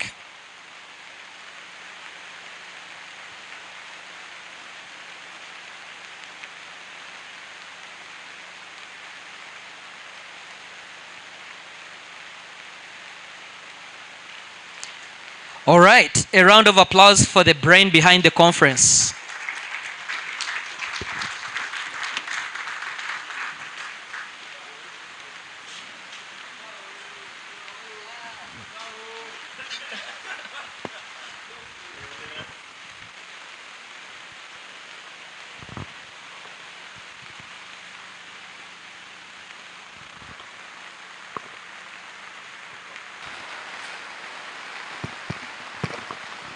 Your Eminence, Your Grace, Your Lordship, I will speak briefly for just 5 minutes. I hope that Father Katangole will continue from where I stopped. Yesterday I was supposed to do a presentation on the Integral Ecology Working Group at the University of Notre Dame, and that's an initiative of the co-founder and president of Bethany Land Institute. The Integral Ecology Working Group is a platform that provides an opportunity, an avenue for scholars, but also for practitioners of integral ecology to come together. In these past 3 days, we have been hearing from scholars, people who are doing academic research on integral ecology. What's this new concept that has come to us, popularized by Laudato Si? And what are the results of the research that scholars, academic scholars and researchers are publishing, are finding in terms of their engagement with this concept, and how is it related to other concepts within Catholic social ethics? So we have scholars who are part of this working group, but we also have practitioners in the field, people who are actually doing the work on the ground as far as integral ecology is concerned. And there's no better place to see how to bring these two groups together, scholars on the one hand and practitioners on the other hand, together to converse and to share meaningful ideas, but also way forward in terms of promoting and furthering this idea of integral ecology that Pope Francis has left for us as an everlasting memory. So at the University of Notre Dame, in January last year, under the Kellogg Institute, if the PowerPoint can come up, that will be helpful. But under the, that's not it, but it will come up. Under the Kellogg Institute for International Studies, the Integral Ecology Working Group was started in January last year by Father Emmanuel Katangole, who is the chair of this working group. And a number of the scholars on the University of Notre Dame here have actually made presentations at that working group. Drew McAntonio, Ryan, Sister Damien Marie, Father Katangole, I have made presentation. A number of people, Sean has made presentation. So what I want to do is to just put it out there that there's something that is being done at the University of Notre Dame to help bridge this gap between scholars and practitioners. And so this is the brainchild of Father Emmanuel Katangole. But what I'm doing here is an invitation to let people know that such a working group exists, and that if you want to be part of the working group, that would be quite interesting because it provides an avenue for carrying on this conversation going forward. So if you are interested, we have your emails. We will send you information. If you're interested, sign up. We usually meet during the fall semester and the spring semester, and our meetings hold fortnightly, every other week. It's usually from 12 to 12:30 to 2 p.m. Eastern time, which in this part of the world would be towards evening of the day. So just to let you know that something like this exists, and that if you are interested, that's an avenue to remain connected to this conversation going forward. Of course, I imagine that when Father Emmanuel Katangole comes forward to talk, that will also be an idea that he shares going forward. So thank you very much. Thank you very much, Father Emmanuel. A couple of folks were asking, well, thank you for introducing everyone else. Who are you? Well, I am me. My name is Arthur Joseph Sembaja. I am a Catholic priest from Uganda. What's my role? I do anything Father Katongole asks me to do. I am his handler. I am his handler. Anything he asks me to do, that's all about me there is to know, seriously. We are going to conclude this conference in 5 ways. Number 1, all the beautiful presentations and the papers you submitted are going to be published into something that you can always refer to and add to your library. We are going to open it to all of you, and everyone who shoots up their hand will receive 1 minute to talk about what they intend to do, with who, where, why, and how. So think about it as an individual statement from this conference. In case you don't have one yet crafted, that's all right. But those who have one crafted will pass around the mic to hear what next, what we intend to do, with who, where, how, and why. That will be the second lap. The second lap towards the closure will be Father Emmanuel Katongole, our arch host, coming forward and casting a vision for what has begun here, but actually already began at the beginning of this institution and at the promulgation of Laudato Si. Then the Vatican envoy would have loved to be here with us. He's not. He sent a video message which we ought to have concluded our conference, but we will watch it, after which the Archbishop Metropolitan of this Kampala Archdiocese will conclude with closing remarks, a blessing, a prayer we will all say together, and a ceremonial photograph for all of us. So Professor Marcantonio, kindly come forward, take us through the first lap of the closure.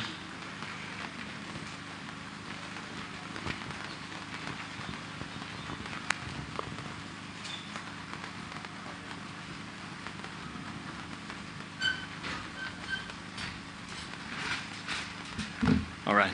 AJ is definitely underselling his role here. So I am going to ask everyone if you could give one more round of applause for the gentleman sitting there who came at the very last minute to support everyone.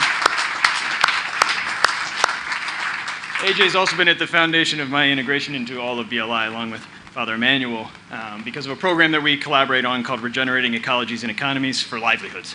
But that's a whole other story. What I'm going to talk to you about is the volume that will come as a research output of our experience here.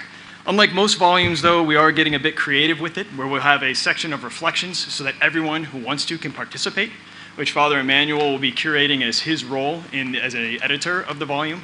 I am also one of the editors. I'll ask Heather Foucault-Cam to please stand. Heather is our managing editor. You will receive several more emails from her and nudges as necessary.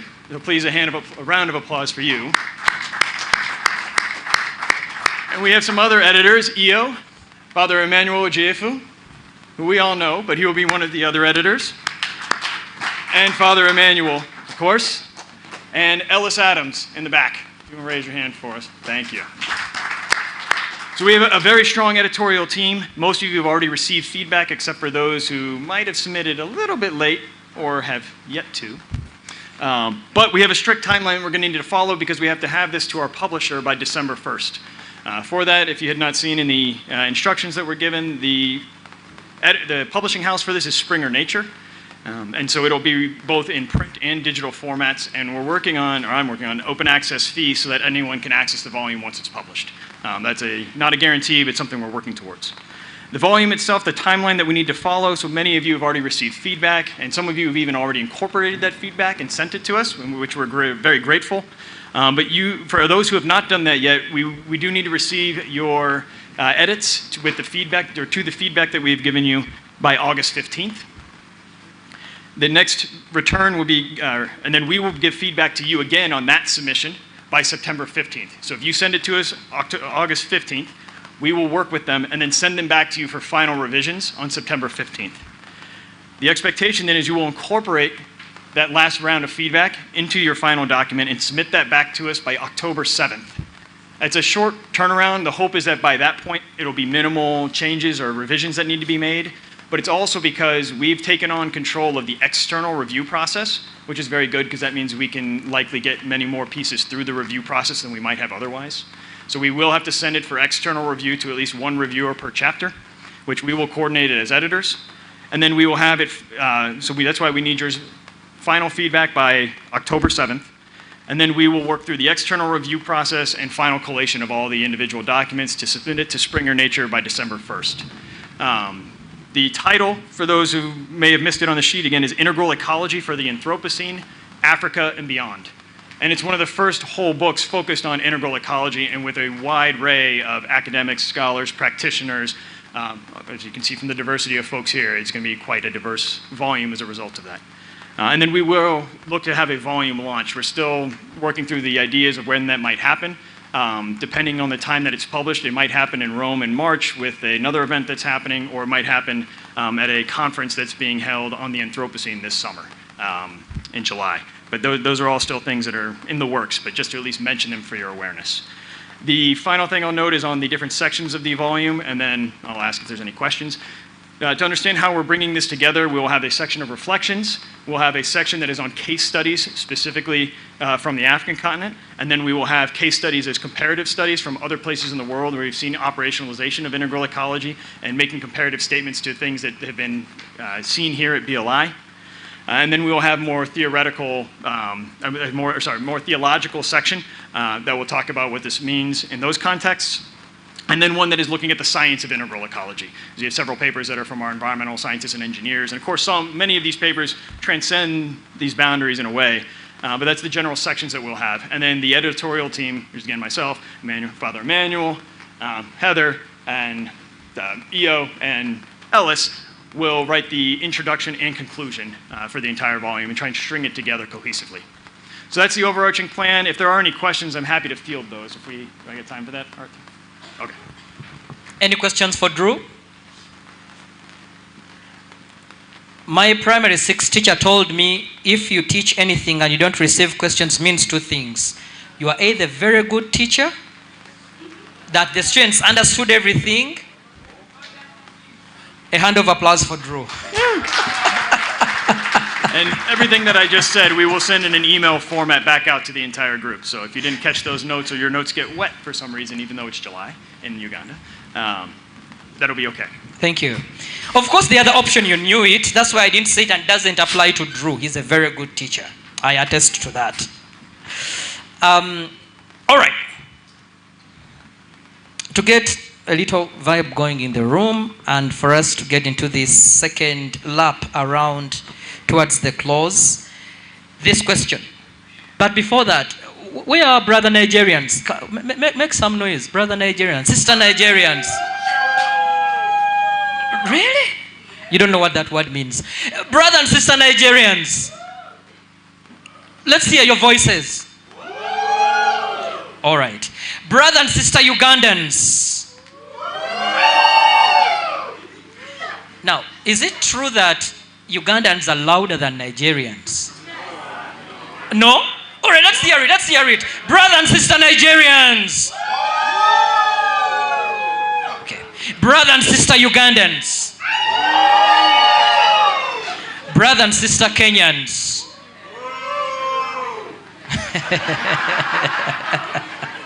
All right. So someone said that brothers and sisters from the US don't know how to get excited. All right, brothers and sisters from the United States of America.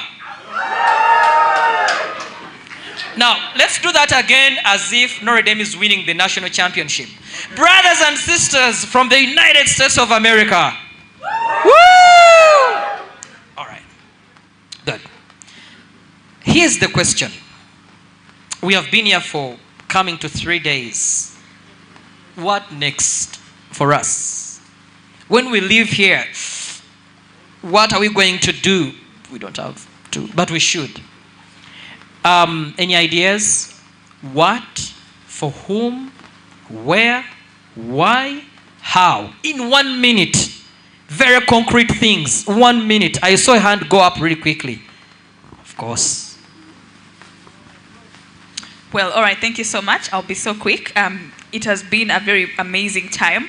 And it has been a very great season of the year, especially us coming together for 10 years after Laudato Si. Where is Africa? So first, I'm representing Laudato Youth Initiative, but of course, I also got a lot of sisters here from different organizations. So what we intend to do, one, we are committed to strengthening a network of Laudato Si clubs across schools, universities, and then dioceses, parishes, and communities, and we intend to empower more young people for climate action. And then in collaboration with BLI and partner institutions across the country, we will continue to grow and support these clubs as hubs of learning, leadership, and local impact. And then besides that, looking ahead, we will strengthen our next Laudato Si Green Festival, not only as a joyful celebration, but as a celebration of faith and ecology. And together, we will uplift the youth and community voices to share powerful indigenous ecological stories aimed at inspiring climate action, this gathering will be more than a festival. It will be a demonstration of the science and art of uniting communities for climate action. Thank you. Thank you very much. Thank you. My name is Dorothy. What I intend to do, I'm a missionary childhood animator in Kampala Diocese. I would love to see a possibility, together with the fellow mission animators, that we impact the values of Laudato Si in the children during mission animation. We have one of the tools, the missionary rosary, that we use when the children are praying for fellow children in the world. Would like that when we are praying for the needs of fellow children in the world, then also we are letting the children know that their choices about ecology affects all the other children in the world, so that together we build that one faith of Laudato Si and mission animation. And also to collaborate with the others. I've made some friends around to see the possibility of having a curriculum in the African context for Laudato Si, for the children. Why do I say the children? Because we shall have the youth who are more empowered in Laudato Si, and also the adults, still through the mission from Holy Childhood to St. Peter's the Apostle, then to PMU and to POF. And also to create Laudato Si games that the children can. Of having all stakeholders together from different dimensions of the integral ecology to talk about issues and the solutions. So therefore, through this example that we have had, so our movement will be consolidating voice of actors, especially faith actors, religious, from congregations, from different countries in Africa. I think there was a question also in the morning talking about lack of representations of congregations and other religions, but I know that a lot is happening. Spiritual movements are doing a lot. All these groups and the voices and the initiatives, Laudato Si movement will be coordinating under at least one initiatives, because we cannot do everything alone. But at least I have noticed that there is a need also of giving a focus to advocacy, especially on the aspect of energy transition, so that it can contribute, as others will be doing agroecology, the energy transition can contribute also for Africa development and also achieving climate justice and the livelihood for communities. Together we shall do it.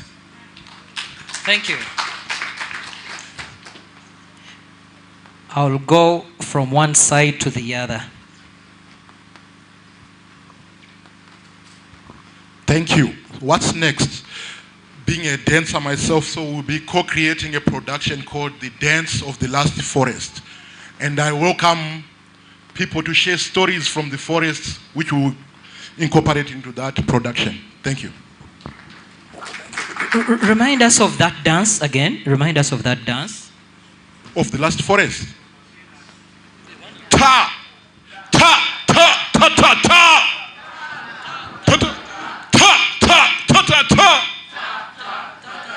Thank you. Boy, then I will have hopefully we don't have any more ideas back here. I don't see any hands back here, so I'll move towards the front and start with this side and come to that side.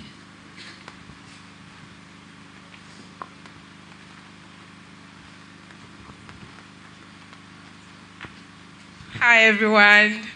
I am not a Catholic, but I promise you, my school gardening is moving with Laudato Si, and Ghana is going to hear us louder. Thank you.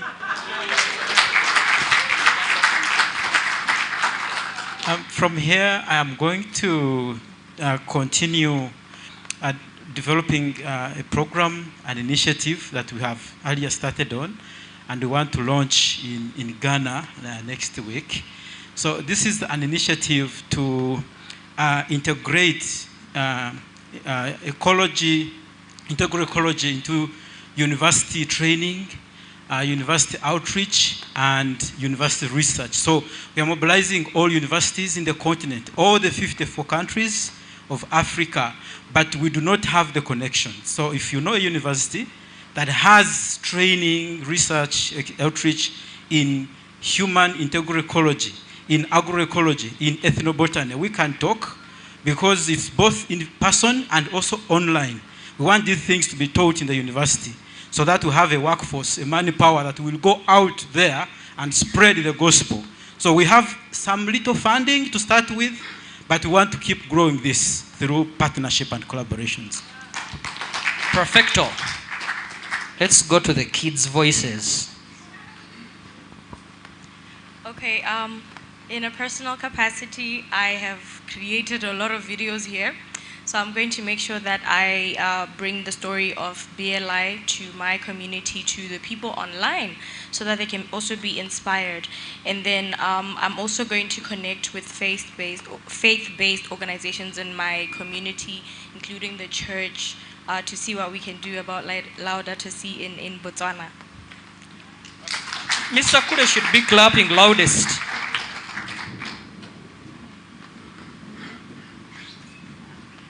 Good afternoon, everyone.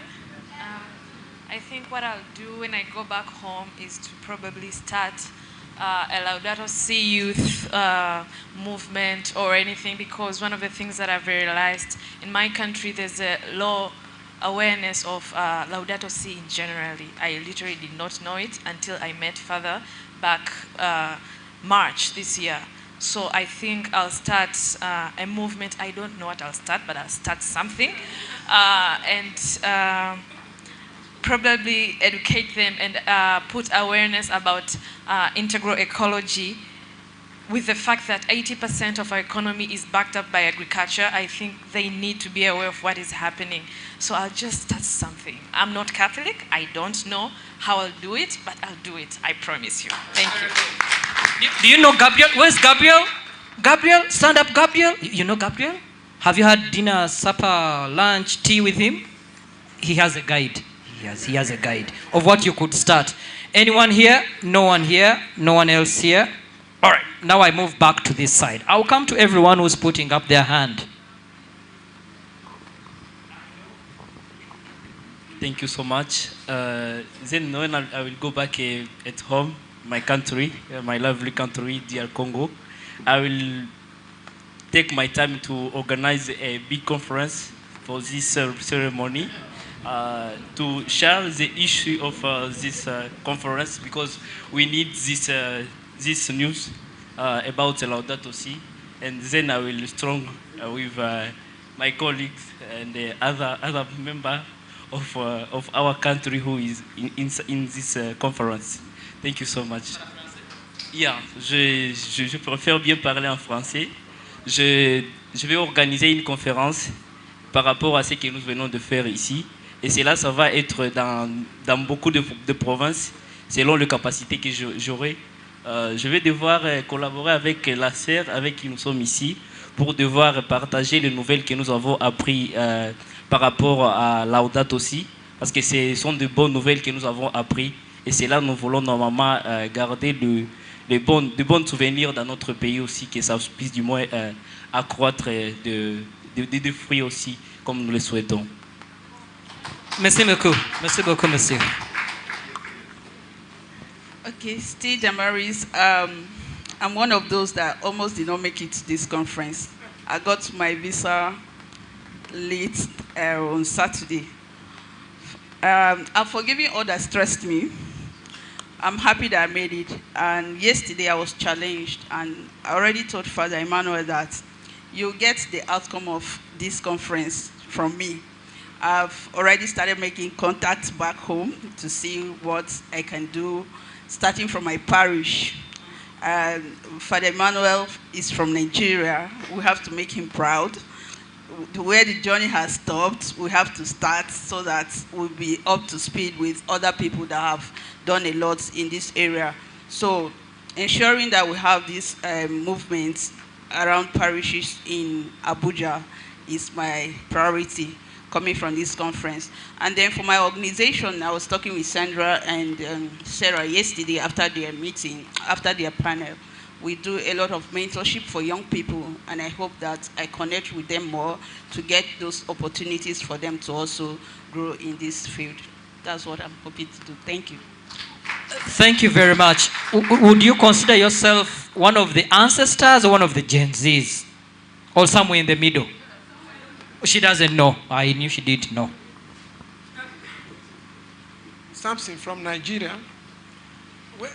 Economy of Francesco group, we already exist. Now we will build on this with core academics that we come together from Nigeria. Initially, we've been doing training for others as we have been trained. Then there are key Catholic agencies in Nigeria.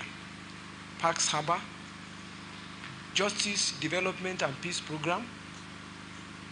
There are several of them. We will link with them, ask them Laudato to see where I have regretted more if I didn't give them that tough time and I missed this. In short, for the whole life, I wouldn't have forgiven everybody. So I'm sorry, I apologize for all the stress, I'm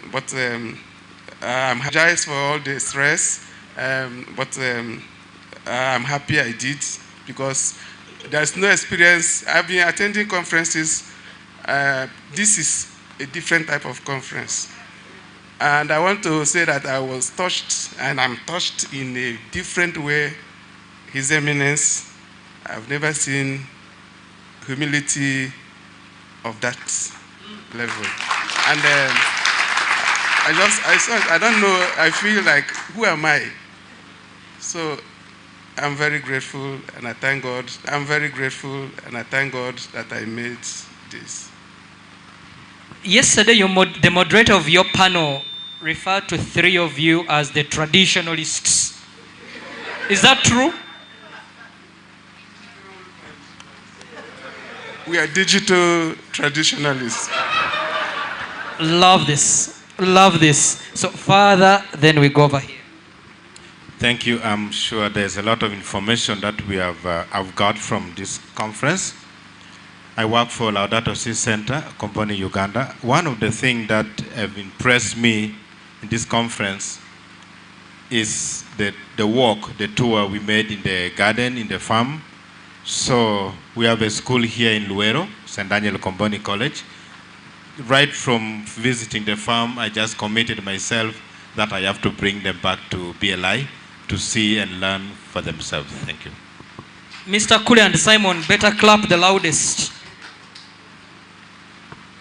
So, Tine from Nigeria. First, I align with other colleagues who are going to work to improve on Laudato Si movement building. For us in the Catholic Diocese of Makudi, I'm also not a Catholic, but I do a lot of work with Catholics a lot.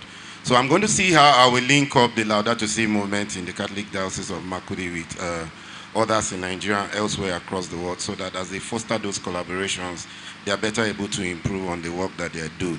And on a personal note, I'm developing a curriculum, and I'm very happy to work with persons who would want to work with me to develop curriculums with which we can better communicate climate change to children, very importantly, but especially decision makers, so that we can address that knowledge gap and get people who are in charge of the money spending lots of money on addressing climate change. Then finally, I was wondering if the BLI will be disposed to sending technical support to places like Nigeria and elsewhere to support with setting up of 1 acre farms. I'll be very delighted to see if there is a possibility that that can happen. And finally, the traditional aspects of St. Mary's farm there. I just finalized a project with Global Environmental Facility where we are working with traditional medicine practitioners to standardize traditional medicine practice. And I'll also be very happy to see how we can foster collaboration in regards. Thank you. Thank you. See Professor Sechewa talk to Mr. Kure Sylvester. Those are your best friends for your ideas. Thank you. My name is Alfred Okumu. I work with Laudato Si Center, Comboni, Uganda. This is a commitment we are making. One is influence policy on waste management, fossil energy. It's something we shall commit to. Then secondly, we shall continue with the tree planting campaign. We as an organization, we gave ourselves a task of planting 10,000 seedlings. As of now, at least we have moved a step of 3,000 seedlings already planted, and we are monitoring this carefully. Lastly, our Laudato Si Center Comboni, Uganda, we will be organizing Laudato Si Symposium come this year in October, and I want to invite you to come and attend. And in case you're from out of Uganda, you can still contact me and see how we can link up for you to be part of this symposium come October 2025. Thank you. Thank you very much. Yes, Professor. Thank you very much. Very interesting. A lot of insights. I've learned a lot. Yeah, a lot of insights. I've learned a lot. But one thing I'm going to do is for more collaboration with the male gender. Because when a woman cries, I think a man cries more. So that's why I'll forge for more collaboration. And together we'll do something, and the earth will stop crying. Thank you. So Dr. Mugabe supported that point a lot, and I said, man, chaka bamukabya. Is when a woman cries, the man cries more. So he supports that. Any other ideas before we bring this home? One last one from Annette Nanono.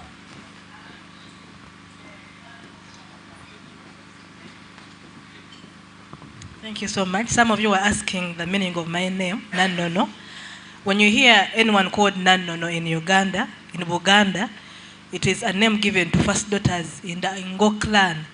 Ingo is leopard. So I was born a leader. So what I'm going to do from here, I am going to, first of all, I've already consulted some of the BLI staff to give me a caretaker to go to our farm in Masaka and do a 2 acres demonstration at the farm. So that way, BLI will be reflected even in Masaka Diocese. And Laudato Si will be proclaimed more. Thank you. This is serious. Victor, lastly, unless there is someone else. Oh, yes, Paulo. Thank you so much, Father. My name is Victor Arimpa. 10 years after Laudato Si, it seems to have been a long journey, but I want to assure you guys that it is just a beginning. So as a content creator, on behalf of VLAN TV, what we intend to do after 10 years is to see that Laudato Si is known everywhere, because I believe many people are still behind. They don't know what is going on. So climate change awareness needs to be done in a strong way. And I call upon my fellow youth to continue the work we are doing. Yes, thank you so much. I hope you don't consider us ancestors. Thank you, Paul. Mine is going to be continuity, collaboration, and adoption. Thank you. What a beautiful way to end this. Continuity, collaboration, adoption. Thank you very much. My name is Leonard Katongole, in charge of the logistics. My takeaway is ownership.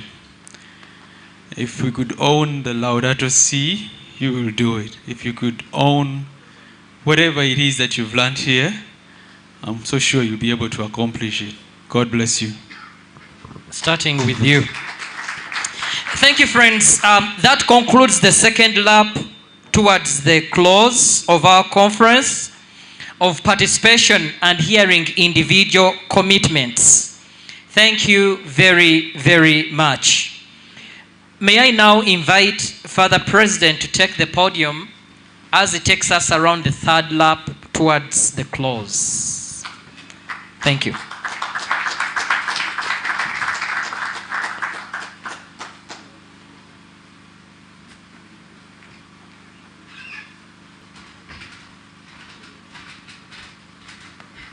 Thank you very much, Father AJ, for giving me this opportunity. He introduced himself by saying that he does whatever I ask him to do. Can you please bring me a glass of wine here?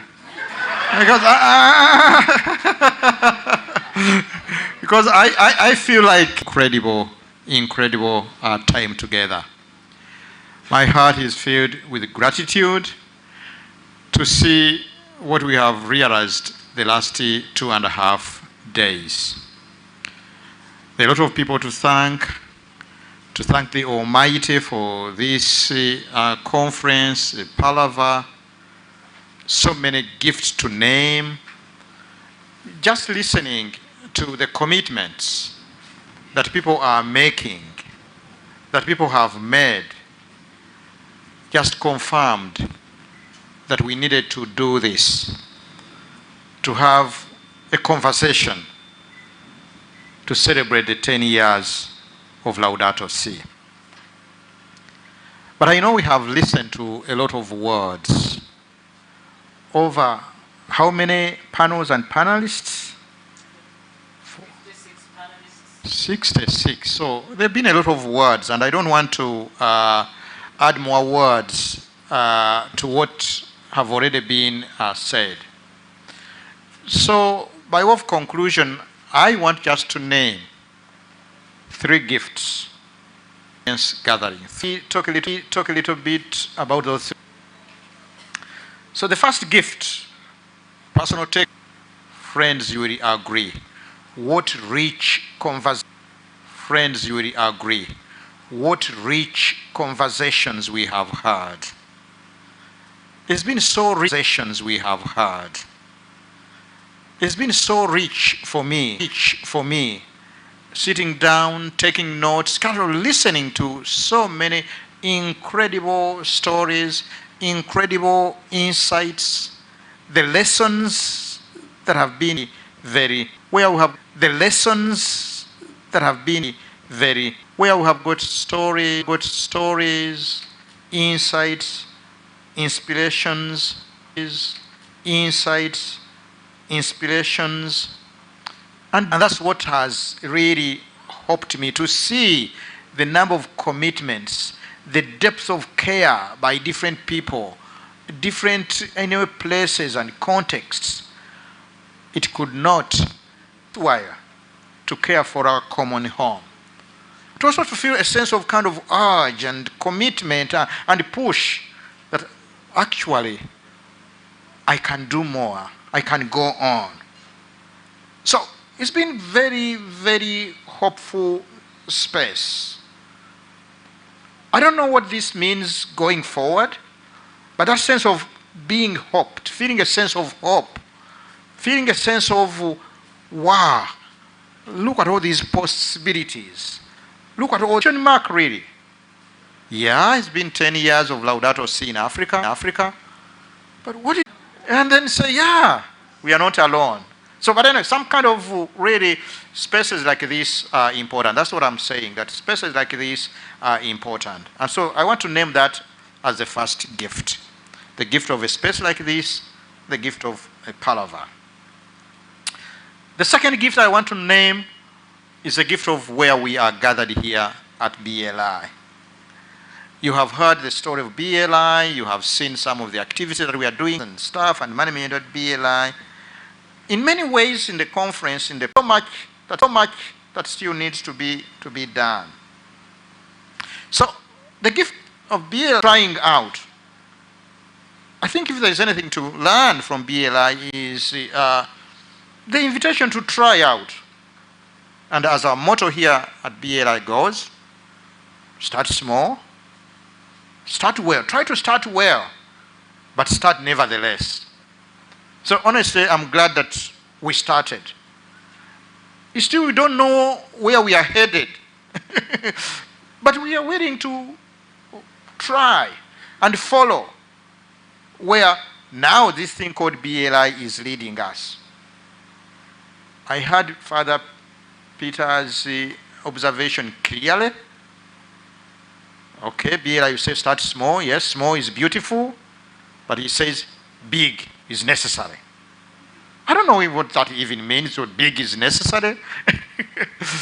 But the question of trying, we see. Now for us, big is, for example, the next stage is this integral ecology development parish model. Ecologies, regenerative economics, and livelihood. Again, we are building the bridge actually as we are walking it. It's not that we have a blueprint, but we are calling people, we are calling the leaders of the parish, Father Jog and his team, say, okay, what would we do if we try agroforestry here? And all of a sudden now we find that, and we didn't know this, that now we need a circle, a savings and credit organization for our caretakers. And so we set that in place, we created that. Now I'm hearing from the leaders of the parish and so forth that, well, you know what, we need a marketing cooperative. How that is going to look like? So there is this kind of constant really journey.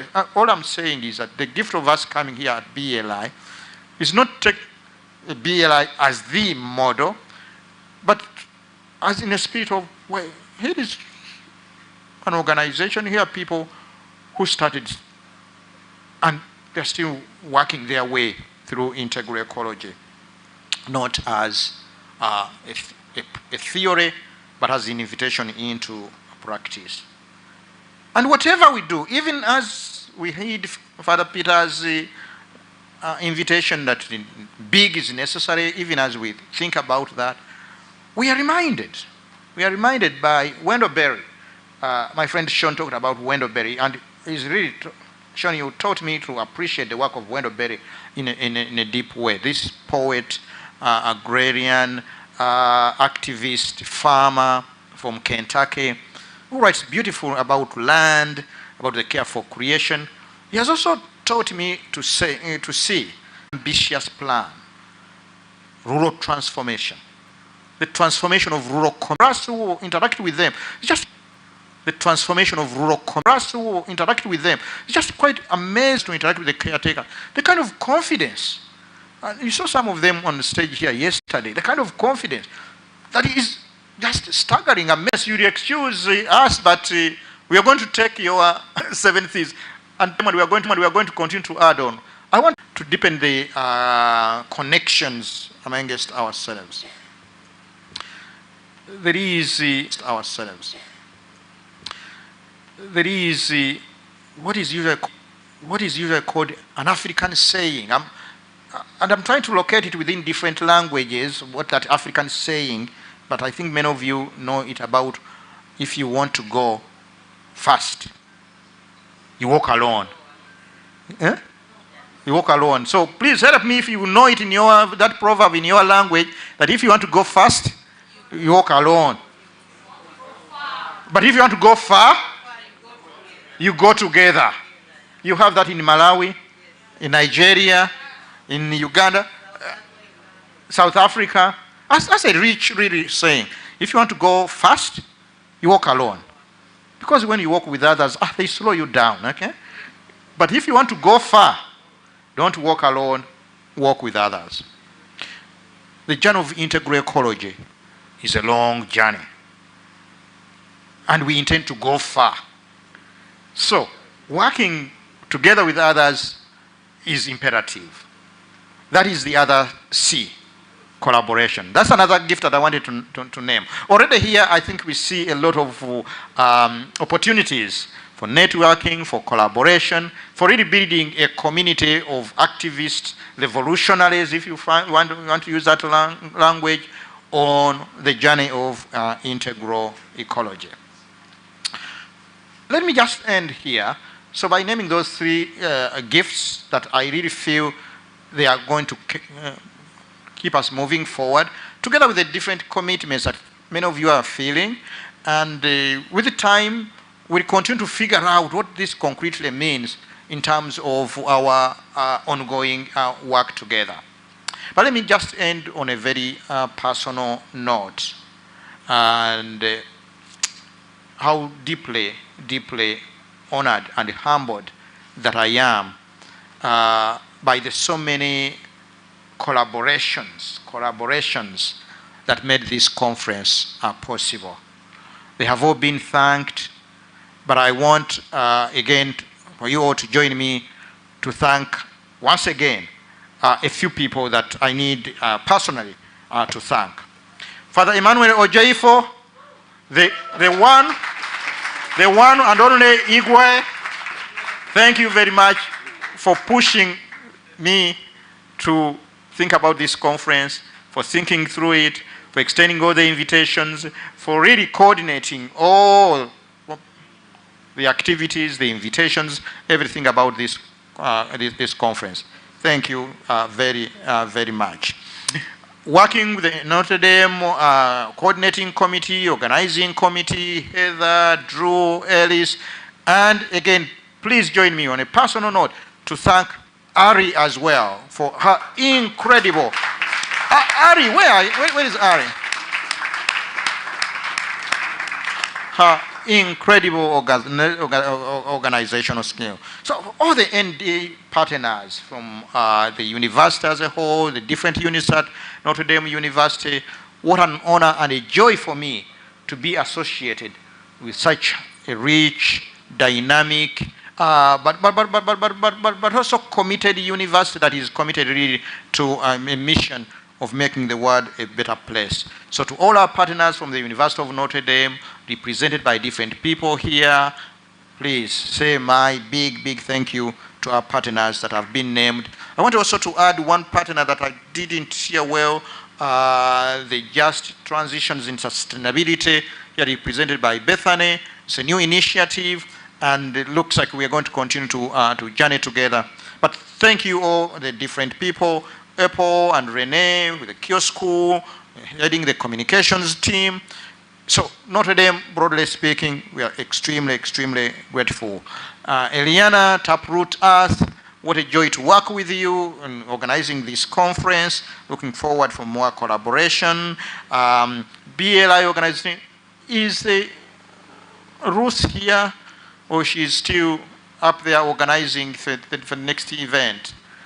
Ruth, who's been the chair of our organizing committee here at BLI, she's not yet here, but when you see Ruth, she and her team that was here, they have done an incredible work doing that. And finally, again, our one and only Master of Ceremony, Father Arthur Joseph Sembaja.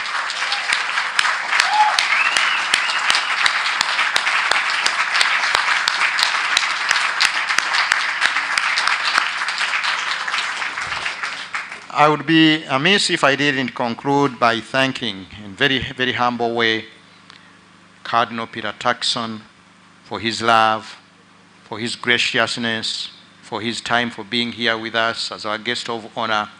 What a joy and what an honor to have you, and how inspired we are by your leadership, by your humility, by your groundedness. Somebody was commenting as you are planting the tree, said, wow, this man does not fear to touch the ground, the soil. So anyway, thank you very much, Your Eminence, Your Grace. Thank you for the love, the leadership. As a co-founder of Bethany Land Institute, we are always with you greatly. We thank you very much. Your Lordship, Bishop Mukasa, thank you. We are extremely grateful for your leadership, for your pastoral care, and in many ways, for the ways in which provide leadership and guidance for us. We are so very grateful. And to you all, my dear delegates, what a joy to have you. Thank you for coming, and wish you a very, very good rest of your evening. God bless.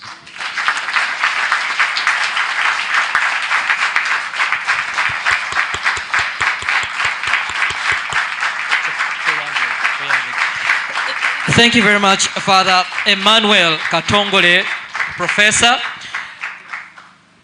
As we get really close to the end, I will ask the folks running the technology to kindly turn on that video message from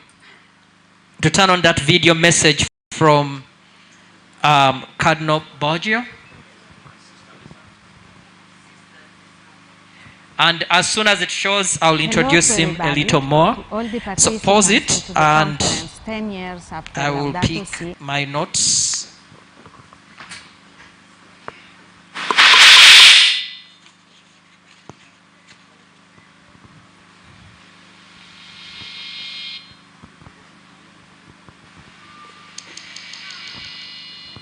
So His Eminence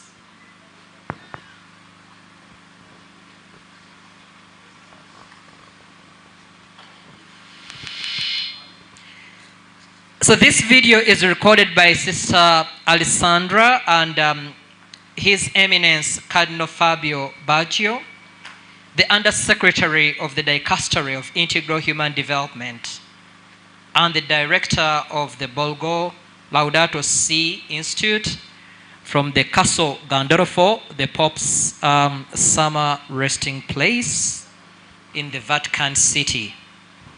And in a way, this is, of course, a message from the Pope. Where is hello to everybody, to all the participants into the conference 10 years after Laudato Si, where is Africa? Many greetings from Pope Leo, who knows this place very well, and many greetings from us. I'm Sister Alessandra Smerilli, the Secretary of the Dicastery for Promoting Integral Human Development, and with me there is Cardinal Fabio, the General Director of the Borgo Laudato Si, a place in which nature, beauty, history, spirituality, everything speaks about reconciliations with ourselves, with God, with the others, with nature. And this is meant to be a place for an integral ecology conversion. But Cardinal Fabio will explain this project, at least the core of this project. We are at the Castel Gandolfo. It's a wonderful place, summer residence of all the popes before Pope Francis. It was his idea to open this wonderful place, 55 hectares, to all the people, to all those who are willing to come and visit and live an experience of a neighborhood with nature, staying together with nature. So what we did, Sister Alessandra, myself, together with all our partners, is to transform what was just before a simple garden into a place of ecological conversion. Here you will find all the principles of Laudato Si put in practice. We started with the first one, which is education to integral ecology. This is exactly what we are doing practically every day. This is open to visitors who are coming not just to see the beauty, but as Sister Alessandra was saying before, we are trying to give them an experience of relationship, I would say really deep relationship with the rest of creation. Yes, because we are part of creation, and touching and living and smelling and living within the nature and walking barefoot, feeling that we are part, re-establishing relationship with nature. But we are also thinking about pupils, so we invite schools, primary, secondary school, university students to come and spend with us half a day, 1 day, even 1 week all together in order to deep some of the insights of encyclical letter Laudato Si. And we are very pleased to see that there is an enthusiasm, particularly from the youth, that they are willing to know more about the ecological conversion and change their attitude whenever they are going home and then putting in practice the principle of Laudato Si.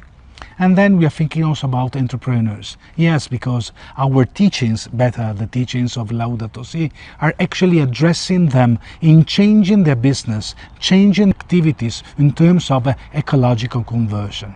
And then, well, we thought about workers, and we have a vocational training programs bound always to gardening, green area, agriculture, whatever services, whatever is offered here, so we can train people and offer them an introduction to real job. And this is what we are doing with some other partners. It's a cooperative helping us to prepare, train the people and assist them for 1 year, so to the real introduction to a real job that they can have. And we address these important training programs to the most vulnerable one: migrants, refugees, people with special abilities, and people who are just has been lost somehow in their life. Well, this is the first, I would say, important fundament of the project, but the second one is about economy and about circular economy. And I would like to ask Sister Alessandra to tell a little bit about circular and generative economy. Well, what we are trying to do in this place is to build a sustainable systems from an energetic and also economic point of view. This means that we are here not just for generating profits. We need to be sustainable, but at the same time, we need to be respectful for nature, for the others, not exploit people, and trying to produce in a way that everything at the end can be shared. Also, profits can be shared and reinvested into this project. And so circular economy, because we are trying to not produce waste, neither natural or human waste, and we are trying to build an economy in which the care for the nature and for one another is the core of this project. And going back to this conference, to your conference, 10 years after Laudato Si, Where is Africa, I think that after 10 years is not the time for further reflections, it's the time for the implementation of Laudato Si principles. And so you can do this by leading by example. And I think you are in Bethany Village, in Bethany Land, you are already doing this. So it's the time to do, to spread, to share, and of course you are most welcome to visit our project, but we are eager to come and see your project, and I hope we can be connected in spreading the good news. And now Cardinal Fabio will give us a final blessing. And before the blessing, just please be reminded that a dream which is dreamed by only one person is just a dream. But if we are dreaming a dream all together, it will become reality. So this is something that we have to keep in our mind always. And please receive the blessing of the Holy Trinity so that we can go on and work together and connect, because connection is also a key for success. And the Lord be with you. May the Lord bless you, the Father and the Son and the Holy Spirit. Amen. Amen. Thank you. Thank you.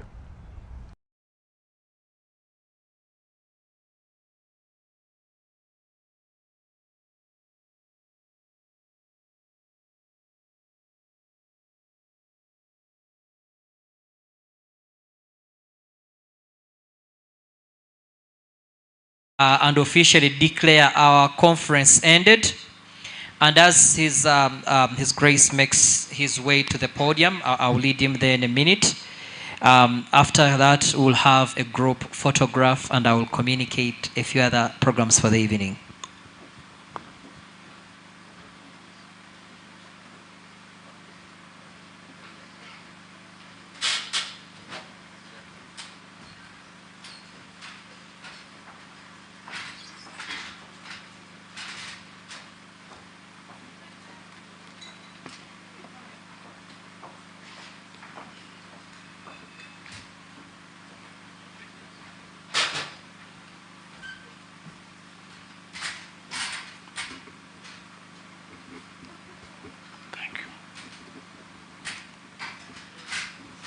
Your Eminence, Cardinal Turkson,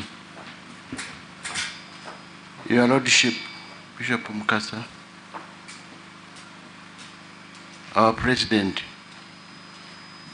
Professor Katongole, and all of you delegates, brothers and sisters in Christ, including the board and management of the Bethany Land Institute.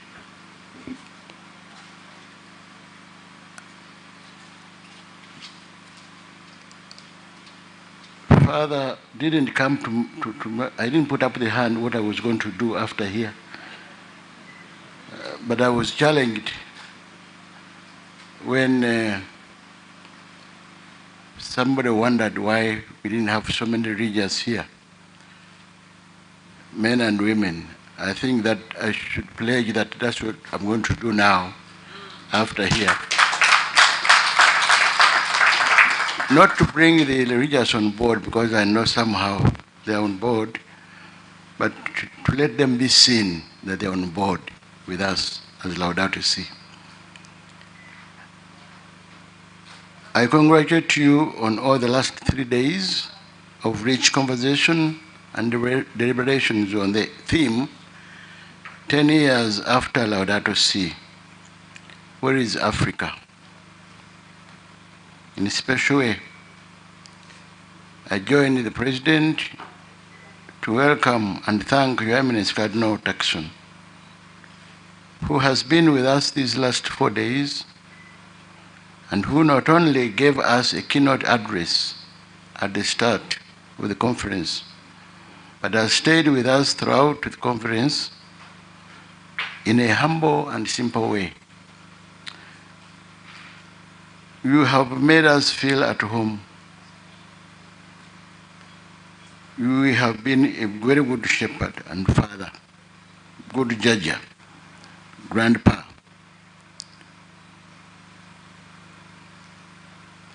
We thank you.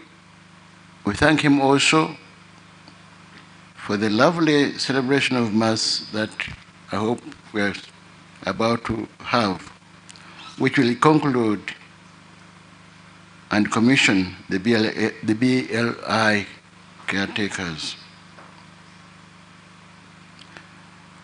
Cardinal Turkson is an incredibly busy man, but that has offered us all this time just shows the love he has for this continent and for the care of our common home and the vision of Laudato Si. For those who, you already know that Cardinal Turkson was the first head of the Vatican dicastery for the promotion of integral human development. And for 5 years, from 2017 to 2021, Cardinal Turkson worked tirelessly to build up the dicastery, and during his tenure, this dicastery worked on a number of significant initiatives, including that encyclical letter, Laudato Si. The fact that he's here with us means that we must take what he tells us very seriously. And having heard from him, and now from the Cardinal Virgil, we who have heard these two must go back to do serious work. And that's one of the things that we must pledge that we're going to do. Spread the message of Laudato Si very clearly to wherever we come from. Your Eminence, you know how much you were personally involved in the crafting of this milestone document of Laudato Si and in publicizing and promoting it. We admire your leadership. We are very proud of you as a son of the continent of Africa. We are proud that you like and love your continent and that you are down to earth. We are therefore very much honored and humbled by your visit and stay with us, and by your exemplary participation in this important conversation marking the 10th anniversary of Laudato Si. To all of you delegates, I congratulate you all for the last 3 days of rich conversation about the reception, practice, and impact of Laudato Si in Africa. The conversations have confirmed a number of things. First, how urgent and serious the cry of the earth and the cry of the poor is on the African continent. The speed and scale of environmental destruction on the continent, from rampant deforestation, air and plastic pollution, extractive mining, wetland destruction, loss of biodiversity, reliance on chemical and synthetic inputs. All these threaten not only the pollution of our land, but also the health of the population. These challenges, together with global warming and climate change, as well as high levels of poverty and unemployment on our continent, all call for very urgent response.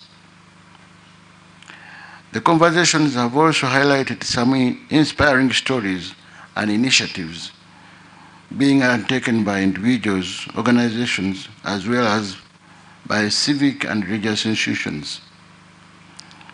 We need to encourage and build on these signs of hope. Bethany Land Institute is one of such signs of hope. Let me, therefore, at this moment, congratulate and thank BLI for organizing this historical conference. We also thank the partners of BLI, especially the University of Rotterdam and Taproot Earth, for providing support that made this conference possible.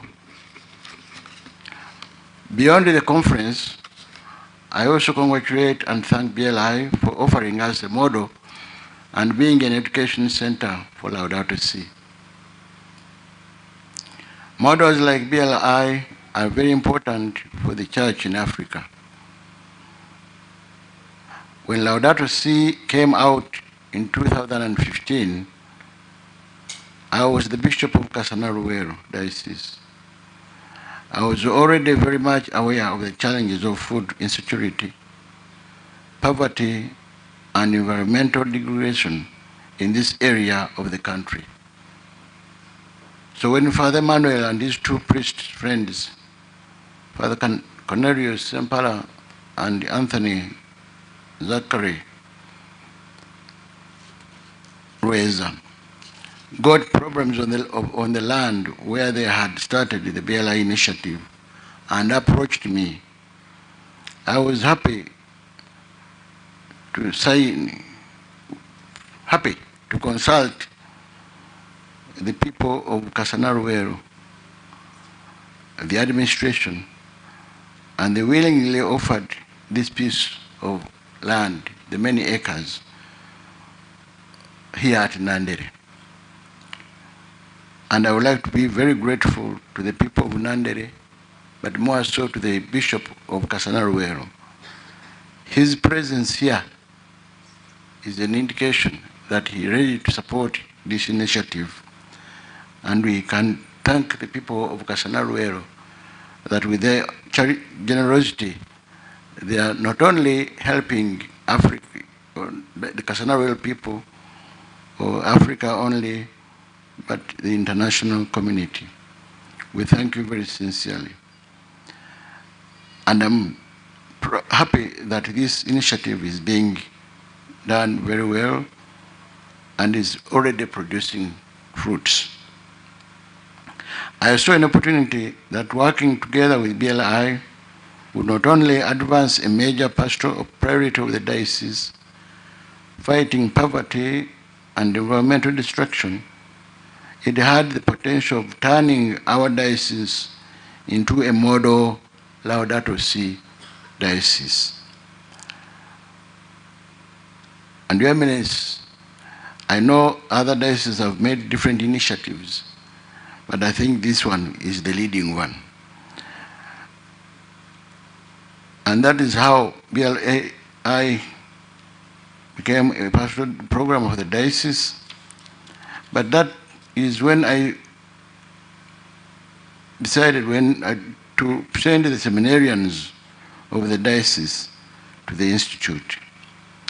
Your Eminence, every year we have a program in this BLI to bring seminarians who are future priests to have an experience from here. It is a requirement, at least for Kasana Diocese and those of Kampala Diocese. These young men have loved to be in love with Mother Earth. And when they go back to the seminary, they show the excitement by doing something to bring difference in their respective seminaries. I think this is one of the good initiatives that the church can bring to encourage, educate the future priests, so that they're not only men who stay in their respective parishes, keeping and giving orders, but they can go and join the communities, the flock that they lead, to, as Father Manuel was saying, collaborate, work together, journey together, as Pope Francis encouraged us. So the issue of one of the C's of collegiality is being, I know will be improved and inculcated among the seminarians that come to have this experience of BLI. We hope the program will, in due time, expand to other dioceses in the country. As I have pledged, I will go and spread the good news of this BLI, beginning with my colleagues, the bishops. If the church is to embark on this journey of ecological renewal, we need priests and church leaders in general to be champions of and ambassadors of the message of Laudato Si. Another thing that was highlighted by the conference is the important role that young people can play in the efforts to care of our common home. This is particularly important for the continent. Africa is a young continent. In Uganda, over 75% of the population is 25 years and below. We therefore need committed young people, like some of these I saw at the conference, to be the leaders of ecological renewal, working with other young people and the rest of society. Let me take this opportunity, therefore, to congratulate the caretakers who are being commissioned this evening. Congratulations to you. Finally, as we all move forward, we are aware that the challenges that face us are many. We must, however, not give up. Even at our best, we cannot do everything, but we can do something. That is why I like BLI's motto: start small, start well, start now. We therefore must keep hope at the center of our efforts.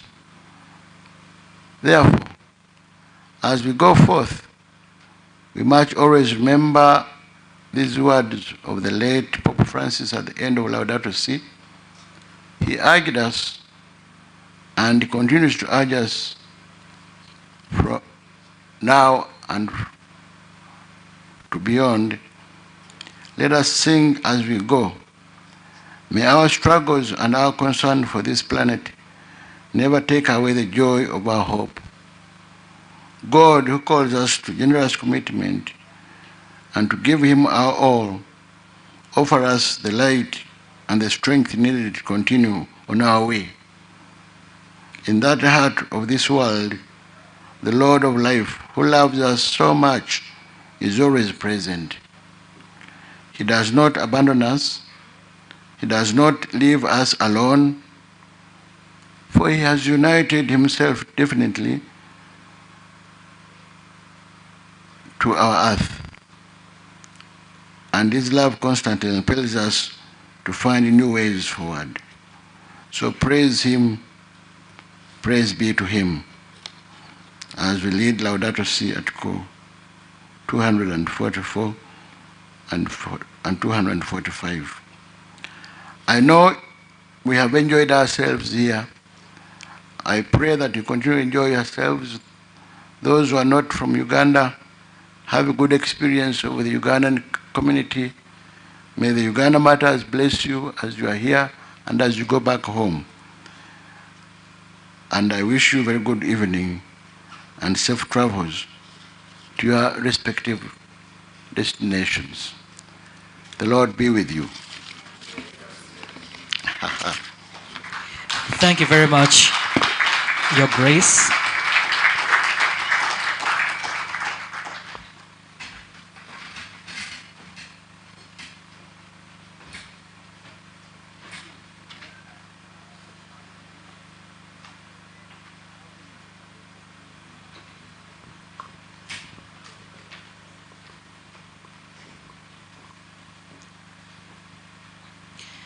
Thank you very much once again, Your Grace. Some housekeeping. In a little minute, I will ask those running our technology to pull up the Oscar Romero prayer, which is an amazing way for us to conclude this conference. And after that prayer, we will all come on the podium. I will all come in the front. On the podium, we will have His Grace the Archbishop. We will have His Lordship Bishop Lawrence Mukasa. We will have Cardinal Peter Turkson. We will have the BLI President, the Parish Priest of Nandede, the BLI Director and Administrator on the podium, and the rest of us will be here to take one ceremonial big photograph in commemoration of this conference. After that, we'll have a little free time in preparation for the Eucharistic celebration of Mass. With that photo, of course, and the prayer, it would indicate the end of our conference. Then we'll get into celebration mode. And the celebration mode will begin with the celebration of the Eucharist, where we'll thank God for the last 3 days of the conference, and during the same Mass, commission the caretakers who have completed their program. We will have that Mass at the church. It will begin at exactly 5:30, presided by His Eminence, Cardinal Peter Turkson. After that Mass, we will return here. That's why we changed the seating arrangement, because we will be joined by the caretakers and their parents. There will be only 3 very brief activities. One will be the handing over of tools of work to the graduating caretakers. 2 will be a speech from the chosen caretaker representing her cohort. And 3 will be entertainment and dinner, a lot of dancing, a bit of drinking, until you ever want to leave. Does that make sense? Absolutely. So, friend, if you could help me pull up the prayer, and we all pray together. In the meantime, I publicly thank Sister who got me some tea to carry back and drink. Sister from Kenya. So sister, thank you very much. Sister from Kenya. Sister, thank you very much for the tea.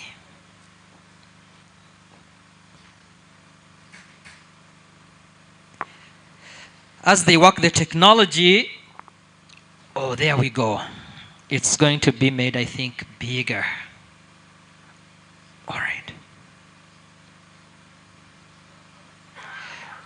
So we will all begin from the words, it helps. So sorry about the color red, but I think we can try to read it. Well, 3, 2, 1. Do you want us to probably stand? I think that would be a good point to stand. All right.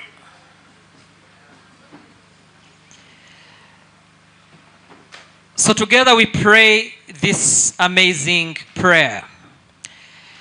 It helps now and then to step back and take the long view.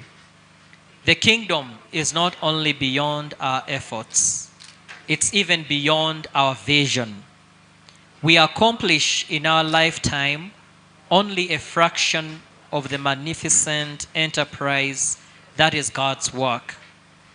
Nothing we do is complete, which is another way of saying that the kingdom always lies beyond us. No statement says all that could be said. No prayer fully expresses our faith. No confession brings perfection. No pastoral visit brings wholeness. No program accomplishes the church's mission. No set of goals and objectives includes everything. This is what we are about. We plant the seeds that one day will grow. We water the seeds already planted, knowing that they hold future promise. We lay foundations that will need further development.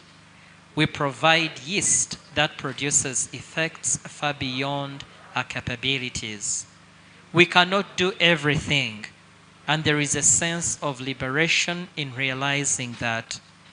This enables us to do something and to do it well. It may be incomplete, it may be beginning, a stop along the way, an opportunity for the Lord's grace to enter and do the rest. We may never see the end results, but that's the difference between the master builder and the worker. We are workers, not master builders. Ministers, not messiahs. We are prophets of a future, not our own. Amen. Kindly come to the front for one concluding conference photograph. Your Eminence, Your Lordship, Your Grace, Father Cornelius, Father Joga, Sister Kinsley, Father Emmanuel, Mr. Kule, Father Joe, you on the podium, please. Father Emmanuel Ogiefo, and the rest of us will be right in front here.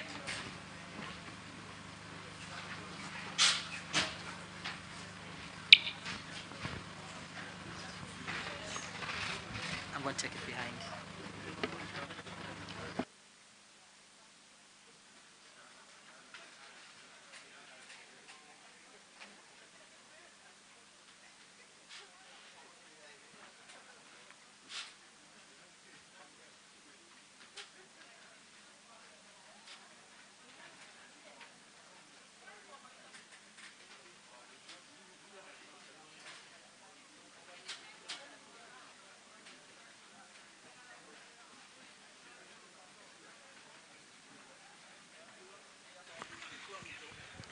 Cheers, cheers. Oh, Laudato.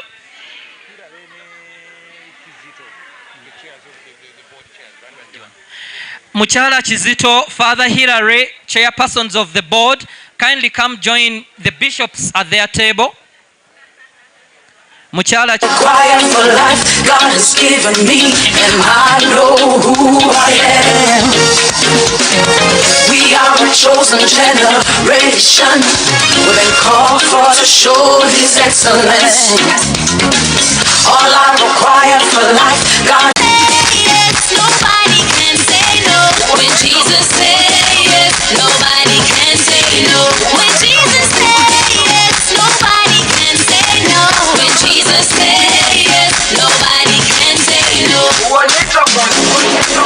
Jerusalema ikayalami ilondoloze uhambe nami zungangishilana Jerusalema ikayalami ilondoloze uhambe nami zungangishilana dawo yami ayikholana buso wami awukholana ilondoloze zuhambe nami dawo yami ayikholana buso wami awukholana ilondoloze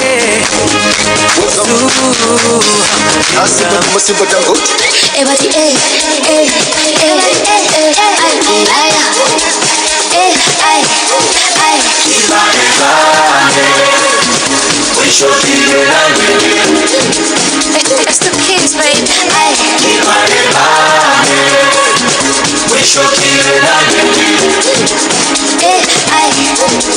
Sibanike platinum way. Akushika pinki number. Entonces se llama shine number. Shine number kusa kuse. Akushipe fresh salagala. Achibu pegele kotoza. Afuni ninja sebaniga. Akipi diamond salagala. Sibanike platinum way. Akushika pinki number. Entonces se llama shine number. Shine number kusa kuse. Akipi fresh salagala. All right, DJ. All right, now we want to see who dances amapiano best. Yeah? Amapiano, oh yeah? Hey, DJ, let's go. DJ. Otherwise you're going bongo flavor now. DJ. For me, let me sing. Twaja. DJ, Rabiganye. Okay, we go back. What is the Laudato Si song? Maybe later. We go back. Since the Bazada are here. Twaja tulimbuzi. Kati tugunjuse. Bazade mwebale. Oku. Twaja. Awo. Muzifana na jamwe.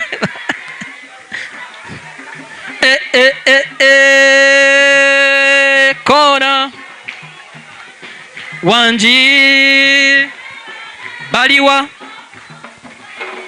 DJ.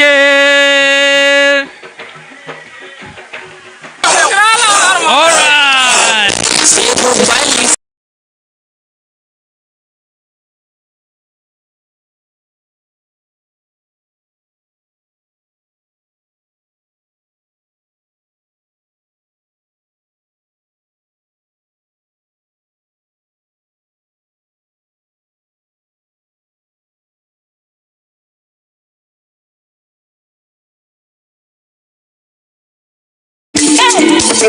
Era wana mwenye nani emejo bibi lunakulo mwana abana bange manga chanzi abana rozi ebana wicho bemi amira manga chanzi nane wuzi watoza ebana kuda kubale manga chanzi ebana wuzi watoza ebule amime amira manga chanzi nane wuzi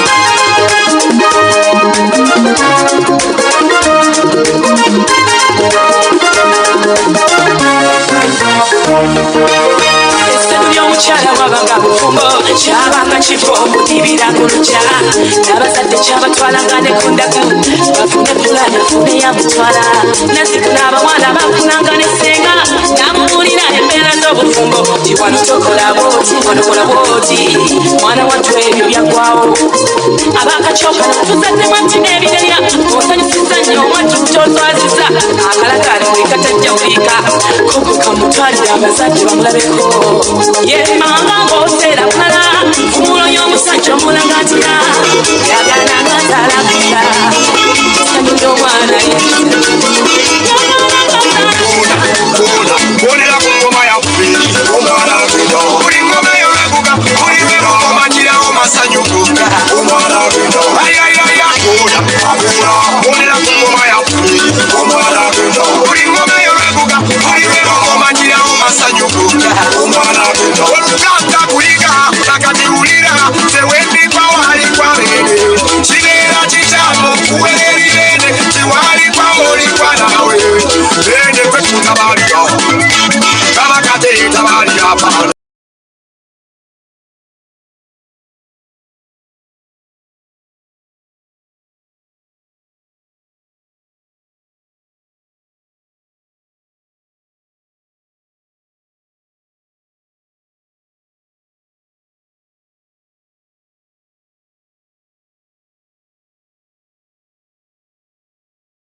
Mics. Woo! Mwebale nnyo abagoma, mwebale nnyo, mukwatiremu awo katono. Awa. Stay here. Temugenda. All right. May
Kudembe. Kindly take your seats, Father Bali Kudembe. Tell us a little bit about this choir and this troupe. This is called Pembe Cultural Troupe, Venibat, Uganda. It is based in Mlaje Catholic Parish. That is my mother parish. And it is a group of young boys and girls whom we've organized to earn their education through doing church music and cultural music, dance and drama while preaching the gospel. Father Bali Kudembe, there are many people who have been inspired and have loved this troupe and choir, and they would love to give a little token of appreciation in whatever kind. How can that get to them and to you? This very choir has an account. So we can write the account for the choir or for this troupe, and we can maybe give it to Father Joe if anybody would like to give anything to the choir in that kind. But if it is in some other form, physical, still Father Joe will be able to deliver it, we are sure. Not me, but Father Joe. But at the same time, if you want to, to meet Father Bali Kudembe and have a chat with him, you can as well do that, right? But if you're not ready now, through Father Joe, it will arrive at Father Bali Kudembe's desk. Thank you once again, Father Bali Kudembe, for your amazing choir. I invite the graduates to kindly take their seats at your distinguished places, these first two tables. Go right ahead. Go right ahead. Go right ahead. I know it has been a long day for many of you, and we are hungry, me inclusive. Two quick things. At this juncture, I would love to invite the head of school and the program director to issue the tools of work. And after issuing the tools of work, they will go right ahead and pronounce the excelling candidates from this class, after which we will listen to a speech from a representative of the class. I don't know whether she's the vegetarian or whatever, I'm not so sure. So program director and head of school, kindly go to the podium, please. And dear graduates, when they call your name, walk past me over here, go receive your tool of work, and stay on the stage for a group photo.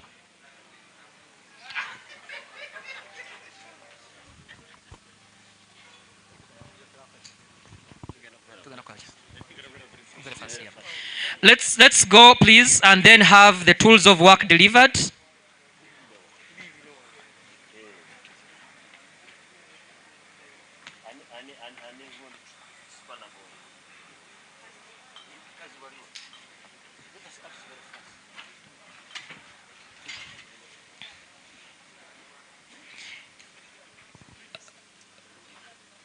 If you could kindly move these. All right.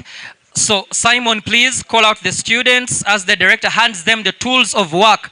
Here at BLI, we try to walk the talk, and the tools of work we give these amazing graduates tools which are very integral ecology driven. Okay. All right. So Simon, take us away. Yes, thank you once again. Without wasting our time, I will go straight to the first name. Francis Ebeju, you get here.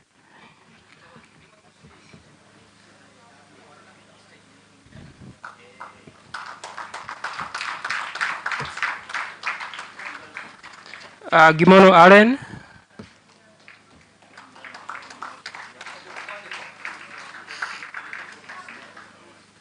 You come here. Come, Angela.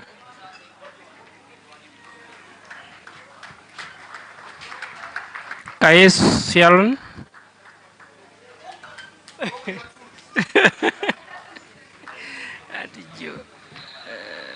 Chomugisha Speciosa.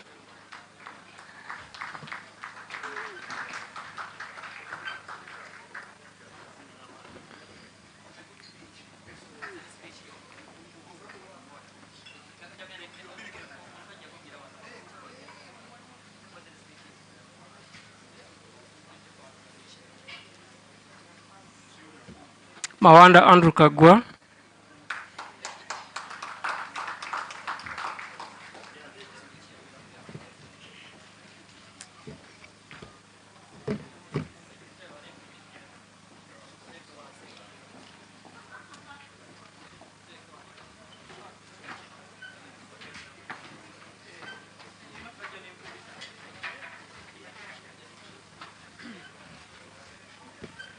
Mugabe Richard.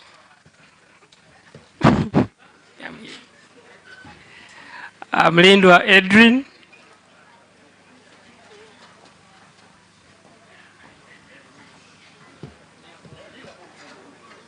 Msanje Henry.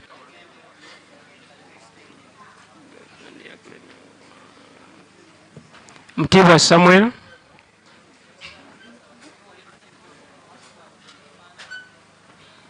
Najemba Esther. Nachimuli Jovia Bridget.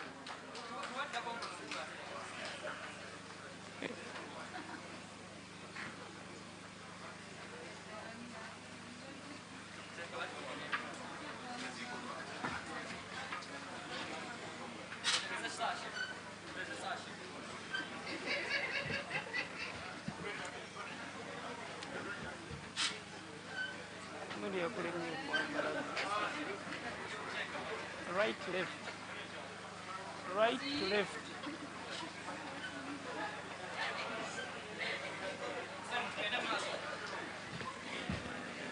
Nachiriwo Mary.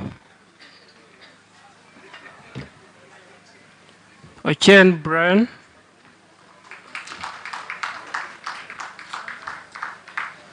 Odong Richard.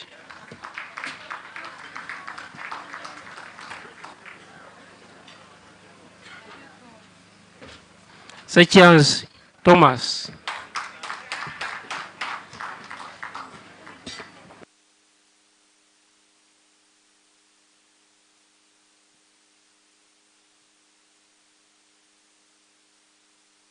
So may we have a ceremonial photo for this? May we have a ceremonial photo for this graduating class with their tools?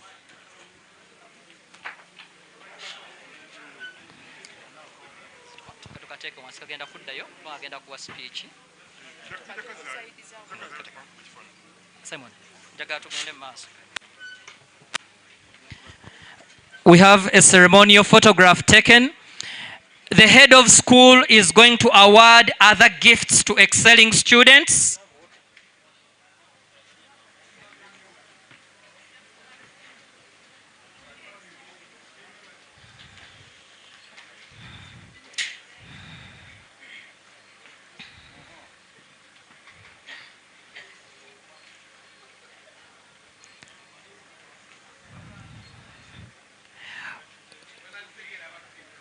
All right. So let us make a couple steps back. Oh, sorry.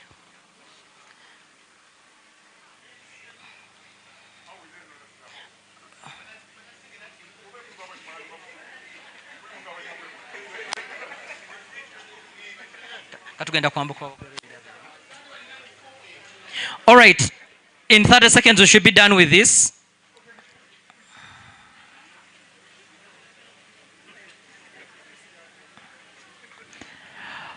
All right. Thank you very much, the camera men and women. I ask the graduates to take 2 steps backwards as the head of school pronounces the students to receive different gifts.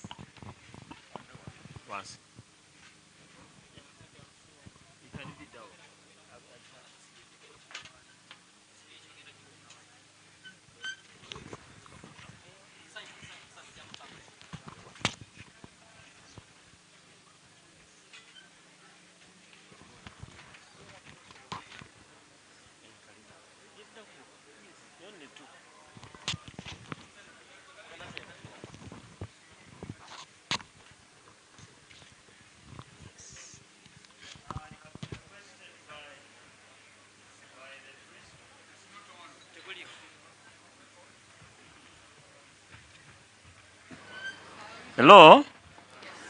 I've been requested by the school administration to take the honor to announce the following for awards.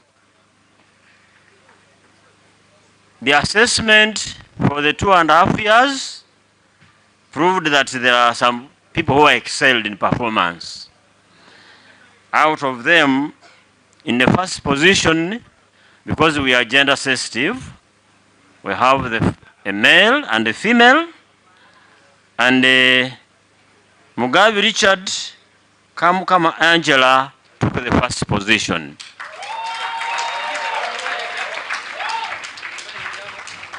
And I would like Father Joe to award these gifts.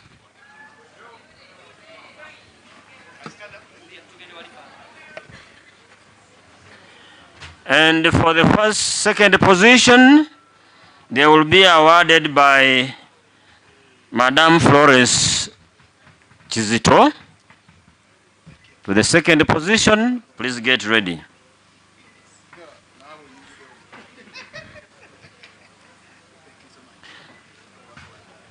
And these include Ebeju Francis and Nachirio Mary.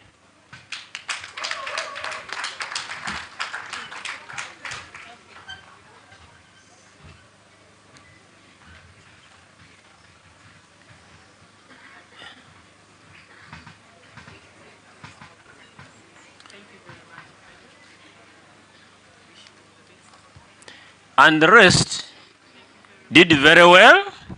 They are going to, all of them are going to be given certificates. But one special award goes to Richard Odong, as from Lazarus Forest. And this is going to be awarded by nobody else other than the chairman board of directors, Father Hilary, our man.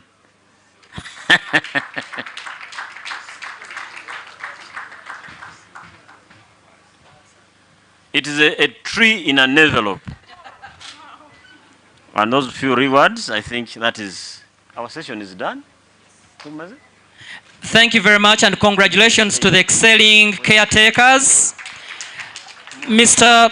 Kule and Simon, as you make your exit off the podium, I invite the student representative to kindly come forward and deliver a speech on behalf of her graduating class. My goodness, she happens to be the best female student. Woo!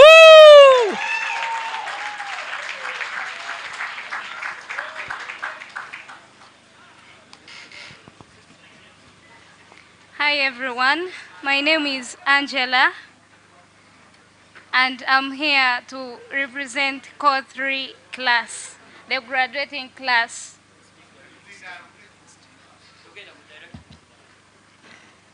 The speech is from the unwritten chapters, graduating to a life of purpose, passion and possibility, and beyond the horizon, embracing the future with courage and hope. Other distinguished guests, esteemed faculty members, family, friends, and most importantly, the accomplished graduates of Core 3, it is an honor and privilege to stand before you today on this momentous occasion as we gather to celebrate a milestone that marks the culmination of years of dedication, perseverance, and hard work. As we stand here adorned in our suits, we are not only celebrating academic achievements, but also the beginning of a new chapter in our lives.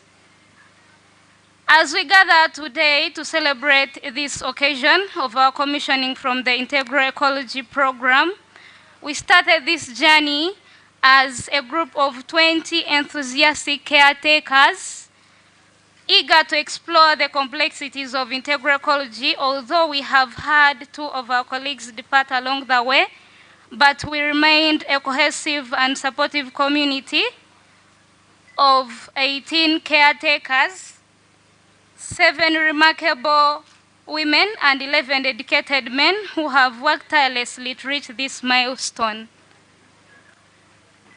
As we look back on our journey, I'm sure you remember the late night study sessions, the countless hours spent poring over textbooks, field tours, field practices, and notes. We remember the struggles, the setbacks, and the moments of self-doubt.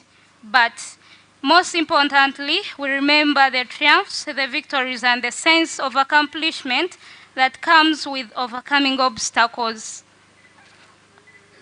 As graduates of Bethany Land Institute, we have been equipped with knowledge, skills, and values necessary to succeed in an ever-changing world through the principles and practices of integral ecology by exploring the complex relationship between God, human, and nature.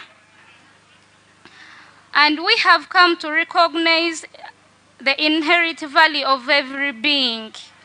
These principles have become an integral part of our being. We have learned to embrace a holistic approach, one that considers the social, cultural, and economic dimensions of our world that will help the overcoming generation in environmental stewardship, promoting social justice, improving quality of life, promoting education and awareness, sustainable development, and resilience. We've come to understand that our individuals and collective well-being is inextricably linked to the health of our planet, as Pope Francis so eloquently stated that in Laudato Si 139, we are part of nature, included in it, and thus in constant interaction with it. We've come to recognize the intricate web of relationship between God, humans, and nature. In that, Thomas Berry, renowned eco-theologian, reminded us that the universe is a communion of subjects, not a collection of objects.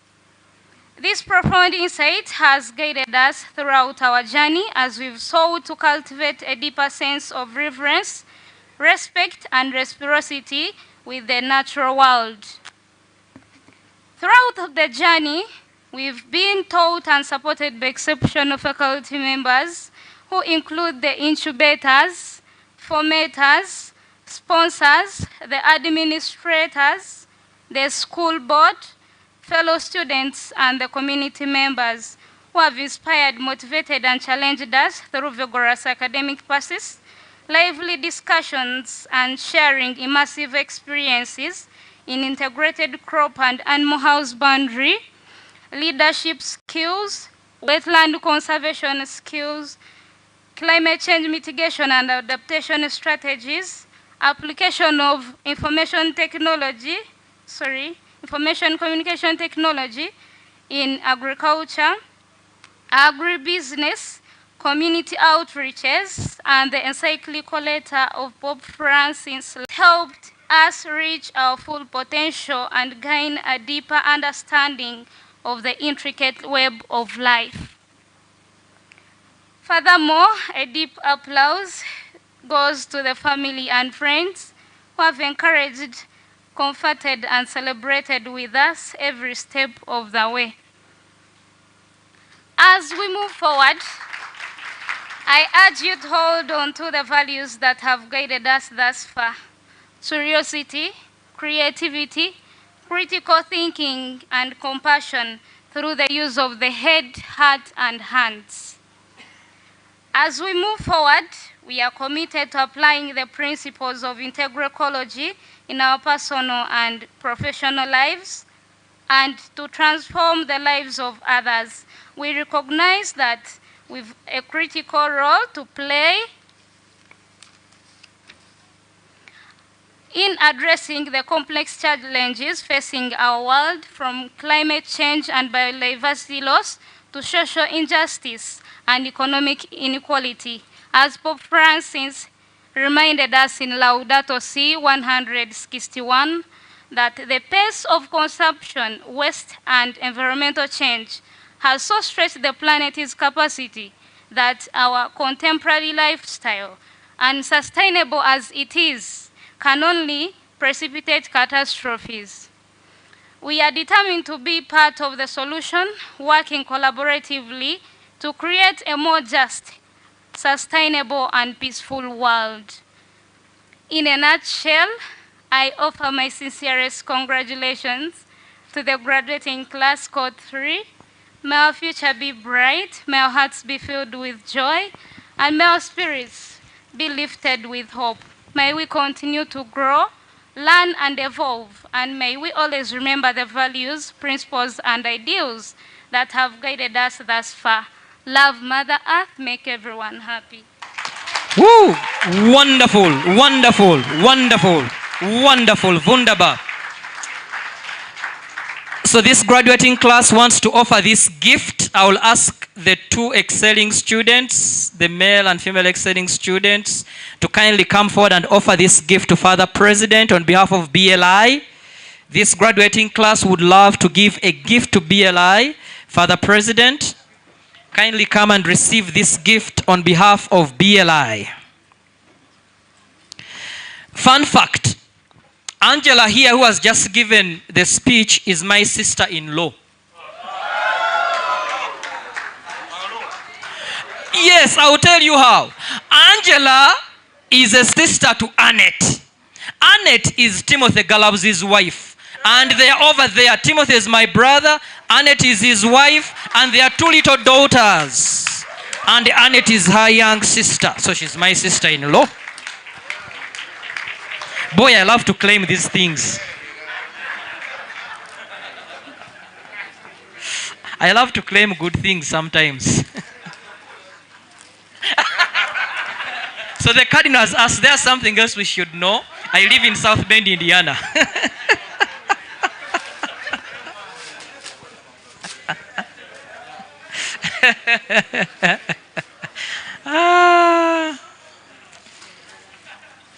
After this, we'll have the Laudato Si poem, after which we will have the grace before meals we eat. We will cut the cake 30 minutes after dinner. Look at this. Wunderbar.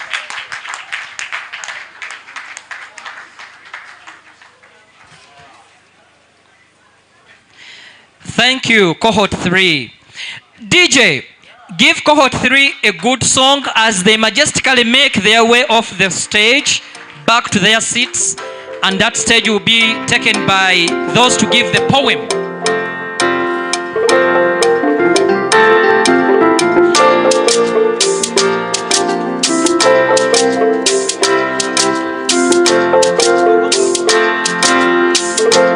Can we brag about to go door? Can we do it for the rest of the day today? When I start to talk about God, you will need to know the man I speak so highly of. That man can change your life from zero to hero in no time. He can take you from the grass to your grace in no time. He's a man of his word, oh, as faithful as he says so. You will not see him changing, no. At your weakest, he is stronger. When you're blinded, he still sees, oh. You will not see him changing. So can we brag about to God, oh? Can we do it for the rest of the day today? God, we love and love and love you. We love you. We love you. Hey, we love and love and love you. We love you. We love you. Lord, we love and love and love you. We love you. We love you. God, we love and love and love you. We love you. We love you. DJ.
in the environment, pulling the system. Oh, enough is enough.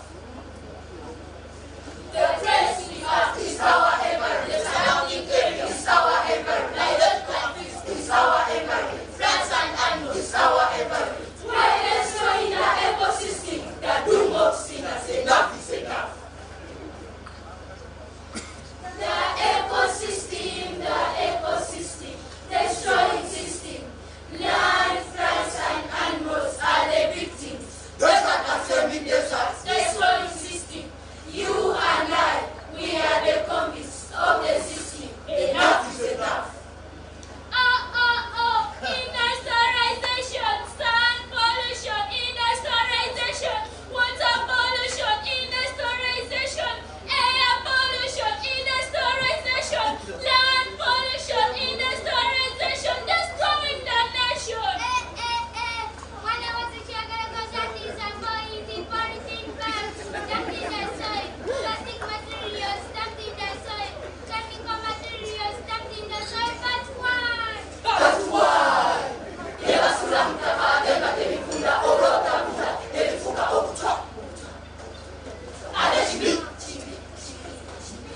Oh, reduction in biodiversity.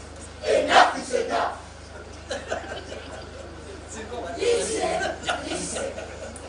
Listen to the voices.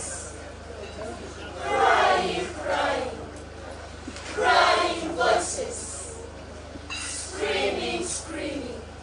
Screaming voices. Calling voices. And calling the Lord. Oh my Lord, forestation and reforestation, purifying air. Health is better than wealth. Hello. Nata kulira sawara kapunga. Bata ndogo maganako maganisanga. A wise is enough. Enough is enough. Appeal for people, forward-telling peace. Let the people learn, let the people know, and let the country know the dangers of degrading the environment to overcome disasters. One team, one aim, one goal. Join hands together to come up as one. For my bright future, for your bright future, for their bright future. Pick up the ignorance about the environment. Keep it and flow out of Uganda. Out of Uganda.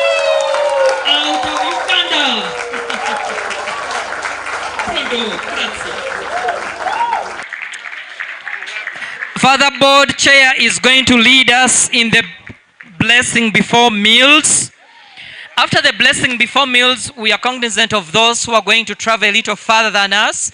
We will ask all those going to the great outdoors to kindly make your way fast to the serving tables. Grab your food. Feel free to come back and have it here. Grab a drink. And after those going to great outdoors, we will have the graduating class, and then we will have His Eminence's table. So, Father, Chairperson Board.